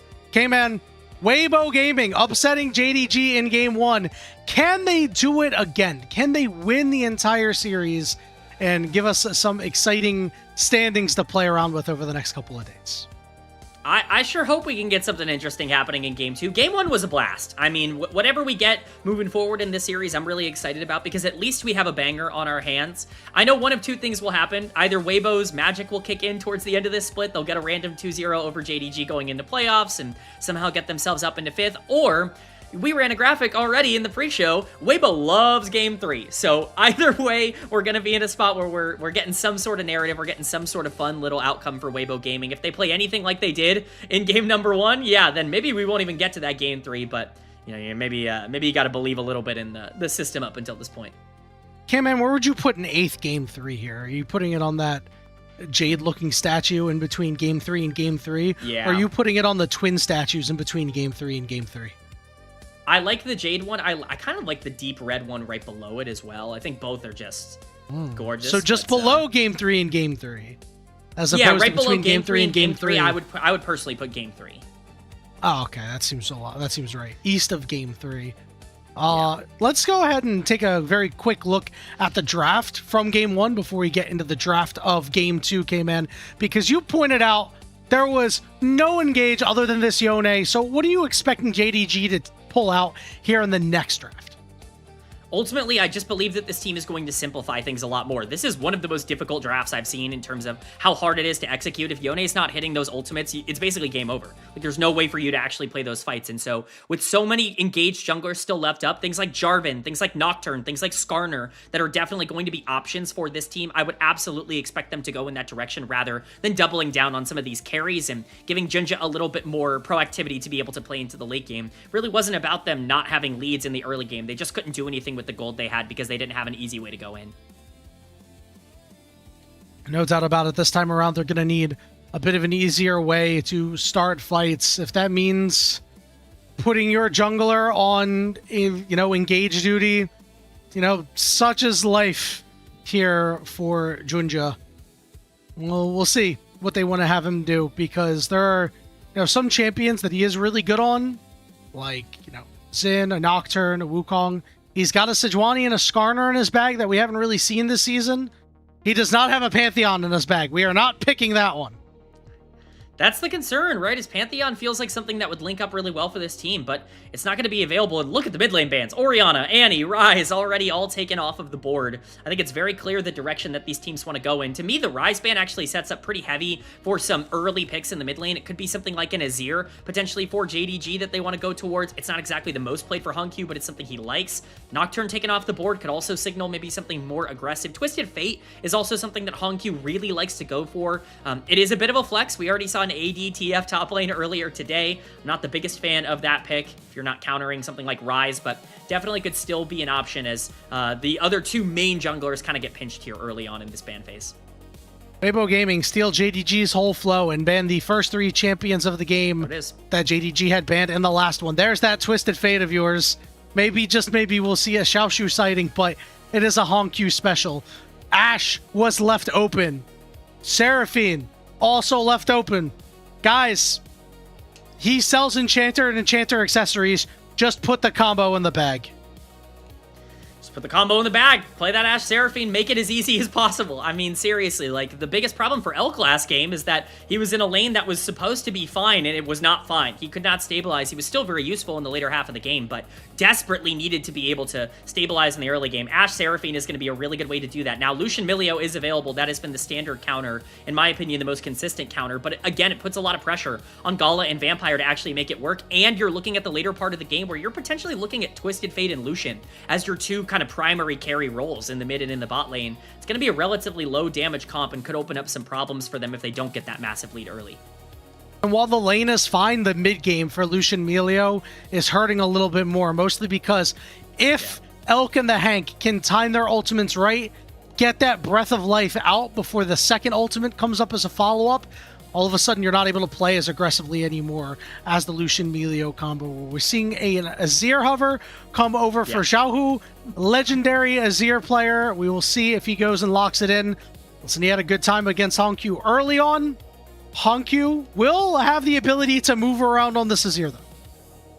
Yeah, I mean, this is a Honkyu pick, or a Xiaohu pick, and it's a Honkyu pick as well. Basically, everybody getting comfort up until this point with the way that they want to play. No real major surprises, but it does mean that these junglers are going to really get their champion pools pinched. Nocturne and Jarvan already taken off the board. As a reminder, the junglers played in Game 1 were Nefiri and Vi, so those 4 junglers are off the table, unable to be played by either side. That really makes things like Xin Zhao, Skarner a lot higher priority. Lee Sin starts to jump up in terms of expectation. I could see JDG wanting to go for something like that to create even more early game havoc. But either way, we have 4 bans potentially here, and I would expect a lot of them to go into the jungle, even though top laners are still yet to be picked. Weibo targeting out that Skarner that we were just talking about a couple moments ago. That is deep in the bag of Junja. Let's see if JDG want to take out that Xin. It is a little bit harder to pilot the Xin with a Melio on the other side, but given the fact that Jax has been banned, maybe JDG are the ones who are going to look for the Xin pickup coming out of the second half. I mean, I certainly wouldn't hate it from them. They have a lot of tools to be able to push forward with it. It gives them a free skirmisher. Trundle being kind of the main ban here also makes some sense because, again, it does pair up really well with the fact that TF can just walk up and gold card people. Trundle really makes it a lot easier with that pillar to be able to enable that combo, gets Lucian into a position where he can be a lot more aggressive with his ultimate. So I like the ban, but there are so many junglers, like powerful junglers, that are being left untouched. Again, if that Xin Zhao gets through, I would expect that to be a pretty early pick here. But if it doesn't, again, you're really starting to pinch that champion pool. Basically, all of Junja's most played champions are off the board. You're really looking at Wukong or, maybe even a Maokai as you potentially go down the board here. Xin was the final ban out of JDG. No surprise, since they don't have the first pick out of the second half. It's going to be a Pantheon lock-in here for Weibo. Not the biggest fan of an Azir Pantheon combo. I think that you're kind of weak early on. You're not really able to take advantage of Pantheon's point-and-click ability. For on the other side, JDG hovering over that Renekton, which is the Xiaoshu special. Yeah, I think another thing I don't really like about Pantheon here is you're going into Melio, who can just cleanse the stun in the late game. We can just say, whatever, man, don't worry about it. Okay. You can't even really get on any of our backliners, so it's going to be perfectly fine to play that, and you're absolutely right. It's a lot of comfort on the top side, but the early game pressure, I mean, they're throwing down the gauntlet in this laning phase. You're looking at a TF that's going to open up the map, presumably play with an aggressive jungler that can skirmish here. Lee Sin, like I said, would make a lot of sense. Perfect. I think it is the pick I would go for here. You have a Lucian Melio that's going to spike at 2 items, a Renekton that's going to be a problem. This comp has so many different ways to be proactive and to be very dangerous in the early game, but they better get that lead, because if they don't, they got basically no consistency in the later half of the game. Not at all, KMN. But again, this is what JDG is really good at. Getting ahead early, getting out in front of things, and getting wins there. They were able to get an early lead for quite some time in that first game, but were unable to convert. Weibo going to finish their draft off with a Gnar going up for the top lane for Zika.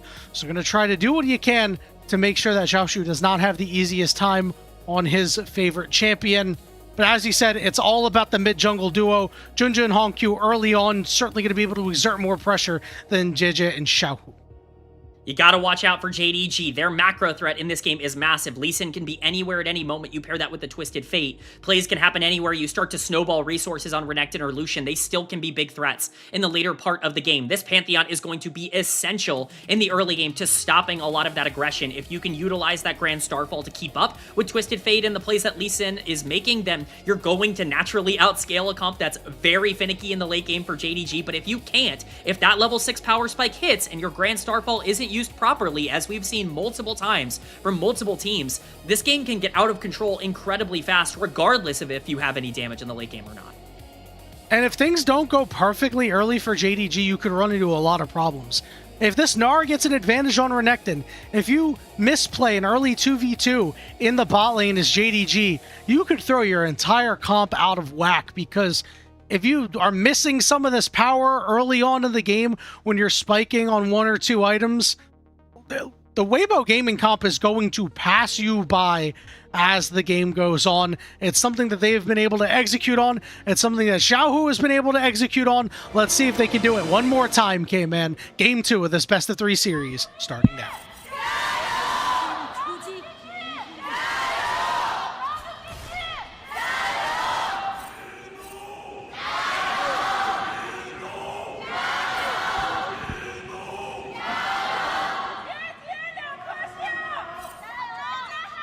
That person needed to move that fan sign. We couldn't see our GOAT.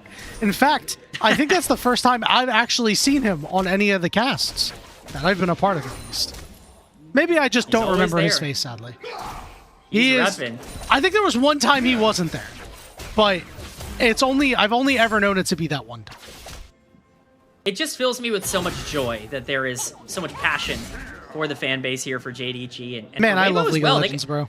That's some good Gios. Oh, you gotta love League, and you gotta love the LPL. I mean, we got exactly what we were looking for in Game 1. I'm hoping we get as fun of a game here in Game number 2, because it was truly a blast. The lane states are very different.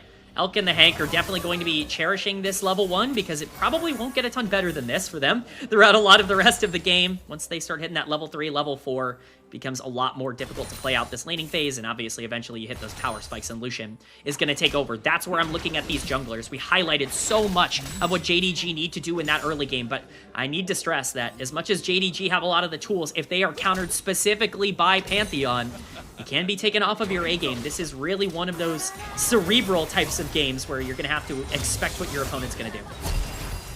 Ala dashing forward, already getting Elk's barrier out, so a wise decision there.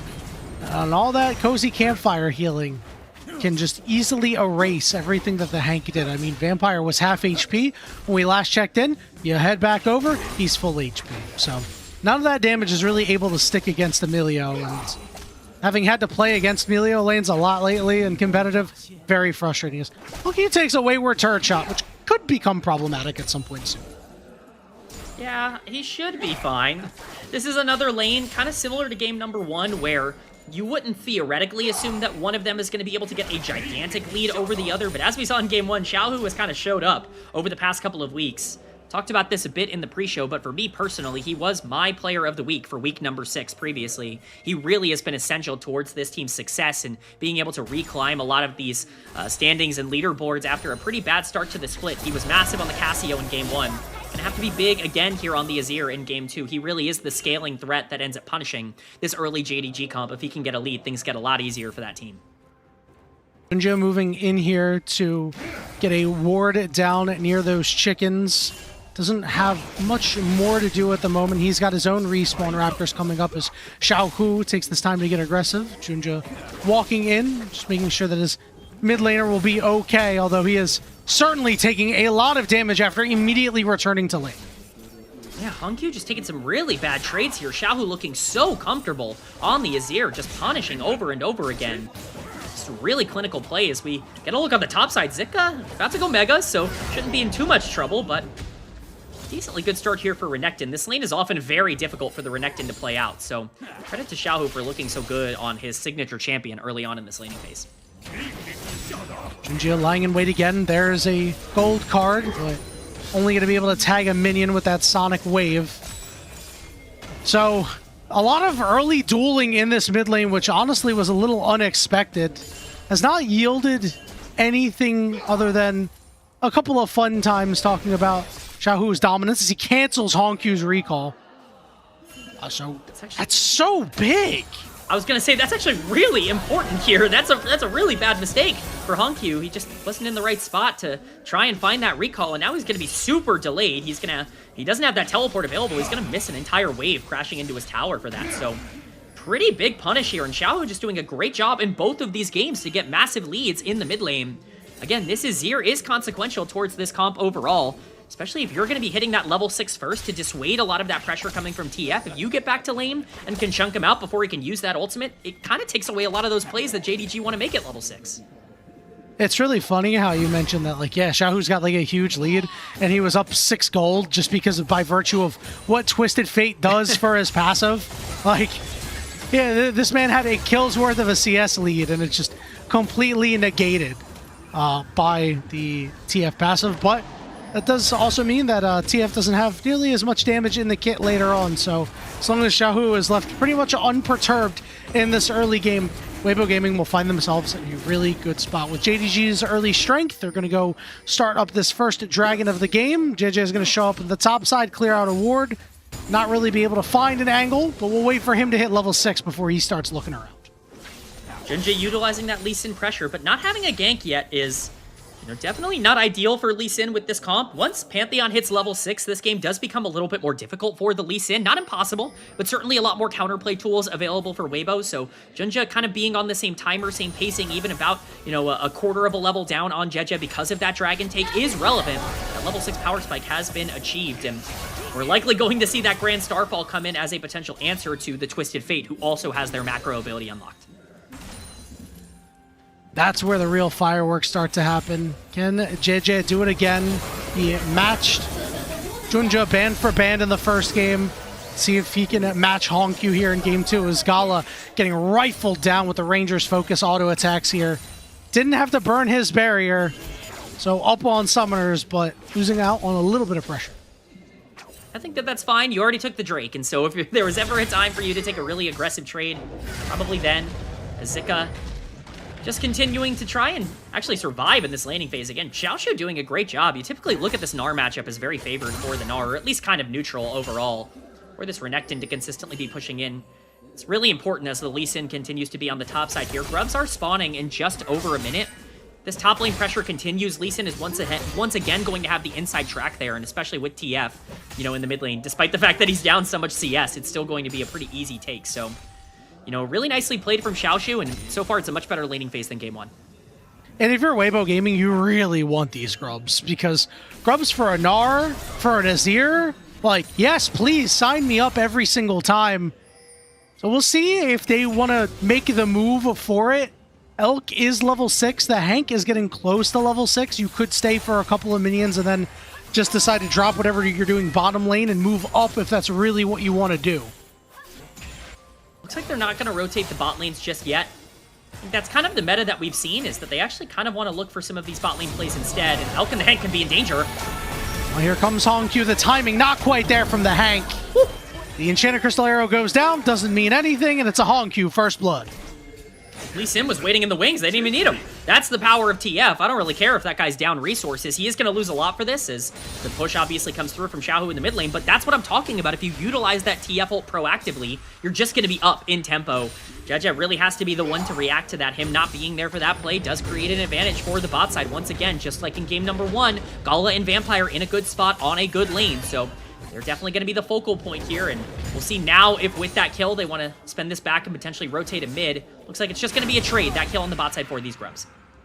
Yeah, I'm not sure if that trade is really worth it for JDG, K-Man, because Gala wasn't the one who got the kill. Even if he did, it would be a marginal lead at best.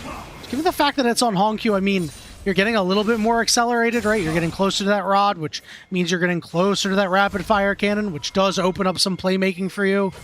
But Junja wasn't a part of that play, even though he was there. I mean, this is not a huge benefit for JDG. It's not the biggest benefit that they could have gotten, that is for certain. I think looking for plays like that is proactive. I think it's going to be more difficult for them to take extended skirmishes with just the way that their comp is set up. Utilizing the TF ult to find picks is definitely going to be more consistent for them, and that's going to be what they need to continue to look for. But it has to be play 1 of 5 or 6, right? Like that can't be the only play that you go out there and make. I just overall think that you need to be in a spot where you continue to keep your pedal to the metal here. You will eventually get outscaled, but the Lee Sin burning no resources there does still open up some opportunities to potentially try and look for this Gnar on the top side. I love this. Joshua has already built a nice little lead for himself. He's a level up for the moment, not a full level. But now Junja has an opportunity here with Mini Gnar here to stay for a little bit. Xiaoshu, because of his aggressiveness, got taken to half HP. Zika has an idea that something doesn't seem right here, but he will instead put himself on this island. They throw everything at him and take him down, and JJ is just a little too late. The Enchanted Crystal Arrow lands. Oh my goodness, Xiaoshu got a spear to the back, and now JJ is looking to turn this fight around and clean it up himself. Junja will be able to ward hop away, but a great play sticking with it, a real team effort. Word for word, exactly what I talked about needing to happen in draft. When Lee Sin goes for these plays, that is when you have to pull the trigger on the Grand Starfall. It's a great job to trade kills on the top side, and Kala very much in danger there, having to dodge out of the way of the Seraphine ultimate. I really love the proactivity of Weibo. They are not resting on their laurels. They're actually pushing JDG despite the comp difference here. JDG still getting a pretty big lead off of that play because of the gold lead now on the top side and first item being completed for Junja. You know, the fights are still going to go their way for now, but, you know, Weibo, if they keep trading 1-for-1, are eventually going to be able to win out on some of these plays. I mean, remember, a lot of this gold is on Honkyu, where he's got a 500 gold lead. You could almost remove that from the equation at this current point in time. He's got his Rod of Ages, but this is not really where TF is strong. I think the big differentiator to look at and the big thing to keep your eye on is Xiaohu's CS, where he's at a 118 at 11 minutes, and this Azir has not been disturbed by this early game JDG composition. That being said, they're going to still leverage a lot of this early strength. They're going to go with their second dragon. Eventually, Weibo Gaming is going to have to try and stop the stack. They're going to maybe look for Honkyu here. He's forced to flash away. Spear over the wall, not going to quite get it done. Elk stepping up a little bit too far. Honkyu drops the Destiny. Going to look for Xiaohu. Everybody's grouping up here. Stuns there. They find the mid laner for Weibo and take him down. But the Hank does not have his ultimate. JJ's in a little bit of trouble. He'll be able to get back to the turret. The insect play is there, and it's a double kill for Gala. JJ gets tagged by a sonic wave, and JDG explode with kills. It's gorgeous from JD Gaming. The one mistake that Weibo can't make is trying to contest over that dragon. I don't understand why we're even in the area in the first place with the power and strength that JDG have. The objective's already gone by the time they even take it. It's a very well executed fight, but the moment you burn Honkyu's flash and he's out of there, there's nothing left to find. You haven't gotten any critical summoners on any of the key pieces like Gala or Junja in this fight, and so when you overstay, when you try to escape on the Azir, it's just free pickings for a frontlining mage who just has no HP at this point. Junja just gets to free fire. Milio coming clutch with that ultimate there as well. That's why we talked about him so much in the draft phase, being critical against this comp for Weibo. So much of what they do requires that CC chaining ability, and Junja just kind of styling on Weibo with those Lee Sin mechanics. They needed to get that big lead, and that's exactly what they got there. All Weibo had to do was not fight, and now they are in a very bad spot because now this Lucian is accelerated. Didn't really have too much of a lead before, but picks up 2 kills in that fight and is now going to start to impose his will.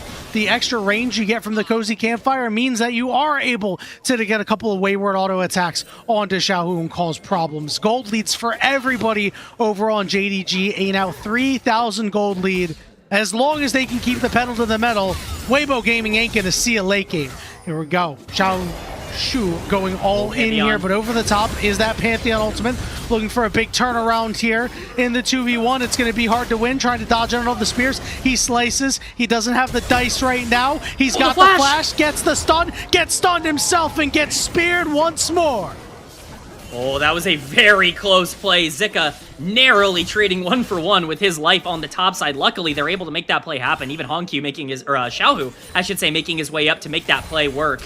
You know, a good play from Pantheon to pull back some gold, but they're going to lose out a lot in the side lanes because of it. They're not going to be able to win on this first turret race if they continue to push for it. Maybe they will. I mean, they do have a lot of damage on this top side, but overall, at least they're getting something. They need to pull back the gold in this game, and with a nice sidestep on that ult. That was instant. That he knew that was happening. He's got them downloaded. He just saw it coming from not even a mile away, only a couple of feet.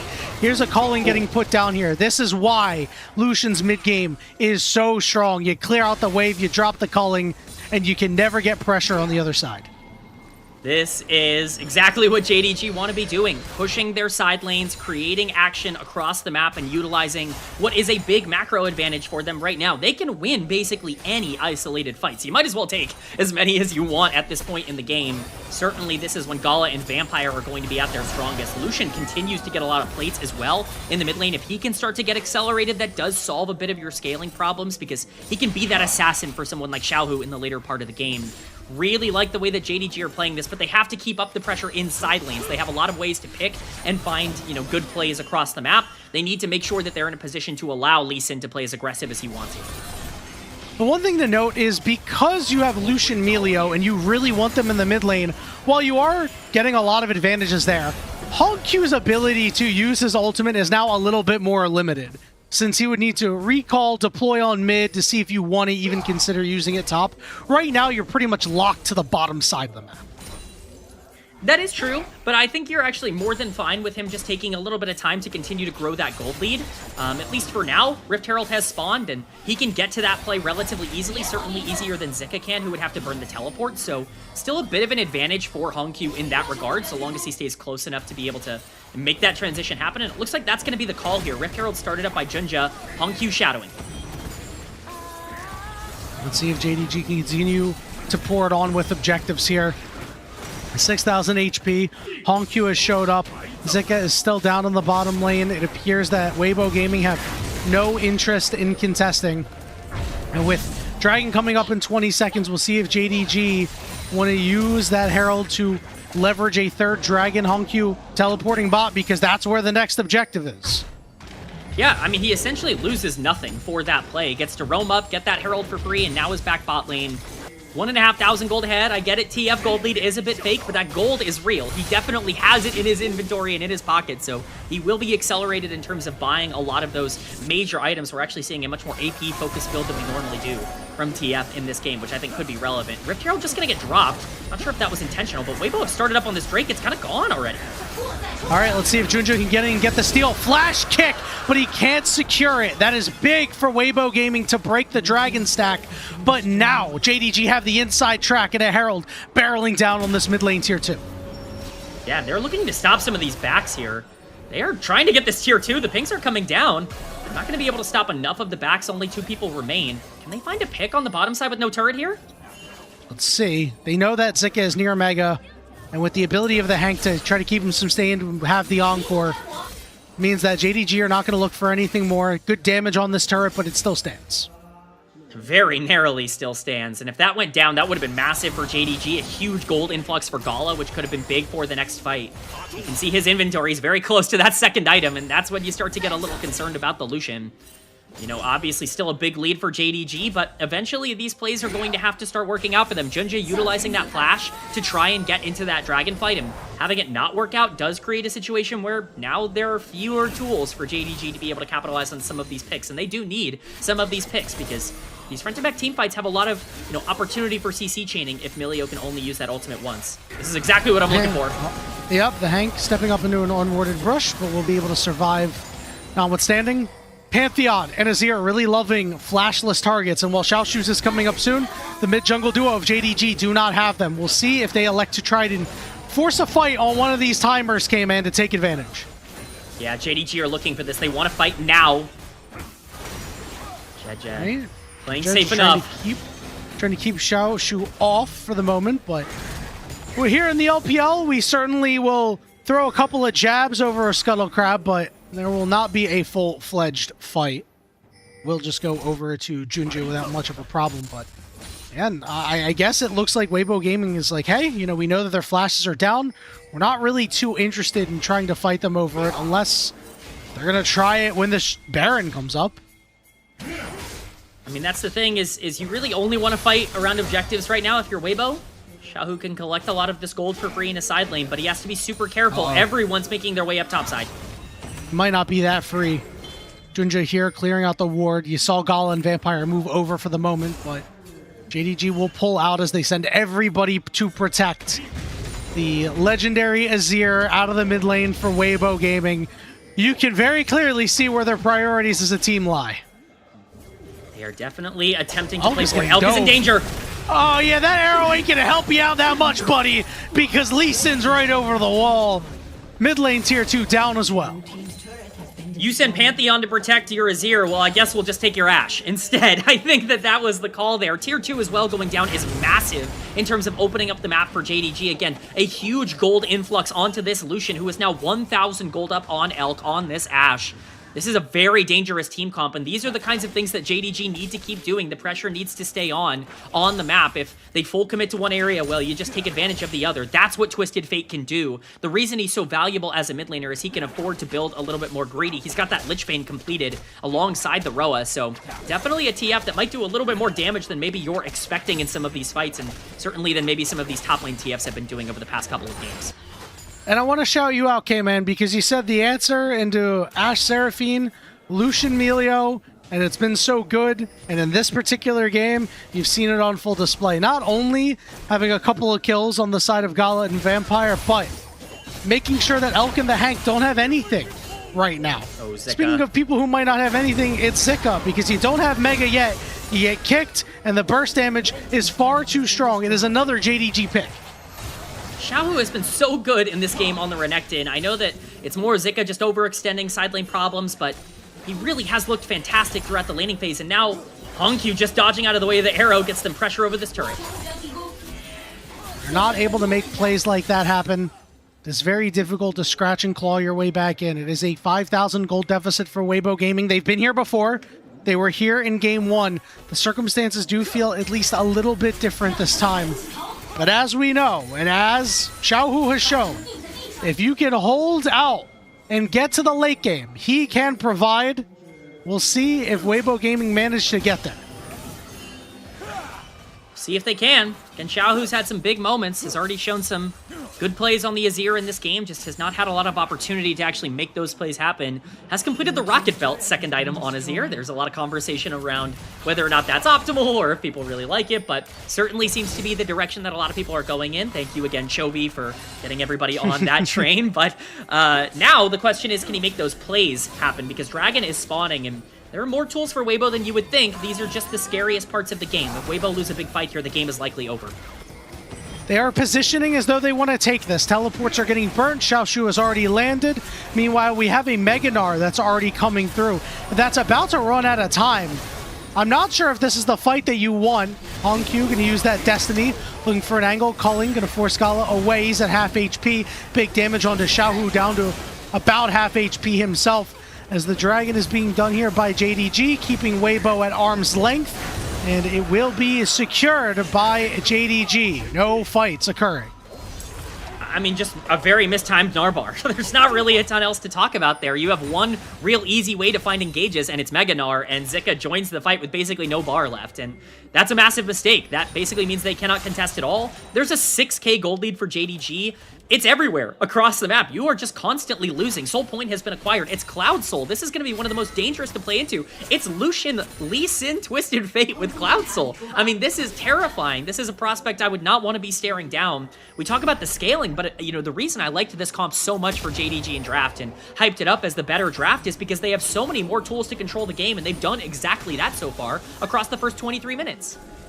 Yeah, it felt like Weibo was like, all right, we need JDG to be a little bit passive because we're not going to be able to exert that much pressure. Well, JDG is anything but a passive team.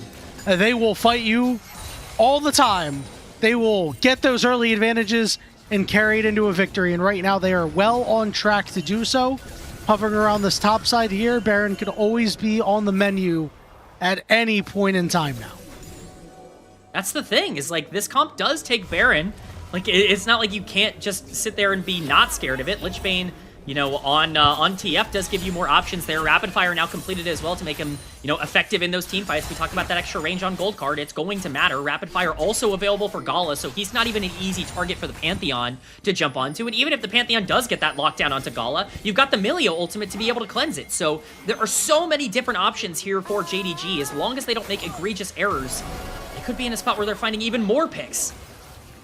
We need to see the Hank come away with a big encore. We've seen a couple come through and not really do a whole lot. It is hard against this Melio with the Breath of Life, with the Mikhails, but you need to be able to find a way. You need to find a way to bait out this CC, the CC cleanse coming through out of the Melio somehow, some way, whether it be a Gnar ultimate, whether it be Pantheon stuns or an Asher.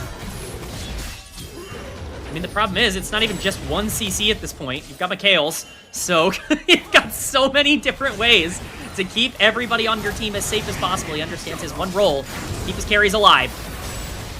Okay, here's a root. There's the culling. Xiaohu will be able to slide out without too many problems here, but JDG continuing to exert their pressure, bullying Weibo Gaming with that 6,000 gold lead, slowly encroaching in on their jungle. And Chinna Crystal Arrow is going to not land on Xiaoshu. He will slice away, no dice. I don't know if a single one of those Ash arrows has landed this game, unfortunately. It has been a tough one for Elk. We talked about, you know, the dangers of early picking Ashe Seraphine, something that was so safe at the beginning of the year, but people have just realized how good Lucian Milio are, especially after some of the buffs to Lucian in some previous patches. It's just in such a good spot to be able to not only take advantage of it early in lane, but in the mid game as well, really neutralize a lot of the plays that Ashe can make. And you really just run into a situation where she's just an ult at this point, and she can't even really find it. Elk, a hero for Weibo Gaming throughout a majority of Split 1, has not been able to find that same level of success. You know, we talk about Xiaohu potentially being a carry on the Azir. Ashe can do a lot of damage in the late game. You just have to finally find these setups. You have so much CC available. I understand Milio can cleanse basically everything, but, you know, if you hit everything, then maybe you can get enough damage down to burst one of these teammates and, you know, capitalize on a bad fight from JDG. They pointed that out about Elk. You know, that first split was so good for him, and you could see even on the other side, you know, the guy we talked about, Honkyu, earlier on, kind of an opposite situation here where he's really come on strong here in the second split, but that first split wasn't so hot. You know, if these guys, you know, if Elk can go and put things together for a playoff run, we could see a JDG-esque split coming out of Weibo here in Split 2 playoffs. It's just a matter of actually getting there, and if you're able to get the job done in this series, will certainly be a nice feather in the cap for Weibo Gaming. If you manage to get the job done in this game, I mean, you are feeling great about yourselves. Like, yeah, man, we can go 6,000 gold and not care, and we can go and win games anyway. Yeah, and, you know, for Weibo, you want to try and come back here. JDG have been so oppressive in this one, but might have overstepped on the mid wave here. Arrow, you got the cleanse out of Gala. We managed to get the Melio, but JJ goes way too deep and goes down. Xiaoshu with a good flash, but he gets knocked away. Honkyu onto the backside, and Gala's free firing on Weibo, and they are wiped away by the might of JDG. The gold card goes all the way downtown. Zika can only run for the hills. And JDG, what do they want to do now? They want to go after objectives? Do they want to push? It looks like they want to chase Zika right now, secure that kill onto the Gnar, get themselves an ace.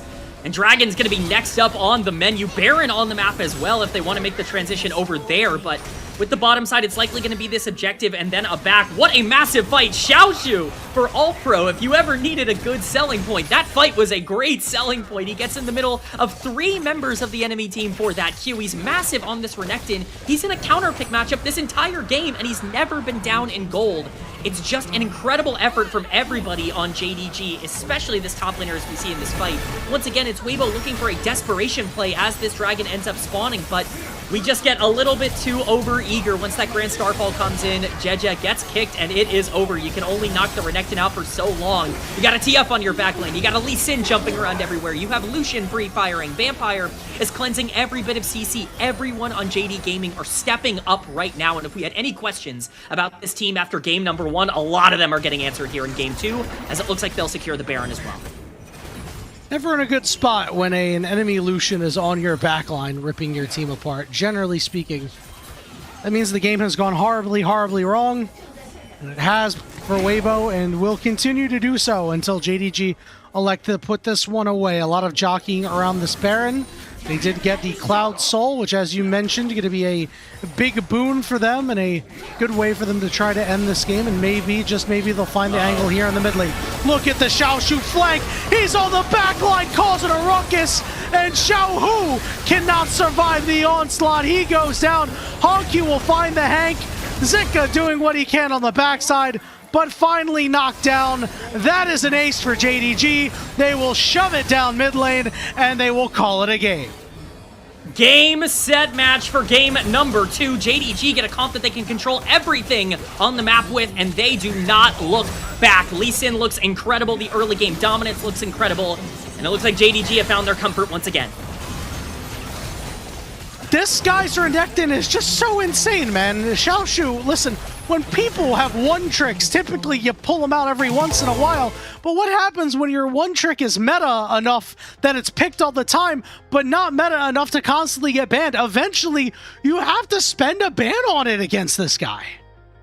It's actually insane. I mean, this is a counter pick. This is like the classic Renekton counter pick, right? Playing Gnar into Renekton, it's like, okay, I have the range advantage. You know, lane's gonna go well for me.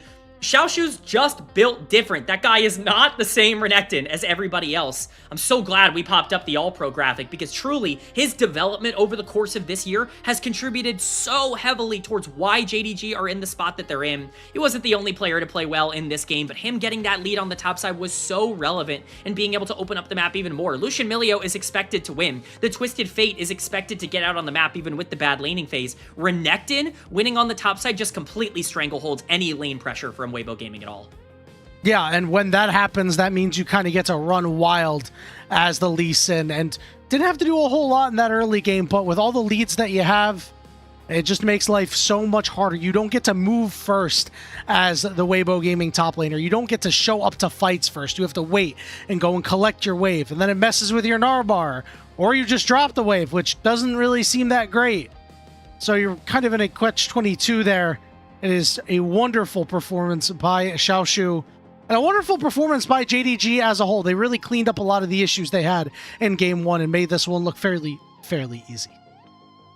It looked so clean. I mean, I said it towards the end of that cast, but the reality of the situation for me is like, JDG is a team that plays so well when they get to create the plays, when they get to choose where fights happen, when they get to control the map and play through tempo. Junja in particular, it has been a monster when he gets to control the map. Now, he is a Feast or Famine player, hot and cold. We've talked about it and discussed it a ton on the broadcast over the course of this split. But the difference between Junja's good games and bad games is that in the good games, he gets massive leads and he has the confidence to be able to take really whatever fight he's looking for. Because when he gets to play aggressive, I mean, JDG never look back when they get to make any play they want. They're so dangerous when they get to control the map. It's just really fun to watch. And this is what I want to see out of them. I want to see them drafting Lee Sin and just trying to style on a team like Weibo that they should be better than. And this is what we expected to see out of them in Game 1. That we did not get. They had those leads, but they did not convert well enough. And, you know, this is the JDG that we've been accustomed to. And now, K-Man, guess what? It's Game 3 Merchants going to Game 3. Not necessarily their comfort zone, but nonetheless going to Game 3. Taking a look at the damage charts here. Gala leads the way with 20.2k. Elk did 8.7k damage. That is unusually low for a near 30-minute game. Was not able to do a damn thing in these fights. 0 kill participation for Xiaohu and the Hank. Very unfortunate. I mean, it's tough, right? Like it's tough when you know the game is so far out of control, basically because of your loss in the early game. One of the big things I want to point out from that graphic, how balanced the damage profile is from JDG. It was everyone, right? Like everyone was doing damage in these fights. Junja was obviously finding some really flashy engages onto, you know, Jeje at times and onto Elk with the flash ult and others. And obviously this Ashe had a really tough time playing the game, but there was no weak link of JDG. Even Hongq, after his, you know, bad laning phase, was able to really stabilize and become one of the biggest key contributors in the late game for that team. We already talked about Xiaoshu, but Gala and Vampire were excellent. It was the whole map. Like JDG just looked like they were winning everywhere. That's the expectation for a team like this, is with their talent level, if you get leads on these these players on these carries, you're gonna be able to just snowball the game out of control. You as a 5-man unit can really take down basically anybody, and it's just really impressive stuff. I mean, we even saw it there, right? Like, Gala gets hit by the Ashe arrow, and it's a Mikhail's, and then later on in the fight, you get the Vampire ultimate out of him. And, like, it's everybody playing selfless, team-based League of Legends, and that's how you're going to win against a team like Weibo. Yep, it's something they've done very, very well this split, and a big reason why they are in second place right now and looking to maintain that second place spot. I mean, this team fight's a thing of beauty. Not only the lead kick, but the beautiful flank. Only use the slice, so you have the dice to get back over the Azir wall. I mean, that's just really good Renekton play. And, you know, in fairness to Weibo, in desperation mode there, you don't really get to set up for plays whenever you are down that far. So no real surprise there. K-Man, with everybody performing so well, who's your MVP? I mean, Junja had so much kill participation in this game. I think he participated on every kill except for one. It's got to be him, right? Yeah, at least in bias here, because he's the most fun champion to watch in professional play when it's done well. But yeah, I gotta give the nod to Junja here. He was just phenomenal. I mean, some of the flashy plays he made as well were just great. I think this is a very earned player of the game here. 94% KP percentage. I think that's good enough for me. No doubt about it, K-Man. And the junglers in this series have been the difference between wins and losses. Game 1, it was JDG. Game 2 was Junja. Will we see one of these junglers step up in Game 3, K-Man? Or will it be somebody else on these teams to take them home to the promised land of getting a dub here in the last week of the LPL regular season? We're going to take a break, and when we return, we're going to find out. It'll be the final draft of the day between Weibo Gaming and JDG.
Welcome back, everybody, to the unofficial LPL English broadcast over here on the LPL English Twitch and YouTube channels.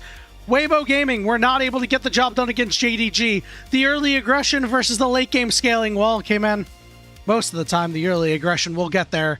JDG were able to lock in, play their comp to perfection, and now we're going to game 3. We have an updated graphic here. We have hit it. We put it to the left on top of the meat. That is meat, right? Like behind it? That looks like meat. It could be we're gonna have a meaty game 3. I think that's what we're indicating here, is that game 3 is gonna be It wouldn't make sense to be raw meat. That has to be a rock. But it looks like raw. It looks like raw meat, does it not? We've shifted it. We've shifted it slightly to the right to indicate that it's to the other. It's definitely the it's far on left. the statue. It's on the statue right there. But yes. I'm mystified by this now. Yeah, honestly, whatever we're getting in game number 3. Did you say we're gonna have a meaty game 3? By the way, I said that verbatim, word for word. That's what you heard. You got a problem with that, Yanni? We're not Arby's, bro. We don't generally have the meats, but we'll see if we have the gas for this third game. Tell you what. So a lot of junglers not going to be available. I imagine that Jarvan is still not going to get through this draft just because it's such a good jungler for either of these guys. So let's kind of go down the list here, right? Because for a guy like JJ, oftentimes you're like Vi, J4, Nocturne, and then Pantheon. Well, 2 of them are not here. J4 is constantly banned, and his Nocturne hasn't been great. So then you get to like the stuff that he's really good at, like Lee Sin, Xin Zhao, and Sejuani. Well, Lee Sin's not available. So like we're really getting to the bottom of the barrel. I do wonder if we're going to see maybe a focus from JDG of trying to ban out JJ and put him on something uncomfortable. Couple of champions that I think are worth noting. Xin Zhao still left up available. I think that that's going to be something that both of these teams kind of want to go for, even with the lack of Xin Zhao priority. And specifically for JJ, if you want to bring up champions that I think he would feel comfortable on and has found success on, Trundle was banned out in the previous game, and I think it's something that this team has found a lot of success being able to play with some more aggressive bot sides if they do want to go in that direction. So those are things I'm going to keep my eye on. Specifically, the main 4 junglers that are left up, J4 and Nocturne likely to be banned, but Skarner as well, also left up and available for both of these teams. That would be a more stable kind of tank engage style option. There are definitely still champions available in the jungle, but you're right, a lot of the big pieces are gone, and quite frankly, I'm just not expecting either Jarvan or Nocturne to get through that first phase of bans. I'm not either, and I think that in terms of what has been played this season between these junglers, it has to favor Junja for me. I think he has generally been a better jungler this year, than JJ, and you know, that's not a slight on JJ. The jungle role has been absolutely stacked this season. So, you know, we'll see what the draft strategy is going to be from either side, right? Because if you do send a lot of these early bans for JDG, and Weibo anticipates that, they could choose not to ban any of them, go pick up a jungler for themselves early in the first half, and not have to worry about it for the rest of the draft.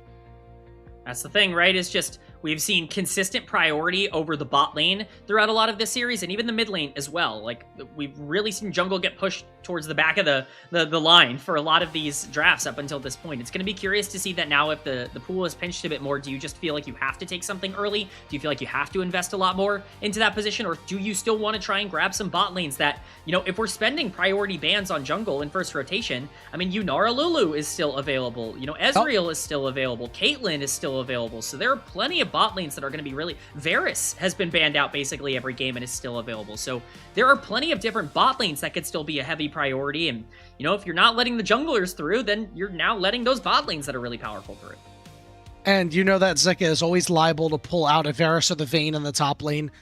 Yeah. Don't seem to be nearly as good in the team fights on those champions as he is on others, but if you can get laning advantages against a guy like Xiaoshu, can actually be very relevant. Already, Nocturne and Jarvan are gone.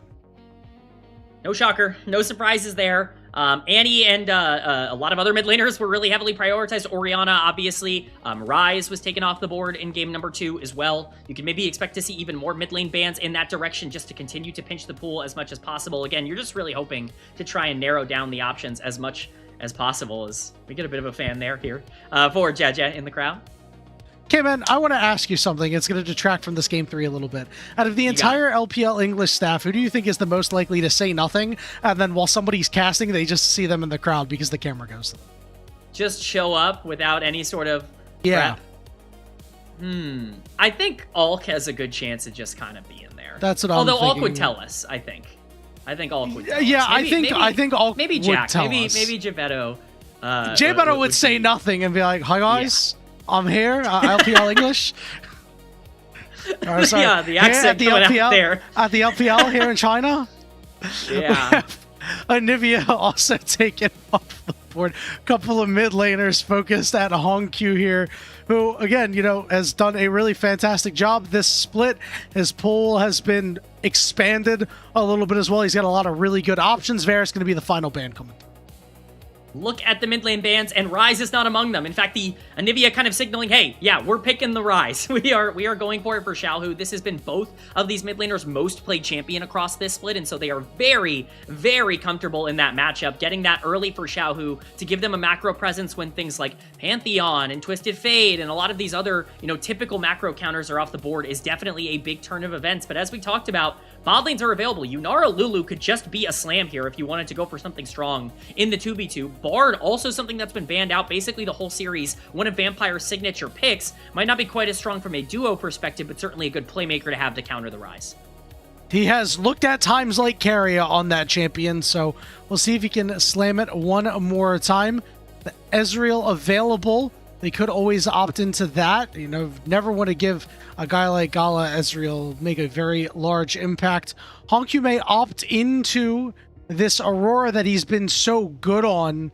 A 5-1 record on it. Listen, I would say go for it. Okay. Great. We haven't seen a Talia in some time, no?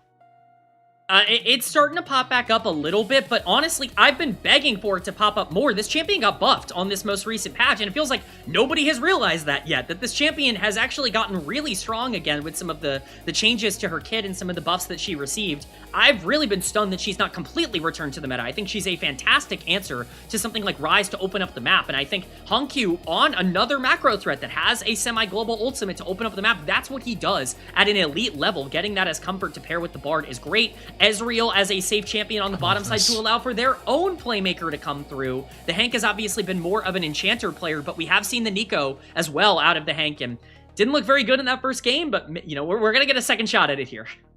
What's going to be so difficult for him to do in this game is that Vampire, known for playing a lot of Nico, being really excellent on that champion as well, is going to generally have a good idea of what the Hank is going to want to accomplish in these fights, and because of the Tempered Fate, could always try to snuff that out.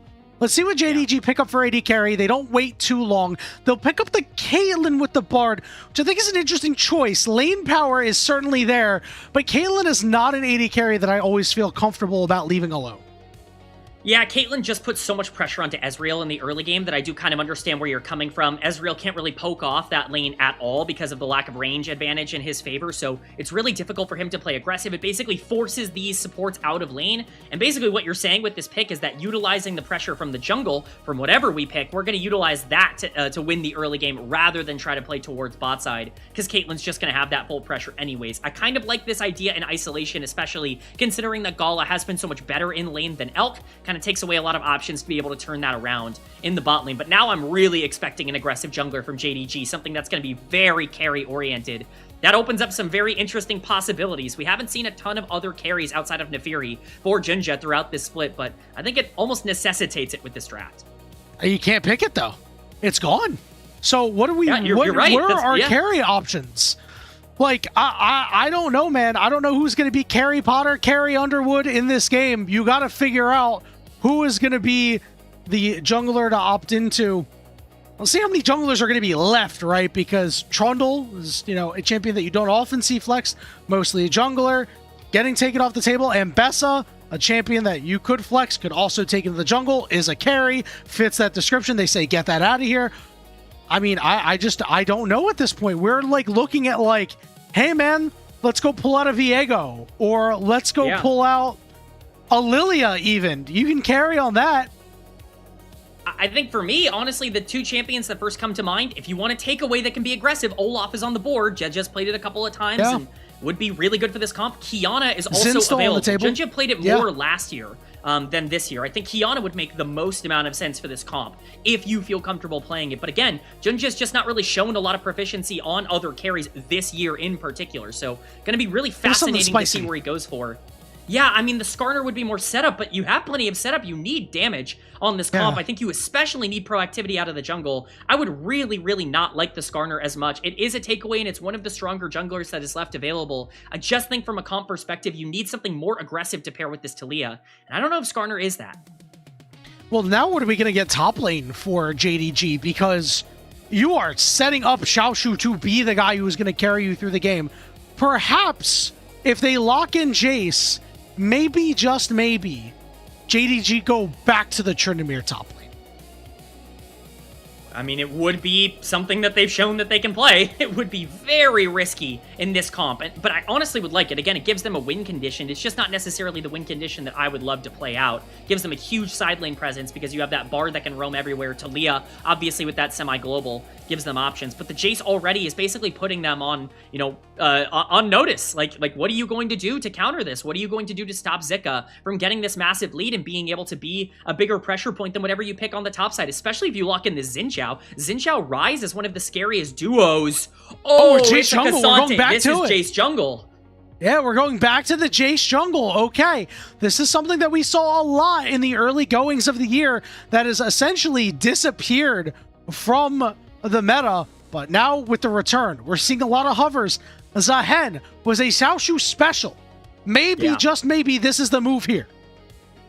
Honestly, I would have liked Zehen for Junja if they wanted to go in that direction. Yeah. But yeah, for Xiaoshu, I think this makes a lot of sense with the comp that was drafted. I think this Zehen is actually incredibly strong in this particular comp, and what you're looking at is a draft that I think is really interesting. The way that Jace Jungle ends up factoring into this is now you have even more pressure to spike in that mid game. You've already got a champion like Ezreal with the Nico engages that wants to be a little bit more proactive once that laning phase ends to make sure that Caitlyn can't get out of control. But if you're going to use Rise Realm Warp with a Jace, you better make those plays happen. There's going to be a point in the game where that split push prowess can only really work if you have that massive advantage. And for JDG on the other side, while they also are a comp that maybe theoretically you would look at and see like early game pressure, I'm looking at that Caitlyn late item power spike as the one that's actually going to be more relevant after these supports start roaming and once that Zehen can really start getting online. Couldn't agree more, K-Man. I have some issues with this Weibo Gaming draft because I don't know how you're closing out on any of these kills.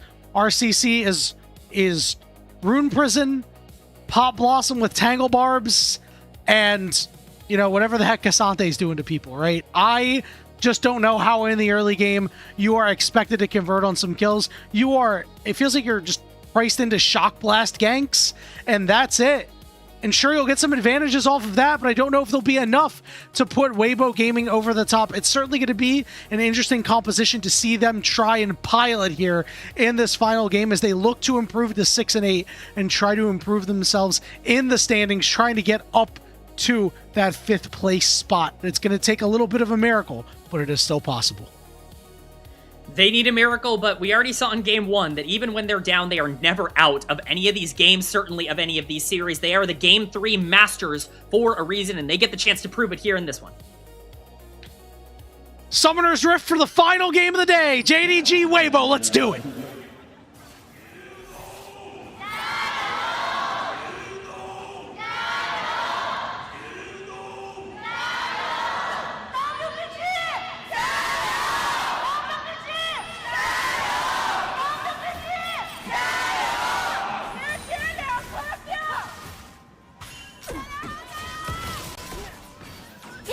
There are a couple of scenarios that occur with a Weibo 2-1 win. Not too many, so we can break them down for a second. If Weibo win this 2-1, an IG loss and an NIP loss, they go up to 5th. An IG and NIP 1-2 loss will get us a weird head-to-head, and then a 3-2 game score in the heads-up against NIP, so that'll get really weird. IG 2-0 win and NIP 0-2 loss will move Weibo to 6th and IG to 5th. An IG 2-0 win and NIP 1-2 loss will move IG to 5th. And then we'll have the Weibo Gaming and NIP weird tiebreak scenario with them being between 6th and 7th. So there is a lot going on here and a lot of moving parts if Weibo take this one. I hate to say this on cast. I really do. I promise, Yanni. If we get a tiebreaker for 6th, 7th in 2026, that's an absolutely insane outcome.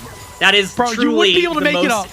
You can't make it up. We need this. I think we need this. Yeah. Mostly because Alk will lose his mind.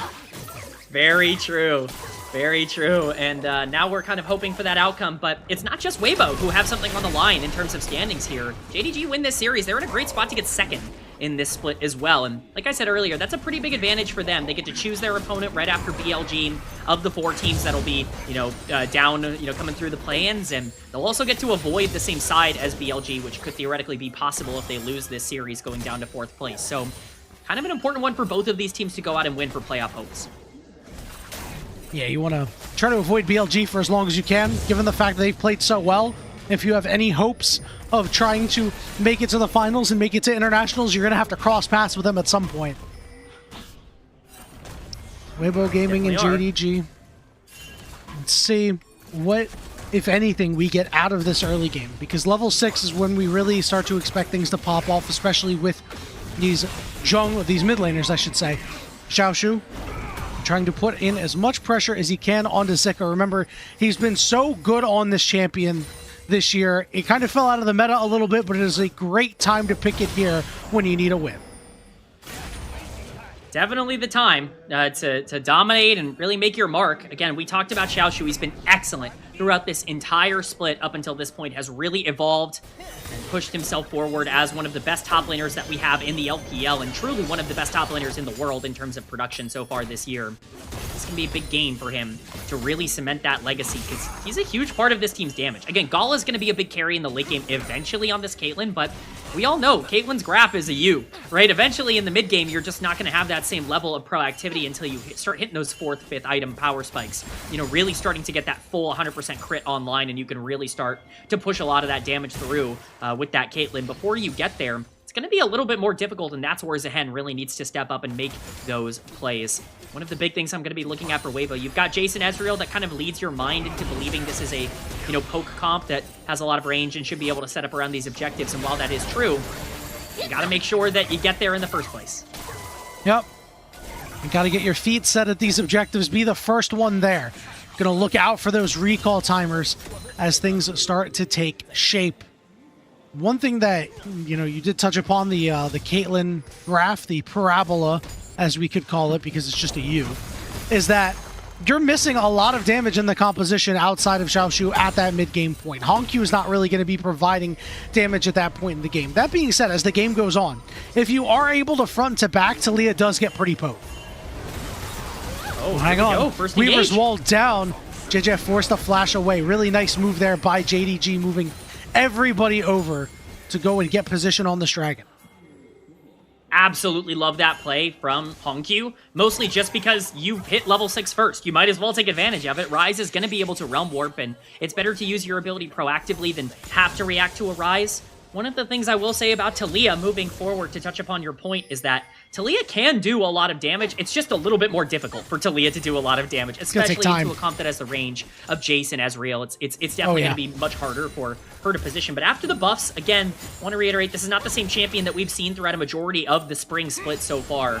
She's much stronger on this current patch, and we're going to get the chance to see it here, hopefully, this game. Junior showing up to help his mid laner take his recall. No teleport available for Hongq, and because that Weaver's wall is down, he's kind of stuck here because they can't knock Xiaohu off the block in here in this mid lane and force him away. So Hongq has to constantly soak up these waves with no mana and needs to get a recall off soon. This means that Dragon was able to be started up by Weibo Gaming because Junja showed up on the top side here. So despite the fact that JDG had the early possession of the river, Dragon will go to Weibo regardless. Yeah, I mean, really, the timer to take Drake would have been right after the Weaver's wall, but Unfortunately, because you don't capitalize, Vampire continues to roam on the Bard, and eventually bot lane 2v2 pressure just goes in favor of Elk and the Hank. And, credit to them for being able to push that forward. That's why they're able to get that Dragon. It's not the only objective they're going to be looking at. I actually think Grubs are basically essential for Weibo's comp in order to play this as effectively as they want moving forward. They need to have that advantage in side lanes to play as aggressively as they want to around these river objectives. And if they can't get them, if they can't really set themselves up for that early skirmish that might need to happen near Grubs, I think the game does get more difficult from there. Speaking of those Grubs, they'll be up in about a minute. Split push prowess from Xiaoshu going to really benefit from them, as well as Xiaohu. The two key split pushers of this game would be more than happy to get those. Honkyu going to try to disrupt the recall here and to try to mess with Xiaohu's timings the same way that he did it to Honkyu. Yeah, I think there's been a lot of pressure put on the mid lane already by Junja. They've wanted to try and keep Honkyu in a good spot, keep him healthy, and keep his lead. But now it's the bot lane who's going to be the focus, and Elk and the Hank could be overextended.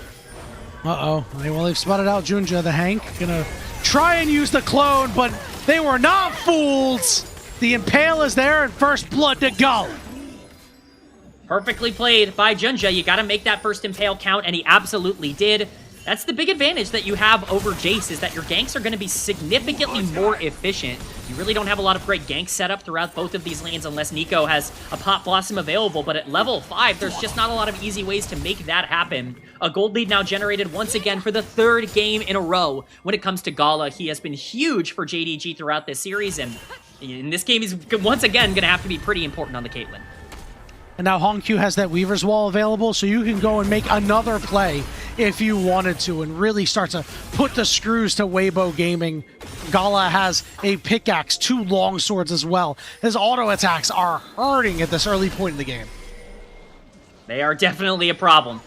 This is a really, really good start for JD Gaming, about a 1k gold lead, and they actually have prio over this river, as Weibo Gaming are kind of flying blind into a potential death push here.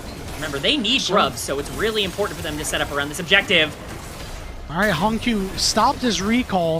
It was very low on mana, but it was for a good cause. JJ, very low on HP right now. We'll see if Junja wants to respond and try and push him off these jungle camps, but with the Hank and Xiaohu nearby, seems unlikely to happen. Grubs have been started up. Junja's going to be able to take the 1. With teleports coming in from his solo laners, it could be more if they want. Yeah, it could be more, but I don't even think they have to get more. Just a 9-3 from Weibo, I think, is really important this game. I think that's why Junja was so comfortable taking that exchange. As long as he got 1, he was going to feel pretty good about that exchange overall. Being able to get more at this point, because the Jace has to back from that extra damage, is just icing on top of the cake. This has been a great early game from JDG. And that's kind of what Weibo needed. They needed to jump out to a pretty big lead here with the Jace and with the Ryze in particular in the mid lane. The fact that Taliyah has had full pressure, the fact that Jace has not been able to contest any of these objectives, definitely in favor right now of Weibo Gaming, or of JD Gaming, even if they do get one of these rounds. Yeah, and you've got this double poke bot lane coming out of Weibo that hasn't garnered a lead for itself. It's in fact behind because of the kill that occurred. And Jeja has been running around, farming up as much as possible. I don't know how much gold he's made off of his first strike, but it feels like he has not really been too active in terms of trying to deal damage to opponents. So we're really needing this Jace to make an impact. He's got his first item completed. You have to start getting down this poke damage. You have to set your feet at these objectives first, like we talked about earlier. A minute to this dragon. Let's take a look at Weibo's setup. Absolutely. I mean, you're talking about now or never for Jace. You're absolutely right. But also, you've yet to use a Realm Warp, a single one throughout this entire game. Weaver's Wall has already been used to at least decent effect. And if you're not going to be utilizing that ult to get the Ryze or the Jace into these fights, it's going to be harder for him to find those engages. Expect that Realm Warp to be used very shortly around this major objective.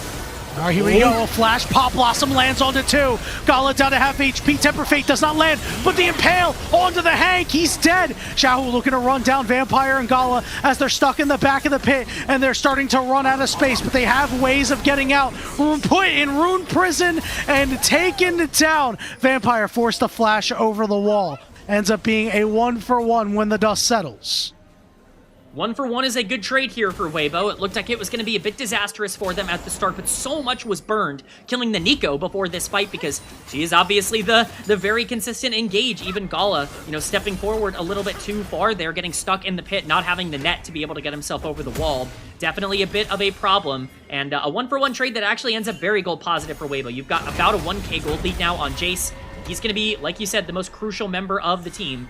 Still going to be waiting for those engage tools to come back up, but if you can follow through on Pop Blossom or Realm Warp, then the Jace can still have a big impact, and see if he wants to utilize that to potentially try and take this dragon.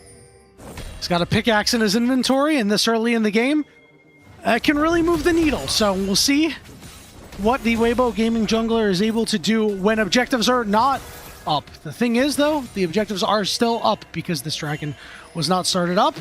Weibo Gaming get there first. It's just a matter of what they want to do. Do they want to try to sucker JDG in and try to land poke like you just saw the attempt here? We'll see if JDG elect to fall for the bait. They're feeling pretty confident about their team fight, it looks like, as Junja leads the charge along with Honkyu and Vampire to try to take some space away from Weibo Gaming. They have to try to find a way to link up. The Hank and Elk separated from JJ. Lands a Shock Blast, not a lot of damage. Ezreal ult takes Gala down to half. Tempered Fate is going to land onto the Nico. Dragon getting low, 1000 HP, secured up by the Skarner. But bursted out and killed is the Hank. Vampire gets a second kill. Shock Blast does some damage, but you just don't have enough gas in the tank right now.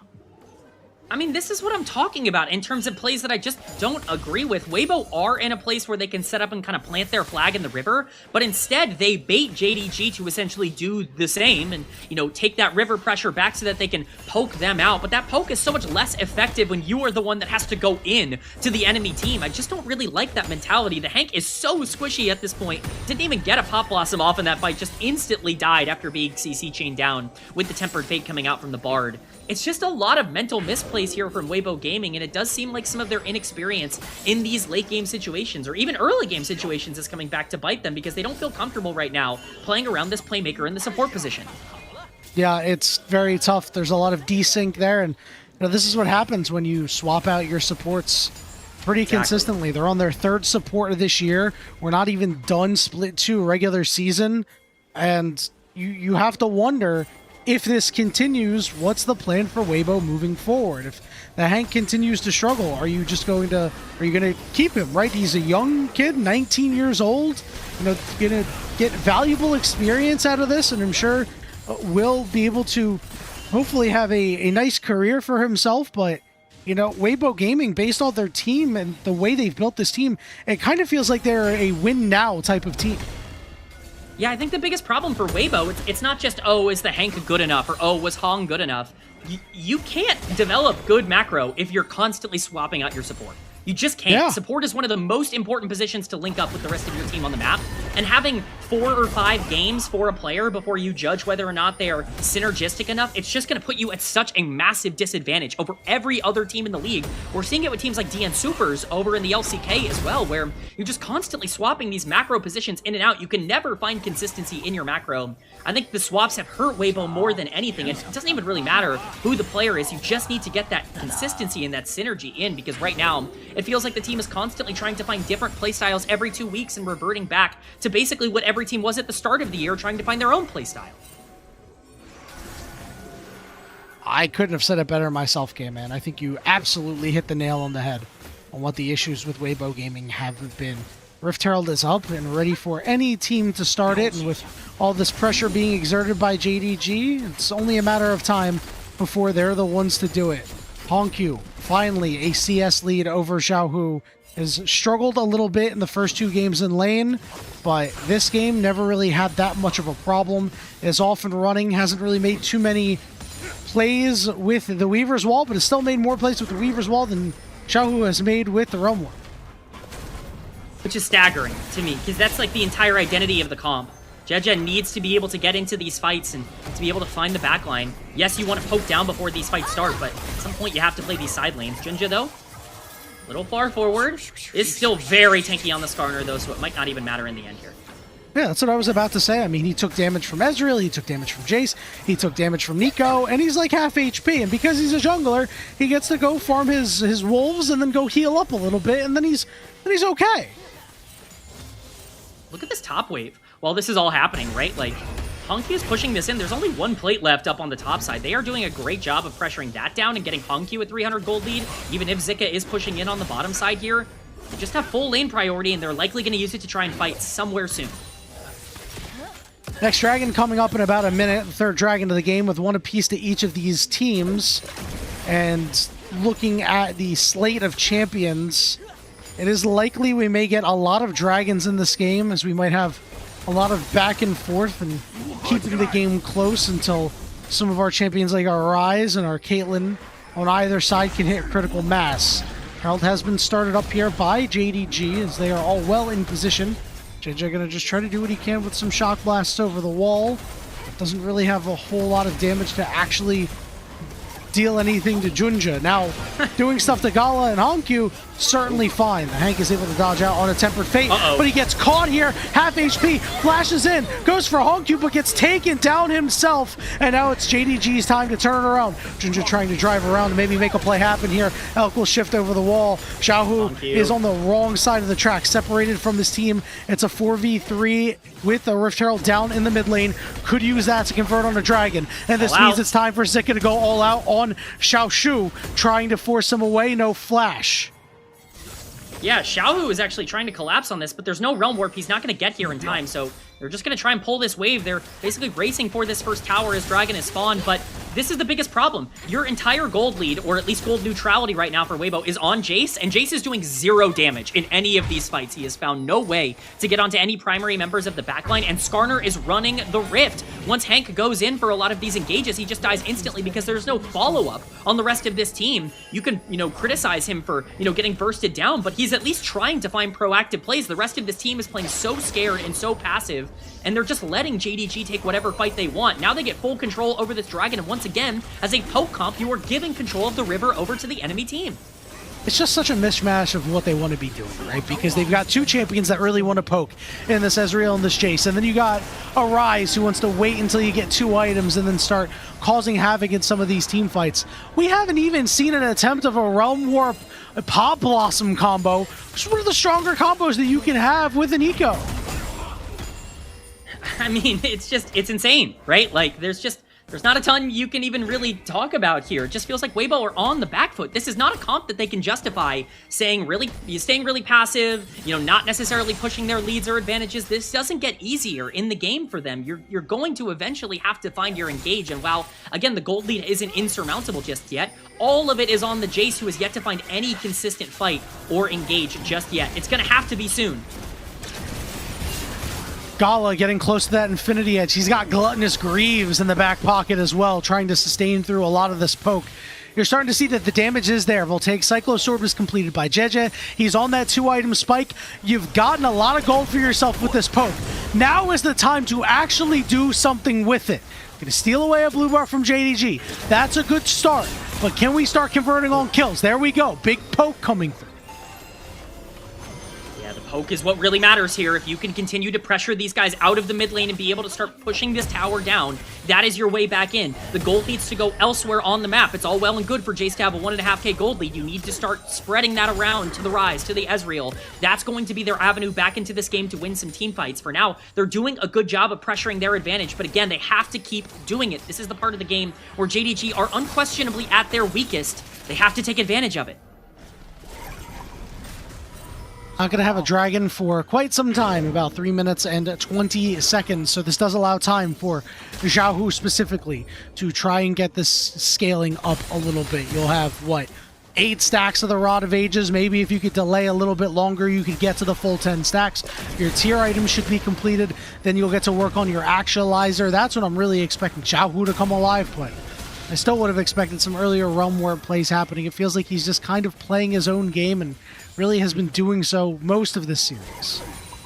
I mean, that's the thing, right? Ryze is going to be useful, but really only if you can get gold and, get onto priority targets. The more you let JDG essentially dictate the pace of this game, the harder it's going to be for that Ryze to get himself back in.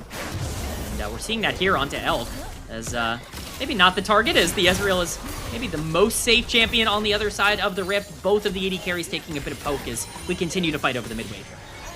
Yeah, honestly, just displaying dominance there. Just rolling right up to Elk. I'm going to smite you and then walk away. You know, it's sometimes you just got to aura farm.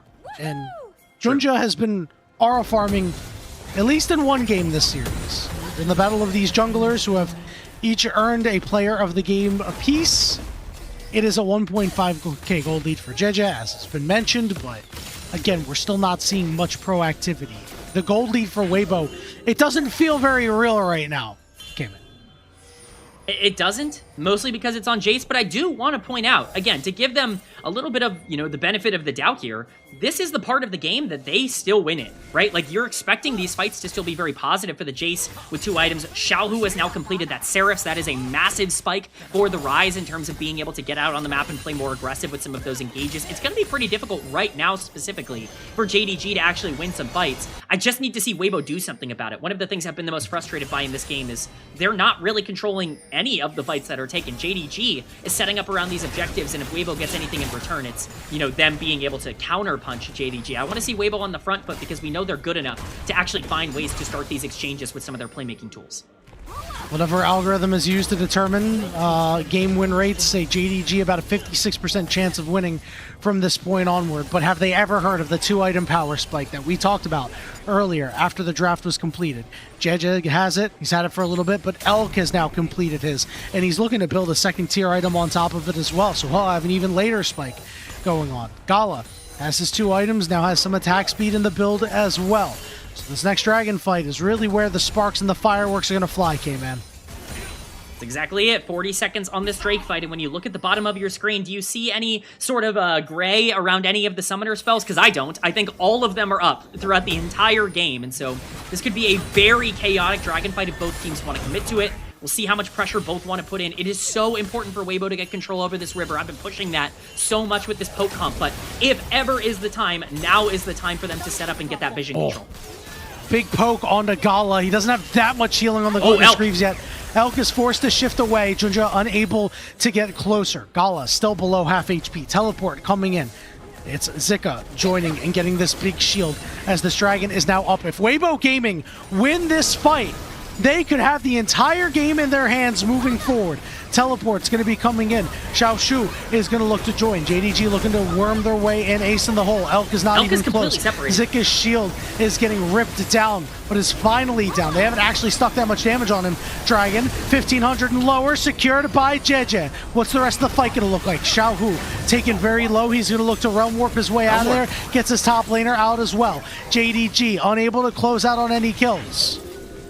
Yeah, I understand the hesitation from JDG. Again, if you're ever scared of any point in the game, it's right now, but I thought that there was an angle for them to find a good engage if Junja was just a little bit more aggressive. Unfortunately, he gets outsmited in that exchange, and that's huge for Weibo Gaming. Again, delaying that soul from coming online is really important. It's Chem Soul this game as well, which obviously benefits both teams immensely. Both of them being now at 2 dragons apiece does give Weibo an out in the later part of the game, even if we're worried about them getting outscaled. If you do give that Rise and that Ezreal those extra stats, Cassante is going to be a big problem to deal with. You have Engage with the Nico and with even the Cassante or the Rise Realm Warp as well. There are plenty of tools back into the game, and Weibo once again are finally starting to find their footing and put their pedal to the metal.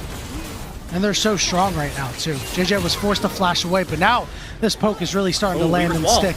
There was that Weaver's Wall. Elk is able to get over the wall. Xiao Shu looking to cause some problems in the backside of the fight, but now it's Junja who's down to half HP. Shift onto Honkyu. He's also at half. Shock Blast takes him very low. And now Weibo Gaming are the ones who are starting to have total control. This poke is really starting to stick. Ask and I shall receive. We're finally starting to see the Jace wake up and pump out some damage in these fights as they look to pressure down this mid-tier 1. Yep, and they're starting to be proactive, but it's Xiao Shu on the backside. Good Glim deliverance to Buffer, but he's in a lot of trouble. He didn't get his passive. He goes down. Junja off to the side dealing with Xiao Hu, but doesn't really have anything there. Zika going to find his way in. Ezreal a little low. Zika will be able to hop away when the dust settles. 1 for 1 once more. you can see the angle. You can see the vision from Xiaoshu in that fight. You can see where he's like, if I can just get that passive up, then I'm going to be in a really good spot. Unfortunately, he is not able to get it, so he does trade his life. But luckily, they're actually able to kill the Jace on the back end of that fight, which is a massive gold injection over to JDG. We're going to see how this starts again against Xiaoshu. Just seeing the angle, seeing the understanding. He does a really good job to buffer a lot of this damage, but with the ultimate, with the CC chain coming down, the all-out going through as well on the Zehen, it's just all lockdown. And unfortunately for JJ, because he was in there doing so much damage, Gala goes, well, I'll just take that 1-for-1 trade. Gala's sneakily starting to get online. Remember, once we start hitting that 4th or 5th item, Caitlyn comes back online, and that becomes a big problem for Weibo to deal with because of her range. Yeah, blink and you'll miss it type scenario with the knockup coming through from the Talia. Never stood a chance with all that damage. 3 items, has that extra range on auto attacks. Whenever you get kills, you're going to get extra range on the Hex Optics. Such a potent combo, Hex Optics, rapid fire cannon. So yeah, we'll see if Gala's going to be able to take the team home. He is going to be the big carry for this game, as we highlighted earlier. Is getting closer and closer to that mark. Late game, Caitlyn is such a joy to play when you're an AD carry, and such a pain in the ass to play against when you're on the other team. Well, especially for this comp, because who exactly is, like, dealing with late-game Caitlyn? It's a Realm Warp onto the backline, and you're hoping you can stun her up. Jace is like, yeah, I can throw out some Shock Blast, but she outranges me at the end of the game. There's not a ton I can do to consistently be able to break her down once she starts hitting those real big damage thresholds. So it is really important for you to find those engages. Very possible for Weibo to do that. I don't want to count them out of this game at all. That Nico is going to be crucial. The Hank has had a rough start to the game. You find those Pop Blossoms onto priority targets, the game is entirely up in the air. And plenty of damage to be able to deal with them. It's just really going to be interesting to see how they play it out. Just over a minute on this Dragon spawning. Soul point for both of these teams. They both very much want to set up around here. Listen, send the Hank in on a Realm Warp. He doesn't have his flash available right now. So if you got to get him into the team fight one way, you get him into the team fight that way. And if you do that, and it looks like obvious bait, that's a great way to buy a lot of space. And JDG will be like, guys, this could be Nico. We should run away here. And you space in a can. It's great. Exactly. Hey, if you're saying, oh god, there's a Realm Warp behind us, and all of a sudden there's a Shock Blast in front of us, you've got to pick.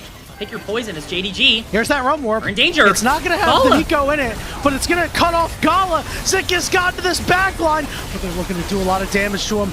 With the nice all out there to avoid the impale. Weaver's Wall's there, but Xiaohu got to the back line. They're trying to stop him. Gala's low. Gala's dead. Weibo Gaming blow up the back line. Xiaohu's got some shielding, and he's got a double kill. Weibo Gaming win the other side of the fight with JJ and Elk, and they get a 4-4-0. Dragon coming up, but they say, no, no, no. We want the Baron.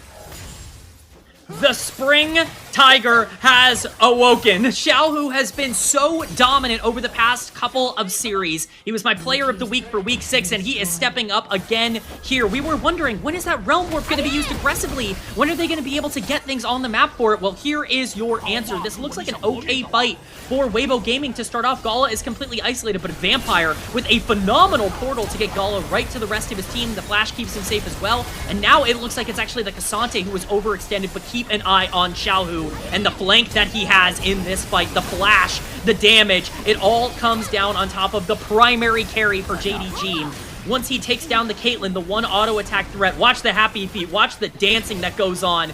Barely any of this Talia damage is going to come through. The shielding coming down as well now that those 2 items are completed. It's beautiful stuff. Xiaohu just dominating at the back end of that team fight. The Rise coming in clutch, and it really makes you question, was it worth giving over in draft for what you got? Because it's a 5k gold lead now. And Hongyu just had nothing to throw at Xiaohu, but now we are fighting over the Dragon once again. This is not the greatest use of Weibo's Baron. I'll see if JDG want to go fight again. This is a team that is always willing to do so.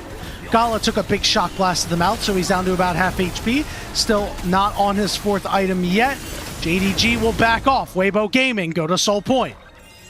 Yeah, this is very dangerous now. The one thing JDG couldn't allow to happen, happened. They got mispositioned and out-pressured towards the river. One of the things we had been talking about, the point that I had been driving home and being really annoying about all game long, was that Weibo will win if they get pressure over the river. They did exactly that in such a pivotal fight. For them to continue to push forward with this Baron buff, they're going to need to keep that pressure up.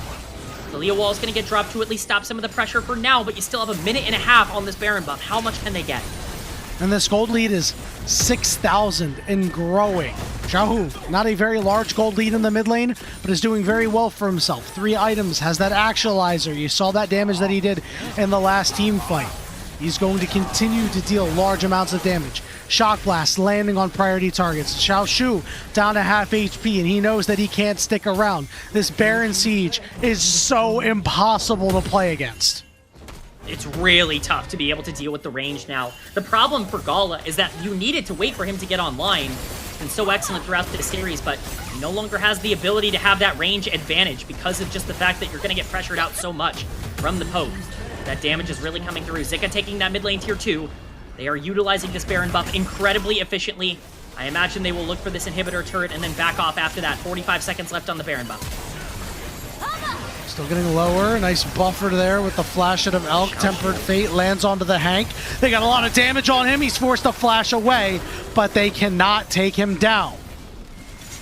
Yeah, Xiaoshu burns his flash there to look for an engage, but it's an even better disengage from Weibo. Their carries are all at full health. They really want this turret, but I just don't think they have the wave to actually get this done. They have to back off. It is a good defend here from JDG to keep their base from getting broken open, but I mean, that's a consolation prize at best. This is an absolutely massive swing for Weibo. And I want to make it clear, they have a very tough comp to execute on. You need to make sure that these engages go well, because you're relying so much on Jace damage in the later part of the game, which is not a consistent way to win, especially after a lot of the changes to Jace and the way that he functions in the jungle. It has really come from them playing these fights better, getting their exact setups. Every comp that has ever been drafted in professional League of Legends has a way to win the game. Weibo found theirs and executed it super well to get this big lead.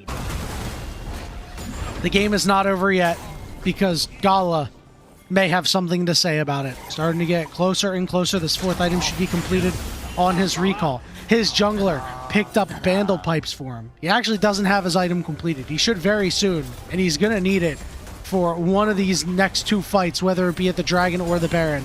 But a lot of support around him. That Mikhail's, as mentioned, that Bandle Pipes. If a Vampire can hit a clutch Tempered Fate, all of a sudden, JDG can leverage the strength of their AD carry to get back in this game and win a fight. Yeah, it's tough. You have to imagine a way back in. This is where Weibo thrive. I mean, we memed about it the entire series. Weibo Game 3 is coming real here. As they attempt to try and burst this down. Doesn't look like they're going to overstep and make a mistake. They can't really afford to do that here. About 2 minutes on both Dragon and Baron. That is likely going to be a game-winning objective for Weibo. Both of them are game-winning objectives. Baron would be enough to break open the base. They're looking for the fight here, potentially. It looked like he went after Elk with that Impale, but he shifted away, and I mean, again, you mentioned it earlier, not exactly the target you want to go after. Now Xiaohu is going to be able to get a brick on that turret. The Tempered Fate will counteract the Realm Warp, but this means that the rest of Weibo are able to take top tier 2. Again, it's super clinical. It's super clean. By the way, Junja burning flash and ult for that play onto Elk, and it's really just a desperation play at this point. That's so many resources thrown before this Baron/Dragon fight ends up coming up, and just about a minute here, but I just want to praise Weibo for just a second. I was pretty critical of their early game because this felt like a team that needed to get on the board early, or else things were going to get more difficult, and that was correct. They just understood exactly the timer they needed to strike on. They didn't want to overstep in some bad situations, eventually found their avenue back into the game. Really got themselves into a good spot. They have been the masters of Game 3. This is their 8th Game 3 across this split. We talked about that more than any other team in the LPL. They are comfortable in these scenarios. They have been clutch in these late game team fights, and for now, they basically just need one more around this Dragon to potentially end the game in 30 seconds. This comp needs river control, and that's exactly what they're getting right now. They struggled with it earlier in the game, but now it is all theirs. And now JDG have to walk in. It's been big problems before. Gala has to be incredibly careful. Vampire has already lost half of his HP. Luckily going to be able to pick up some Empowered Honey Fruit to get a little bit closer. JDG just does not have the poke to respond. Gala, 4 items again, ready to go. Ezreal doing good damage, but let's see if they fall for it one more time. He is on vision, but Gala's so low. We'll use the ace in the hole. So Xiaohu is well aware that he was on vision. He'll have to look for another angle, but is it actually going to matter? Because now Elk's poke is doing so much. Weaver's Wall to cut off multiple members here as the Dragon's down to 3,000 HP, but Gala's not actually hitting it. And he's going to target out Zika. Flash over on the side. Here comes the Hank driving away 3 members of JDG. On the backside, Grim Deliverance, but the Route Warp gets them all out. And Weibo Gaming collapse on the backside one more time. Teleports into the mid lane, and Weibo Gaming have just upset JDG. Weibo Gaming stamp their spot as a true playoff contender, once again peaking at the exact right time. They take down one of the best teams in the league, a team that's been white hot over the past couple of weeks, and really prove that if you're going into the end of a split and you're not thinking of Weibo, then you're not thinking of the right teams. A phenomenal final fight out of Elk, especially 0-1 and 8. The scoreline does not tell the work that he put in. So many Ezreal Qs softening up JDG for the killing blow to be landed by the rest of the squad. 11 kills to 6, a slow burn for the Way Bros. But now sitting at 6 and 8, can rise up in the standings. And rise up, they will. I mean, they put themselves in a really good spot now. Now, obviously, things need to go their way. NIP need to lose to WE. That's a big ask, and you're looking at an IG team that's taking on JDG. Is it actually? It might not be. WE have been so much better as of late. I know NIP are, you know, kind of white hot right now. We're talking about a team that just took down Top Esports as well, so we don't want to discount them and their ability to win big games, but it's possible for Weibo to find that avenue back in, and I really just want to highlight Weibo. This team is on a hot streak right now. They've beaten, in the last 3 series, they have beaten JDG, NIP, and WE. Like, this team is really doing well. They beat Top Esports a couple of weeks ago as well. If you're counting out Weibo from actually being a potential top 5 team in terms of results that can go on a similar run, I think you are discounting what this team has actually accomplished over the past couple of series. If you're ever counting out Weibo, you haven't been here long enough, because this is a team that I have counted out on multiple occasions dating back to last year, and somehow, some way, they always find a way to go and take a victory like they did here today, K-Man. Wow, what a series. Again, that last game wasn't the most exciting, but it was really encouraging to watch Weibo play a nice, controlled, calm game of League of Legends. Sometimes when we get to see that out of LPL teams that are traditionally pretty bloodthirsty, it is a refreshing change of pace knowing that they can play so many different styles. It's really, really cool to watch. Honestly, like, I'm just encouraged. I'm very, very encouraged. Again, I know I've said it a couple of times. Xiaohu has been on fire over the past couple of weeks, and, you know, I've gone to bat for Xiaohu in a lot of different areas throughout multiple different years. I've voted for him for All-Pro. I've been teased by a lot of the other casters that I'm the Xiaohu guy, the Xiaohu defender. Every single split, we get the same conversation, which is everybody remembers the bad games. They remember the ones where he makes a massive mistake and, you know, goes down in gold early on in a game. And 80-ish% of the games he plays, he is an incredibly valuable mid laner. Is he consistent? Absolutely not. Can he make a massive impact on a series as a whole? Absolutely. He was better than Hongq today. He just straight up was in basically every avenue. Dominated the laning phase in the first 2 games and then had a much bigger impact with his global ultimate in game number 3. This was an elite performance, and if you're adding that on to a team that has Elk, who is yet to really even get to his potential. You know, you have Zika on the top side who can have some great games. Jeja, who's been fantastic, had some unbelievable smites and will probably be the player of the match here, player of the series for Weibo. I mean, you're actually looking at one of the scariest rosters in the LPL. No doubt about it. If they can get the Hank up to speed for the playoff run, as long as you do it by the time you're in lower bracket, if that happens, you know, obviously they could just win out and never drop a game in the playoffs. I think that's unlikely, but it's something that could happen.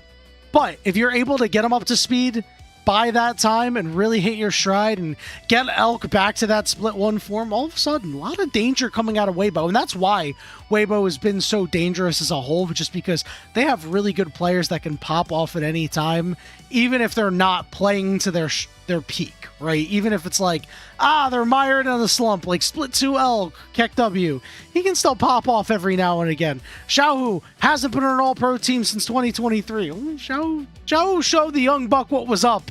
The old head, Uncle Druid on him, knocked that 3 down, and, listen, took out, honestly, one of the hottest mid laners in the LPL here in Split 2. I did not expect the Uncle Drew reference in 2026. Major shout out there, Yanni. Great poll. But you're right. I mean, Xiaohu's been on fire over the past couple of weeks. You know, we're going to talk about JDG in just a second, but like, this is one of those series where it's just how much faith do you want to put in Weibo and how much do you want to take away from JDG? I'm taking this more as a positive for Weibo than I am as a negative for JDG. And we'll discuss that, I think, hopefully in just a second as we maybe talk more about the outlook of JDG moving forward, but just so proud of Weibo for being able to recoup and rebound. This team's mental looked like it was completely destroyed for parts of this split. And, you know, we were talking about them as a team where, you know, at the beginning of the first half split, we're like, are they going to even beat some Group Nirvana teams to get into the playoffs? Like, there were genuine questions on broadcast being asked of that. I think that's long gone. This team now is a team that I'm looking at and going, okay, like, can you win your first round series? If you draw AL or JDG or, you know, Top Esports, can you beat that team and actually get yourself an upper bracket round 2? That seems more likely at this point. Questions have been answered, K-Man, and I think that in general, the playoffs are a lot more fun when teams in the bottom half, you can say definitively they can take games off of teams in the top half, right? You know, for a while, you could say that about NIP, Weibo, say that about now. IG, jury's still out. They had a really hot start, haven't been so good since then. Team WE, winning individual games against some top teams. Like, things are more fun when you can have any potential upsets come through. Let's go ahead and talk game, because for all the damage that JJ did, Elk did that and then some. I have a really tough time trying to determine who's going to be MVP for this game. Elk didn't have the stat line to back it up. Xiaohu had some clutch realm warps. That last fight really belonged to Elk. JJ's poke throughout the game. I don't know. Cayman, I'm leaning towards Xiaohu. What are your thoughts? I would personally go for Xiaohu as well. I think he made the biggest moments in this game. I don't think there's a question on who player of the series is. That is Jeje. I think he created the most for the team across the entire series, but you can't go wrong with Jeje. You can't go wrong with Xiaohu. Elk as well. I know the KDA isn't very good, 0, 1, and 8. Obviously, the damage is very real on the Ezreal, but more importantly, the psychological warfare. How many times did we see Junja try to burn and engage on the Ezreal? Like, that changed so much of the game. Like, the Skarner was, you know, mind controlled into going after this Ezreal in so many different fights, and that actively was so important. The fact that Elk was able to get out of a lot of these instances created situations where the Ryze and where the Jace could pop off a little bit more. So, overall, I think all three of them had excellent games, all things considered. I'd go for Xiaohu on the Ryze because I think the one fight that you're really looking at that broke open the game was won by the Ryze, but really, I don't think you can go wrong here. I mean, Jace had like a 4K gold lead 20 minutes into the game. Yeah, I'm with you on that one. I'm with you on the JJ player of the match, K-Man. So, let's go talk about what this means for JDG. Game 3, not really too crazy that they lost. It felt like the Weibo Gaming comp was better. Game 1 is the game that I'm really concerned about, because this really could have been a 2-0 series if they either had a little bit more setup for Hongq in that first game, or if Hongq just simply played better in that first game. I agree. I think that game 1 was concerning. I think Hongq ended up misexecuting. I still think their draft in game 1 is bad, right? Like, I still think that it's hard to play. Yeah. I think their game 1 draft is worse than their game 3 draft. I think game 3 had too much engage and not enough damage. Game 1 had too much damage and not enough engage. They never really found that good balance throughout this series when they were looking at a lot of these comps. But I want to pump the brakes on JDG worry. That's going to be the main, I think, thing to come out of this is, oh my god, are JDG cooked? Are they actually one of the top teams? They beat AL and Top Esports last week. Like, yeah. I don't want to sit here and, like, say that have a JDG is over party or anything like that. Like, JDG is fine. We're going to be okay. You can lose one series. You just have to be able to rebound. And I'm not going to overreact to them dropping to a white-hot Weibo team that, again, has won 4 series in a row at this point. You know, they've been fantastic. They're still in a spot where they are going to be one of those top 4 seeds. They're not going to have to play their way into playoffs. The only unfortunate thing is now they have the same record as TES and AL going into these final couple games, which makes it so interesting that all of them play once more, and that will basically determine what seeding 2 through 4 looks like. Yeah, and I think the worst part is it's going to be hard to get seed 2 at this point, because your differential is like so poor compared to Top Esports. As JDG, you're +4. As Top Esports, you're +8. Actually, I think that means it's not an impossibility. Top Esports can lose, JDG can win, and then be 9 and 5 to 8-6, but you really put yourself in a tough spot here. And then that means that you're contending with potentially NIP or Weibo again, teams that we have seen that can snake bite some of these top teams, and you never know what can happen in any given series, K-Man. That's where my concern lies, is that you make your playoff road so much harder than it needs to be. I mean, the one place you don't want to be is 4th. Like, that is like the one place that you really want to dodge is you want to get 2nd or 3rd because you want to stay away from BLG in round 2, right? Like, you want to feel comfortable. And even then, like, Weibo looks fantastic. They're not a team I want to play in round 1. Like, I don't want to play Weibo in round 1 if they get through. You're probably going to have to if you're the 4th seed. If you're JDG, you know, that rematch especially would be very, very scary. So getting at least 3rd, I think, is going to be important for them, but that requires them to win later on in the week. They're going to have a matchup against Invictus that is very winnable for them, but IG have absolutely something to play for in that series as well. Then, of course, you've got AL that's fighting for it, taking on BLG. You would think that they maybe would lose that, and Top Esports as well, obviously, you know, hoping to end off the split in a positive spot. We've got a crazy end to the split here, and basically anything can happen. Yeah, let's take a look at it, K-Man, because we do have the rest of the schedule ready for everybody's viewing pleasure. We are at Friday. Thursday is done, so you're looking at the second half of the schedule here. Ultra Prime versus OMG, a battle of the bottom. Ultra Prime's last opportunity to try to get out of that bottom 2. That's a matchup that you're not going to want to miss. It does have very large stakes. Meanwhile, Friday, the last match, Top Esports versus BLG. I want to see if Top Esports can regain their form from earlier in the split, because if they can, again, now we have a lot of competitiveness at the top. Right now, it feels like BLG and friends. I want it to feel like anybody can win near the top. Saturday, you got Thunder Talk and EDG. Might not be playing for anything, depending on how the Ultra Prime OMG game goes. Team WE, NIP, I'll be on for that one. We'll see if NIP can keep themselves in 5th place. And then, of course, that Sunday slate, where it's JDG and IG and BLG versus AL, that will be big matchups for seedings. Yeah, I mean, every single one of these series matter for the playoffs in one shape or one form, right? Everybody's playing for something, even that Thunder Talk EDG that theoretically might not be for something. If Ultra Prime win tomorrow, then Thunder Talk might have to win in order to not be relegated. And remember, no LDL to get relegated to, so you better win if you're Thunder Talk. Like, these are important series. Everything down the stretch creates, you know, playoff implications, and it just makes the rest of the split so exciting. We really are coming down to the wire with basically everything. Yeah, and I think that one is probably the biggest of all if Ultra Prime do end up winning against OMG, which, you know, we think is to be expected, but game differential isn't too different between those two teams.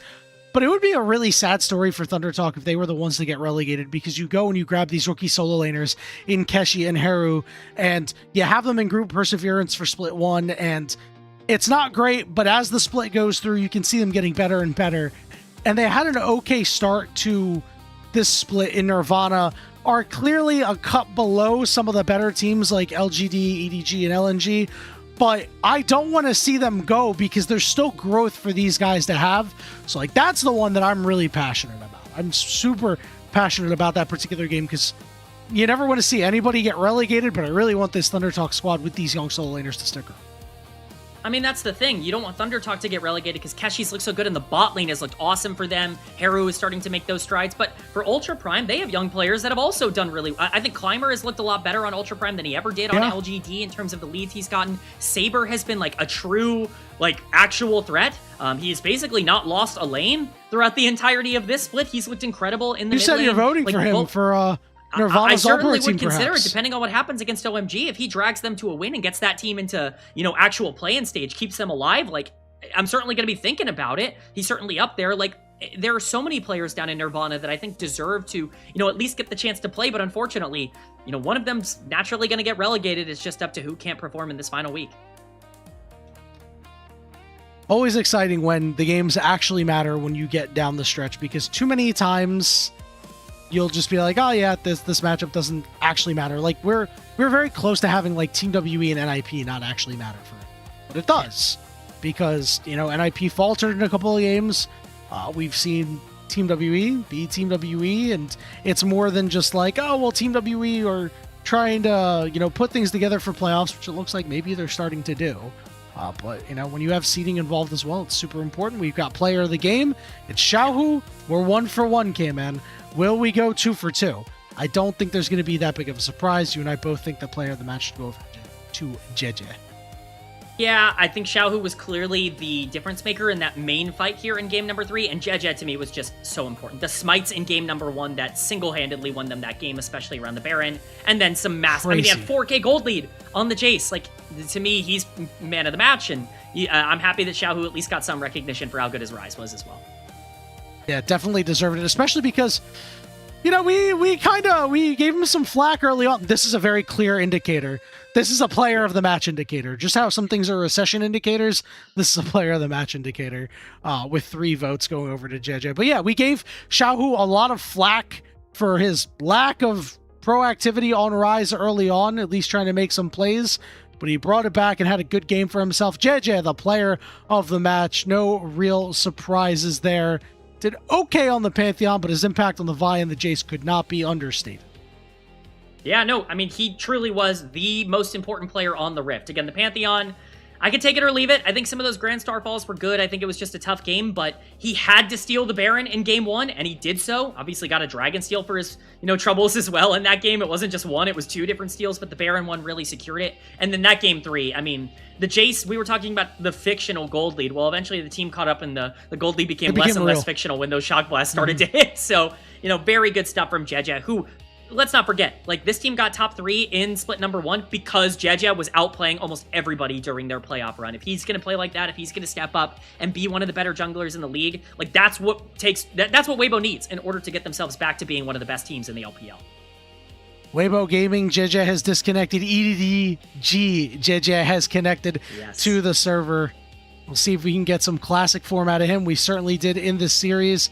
An excellent job done by him, especially in that Vi game, which was, the one game that we thought that JDG were going to win. They did not do so. This was a game, like game 3, where early on we're like, JDG might have it, and then slowly but surely it went in Weibo's favor. For JDG, I think you and I were like, yeah, man, JDG's just got to put him away. You just got to put him away, guys. Yep, you got to finish it and off. At some point, you got to take they were down in gold for most of the game, and it's like, okay, well, their map state's so good that it doesn't really matter that they're down in gold. It's all on Jace, and they have gold leads on Caitlyn, and they have gold leads on Talia. Like, they should be able to own the map, but if you can't win any fights, it doesn't really matter. They didn't get to the power spike where Gala could actually win the fights, Gala was great today, it didn't matter. They never got to the power spikes where they could actually win those 5v5s, and again, every comp has the ability to win the game, and Weibo showed why theirs had, maybe a less straightforward one, but still one that was very real. Yep, and you know what is very real? The elite coffee supporters that support us here on the LPL English project, Aaron, Soup, and Mung, because their pledged financial contributions help level up the broadcast and give back to the cast and crew who try to give you an LPL English product almost every single day. K-Man, we talked about it a couple of moments ago. We've got the Friday slate, Ultra Prime versus OMG. That's going to be covered by Quax and Rafa, with Kai Ilya behind the glass. And then Top Esports versus BLG. That'll be Ulk and Dia taking you through that one. Will be an exciting matchup with even better voices on the broadcast. But that will do it for us here today. For myself, for my co-caster K-Man, for the casters who came before us, Jay Beto and Gordo, for Shivam, our producer behind the glass, and the entire LPL English family, we want to thank you all so much for being with us here today. We hope to see you tomorrow for some more LPL action.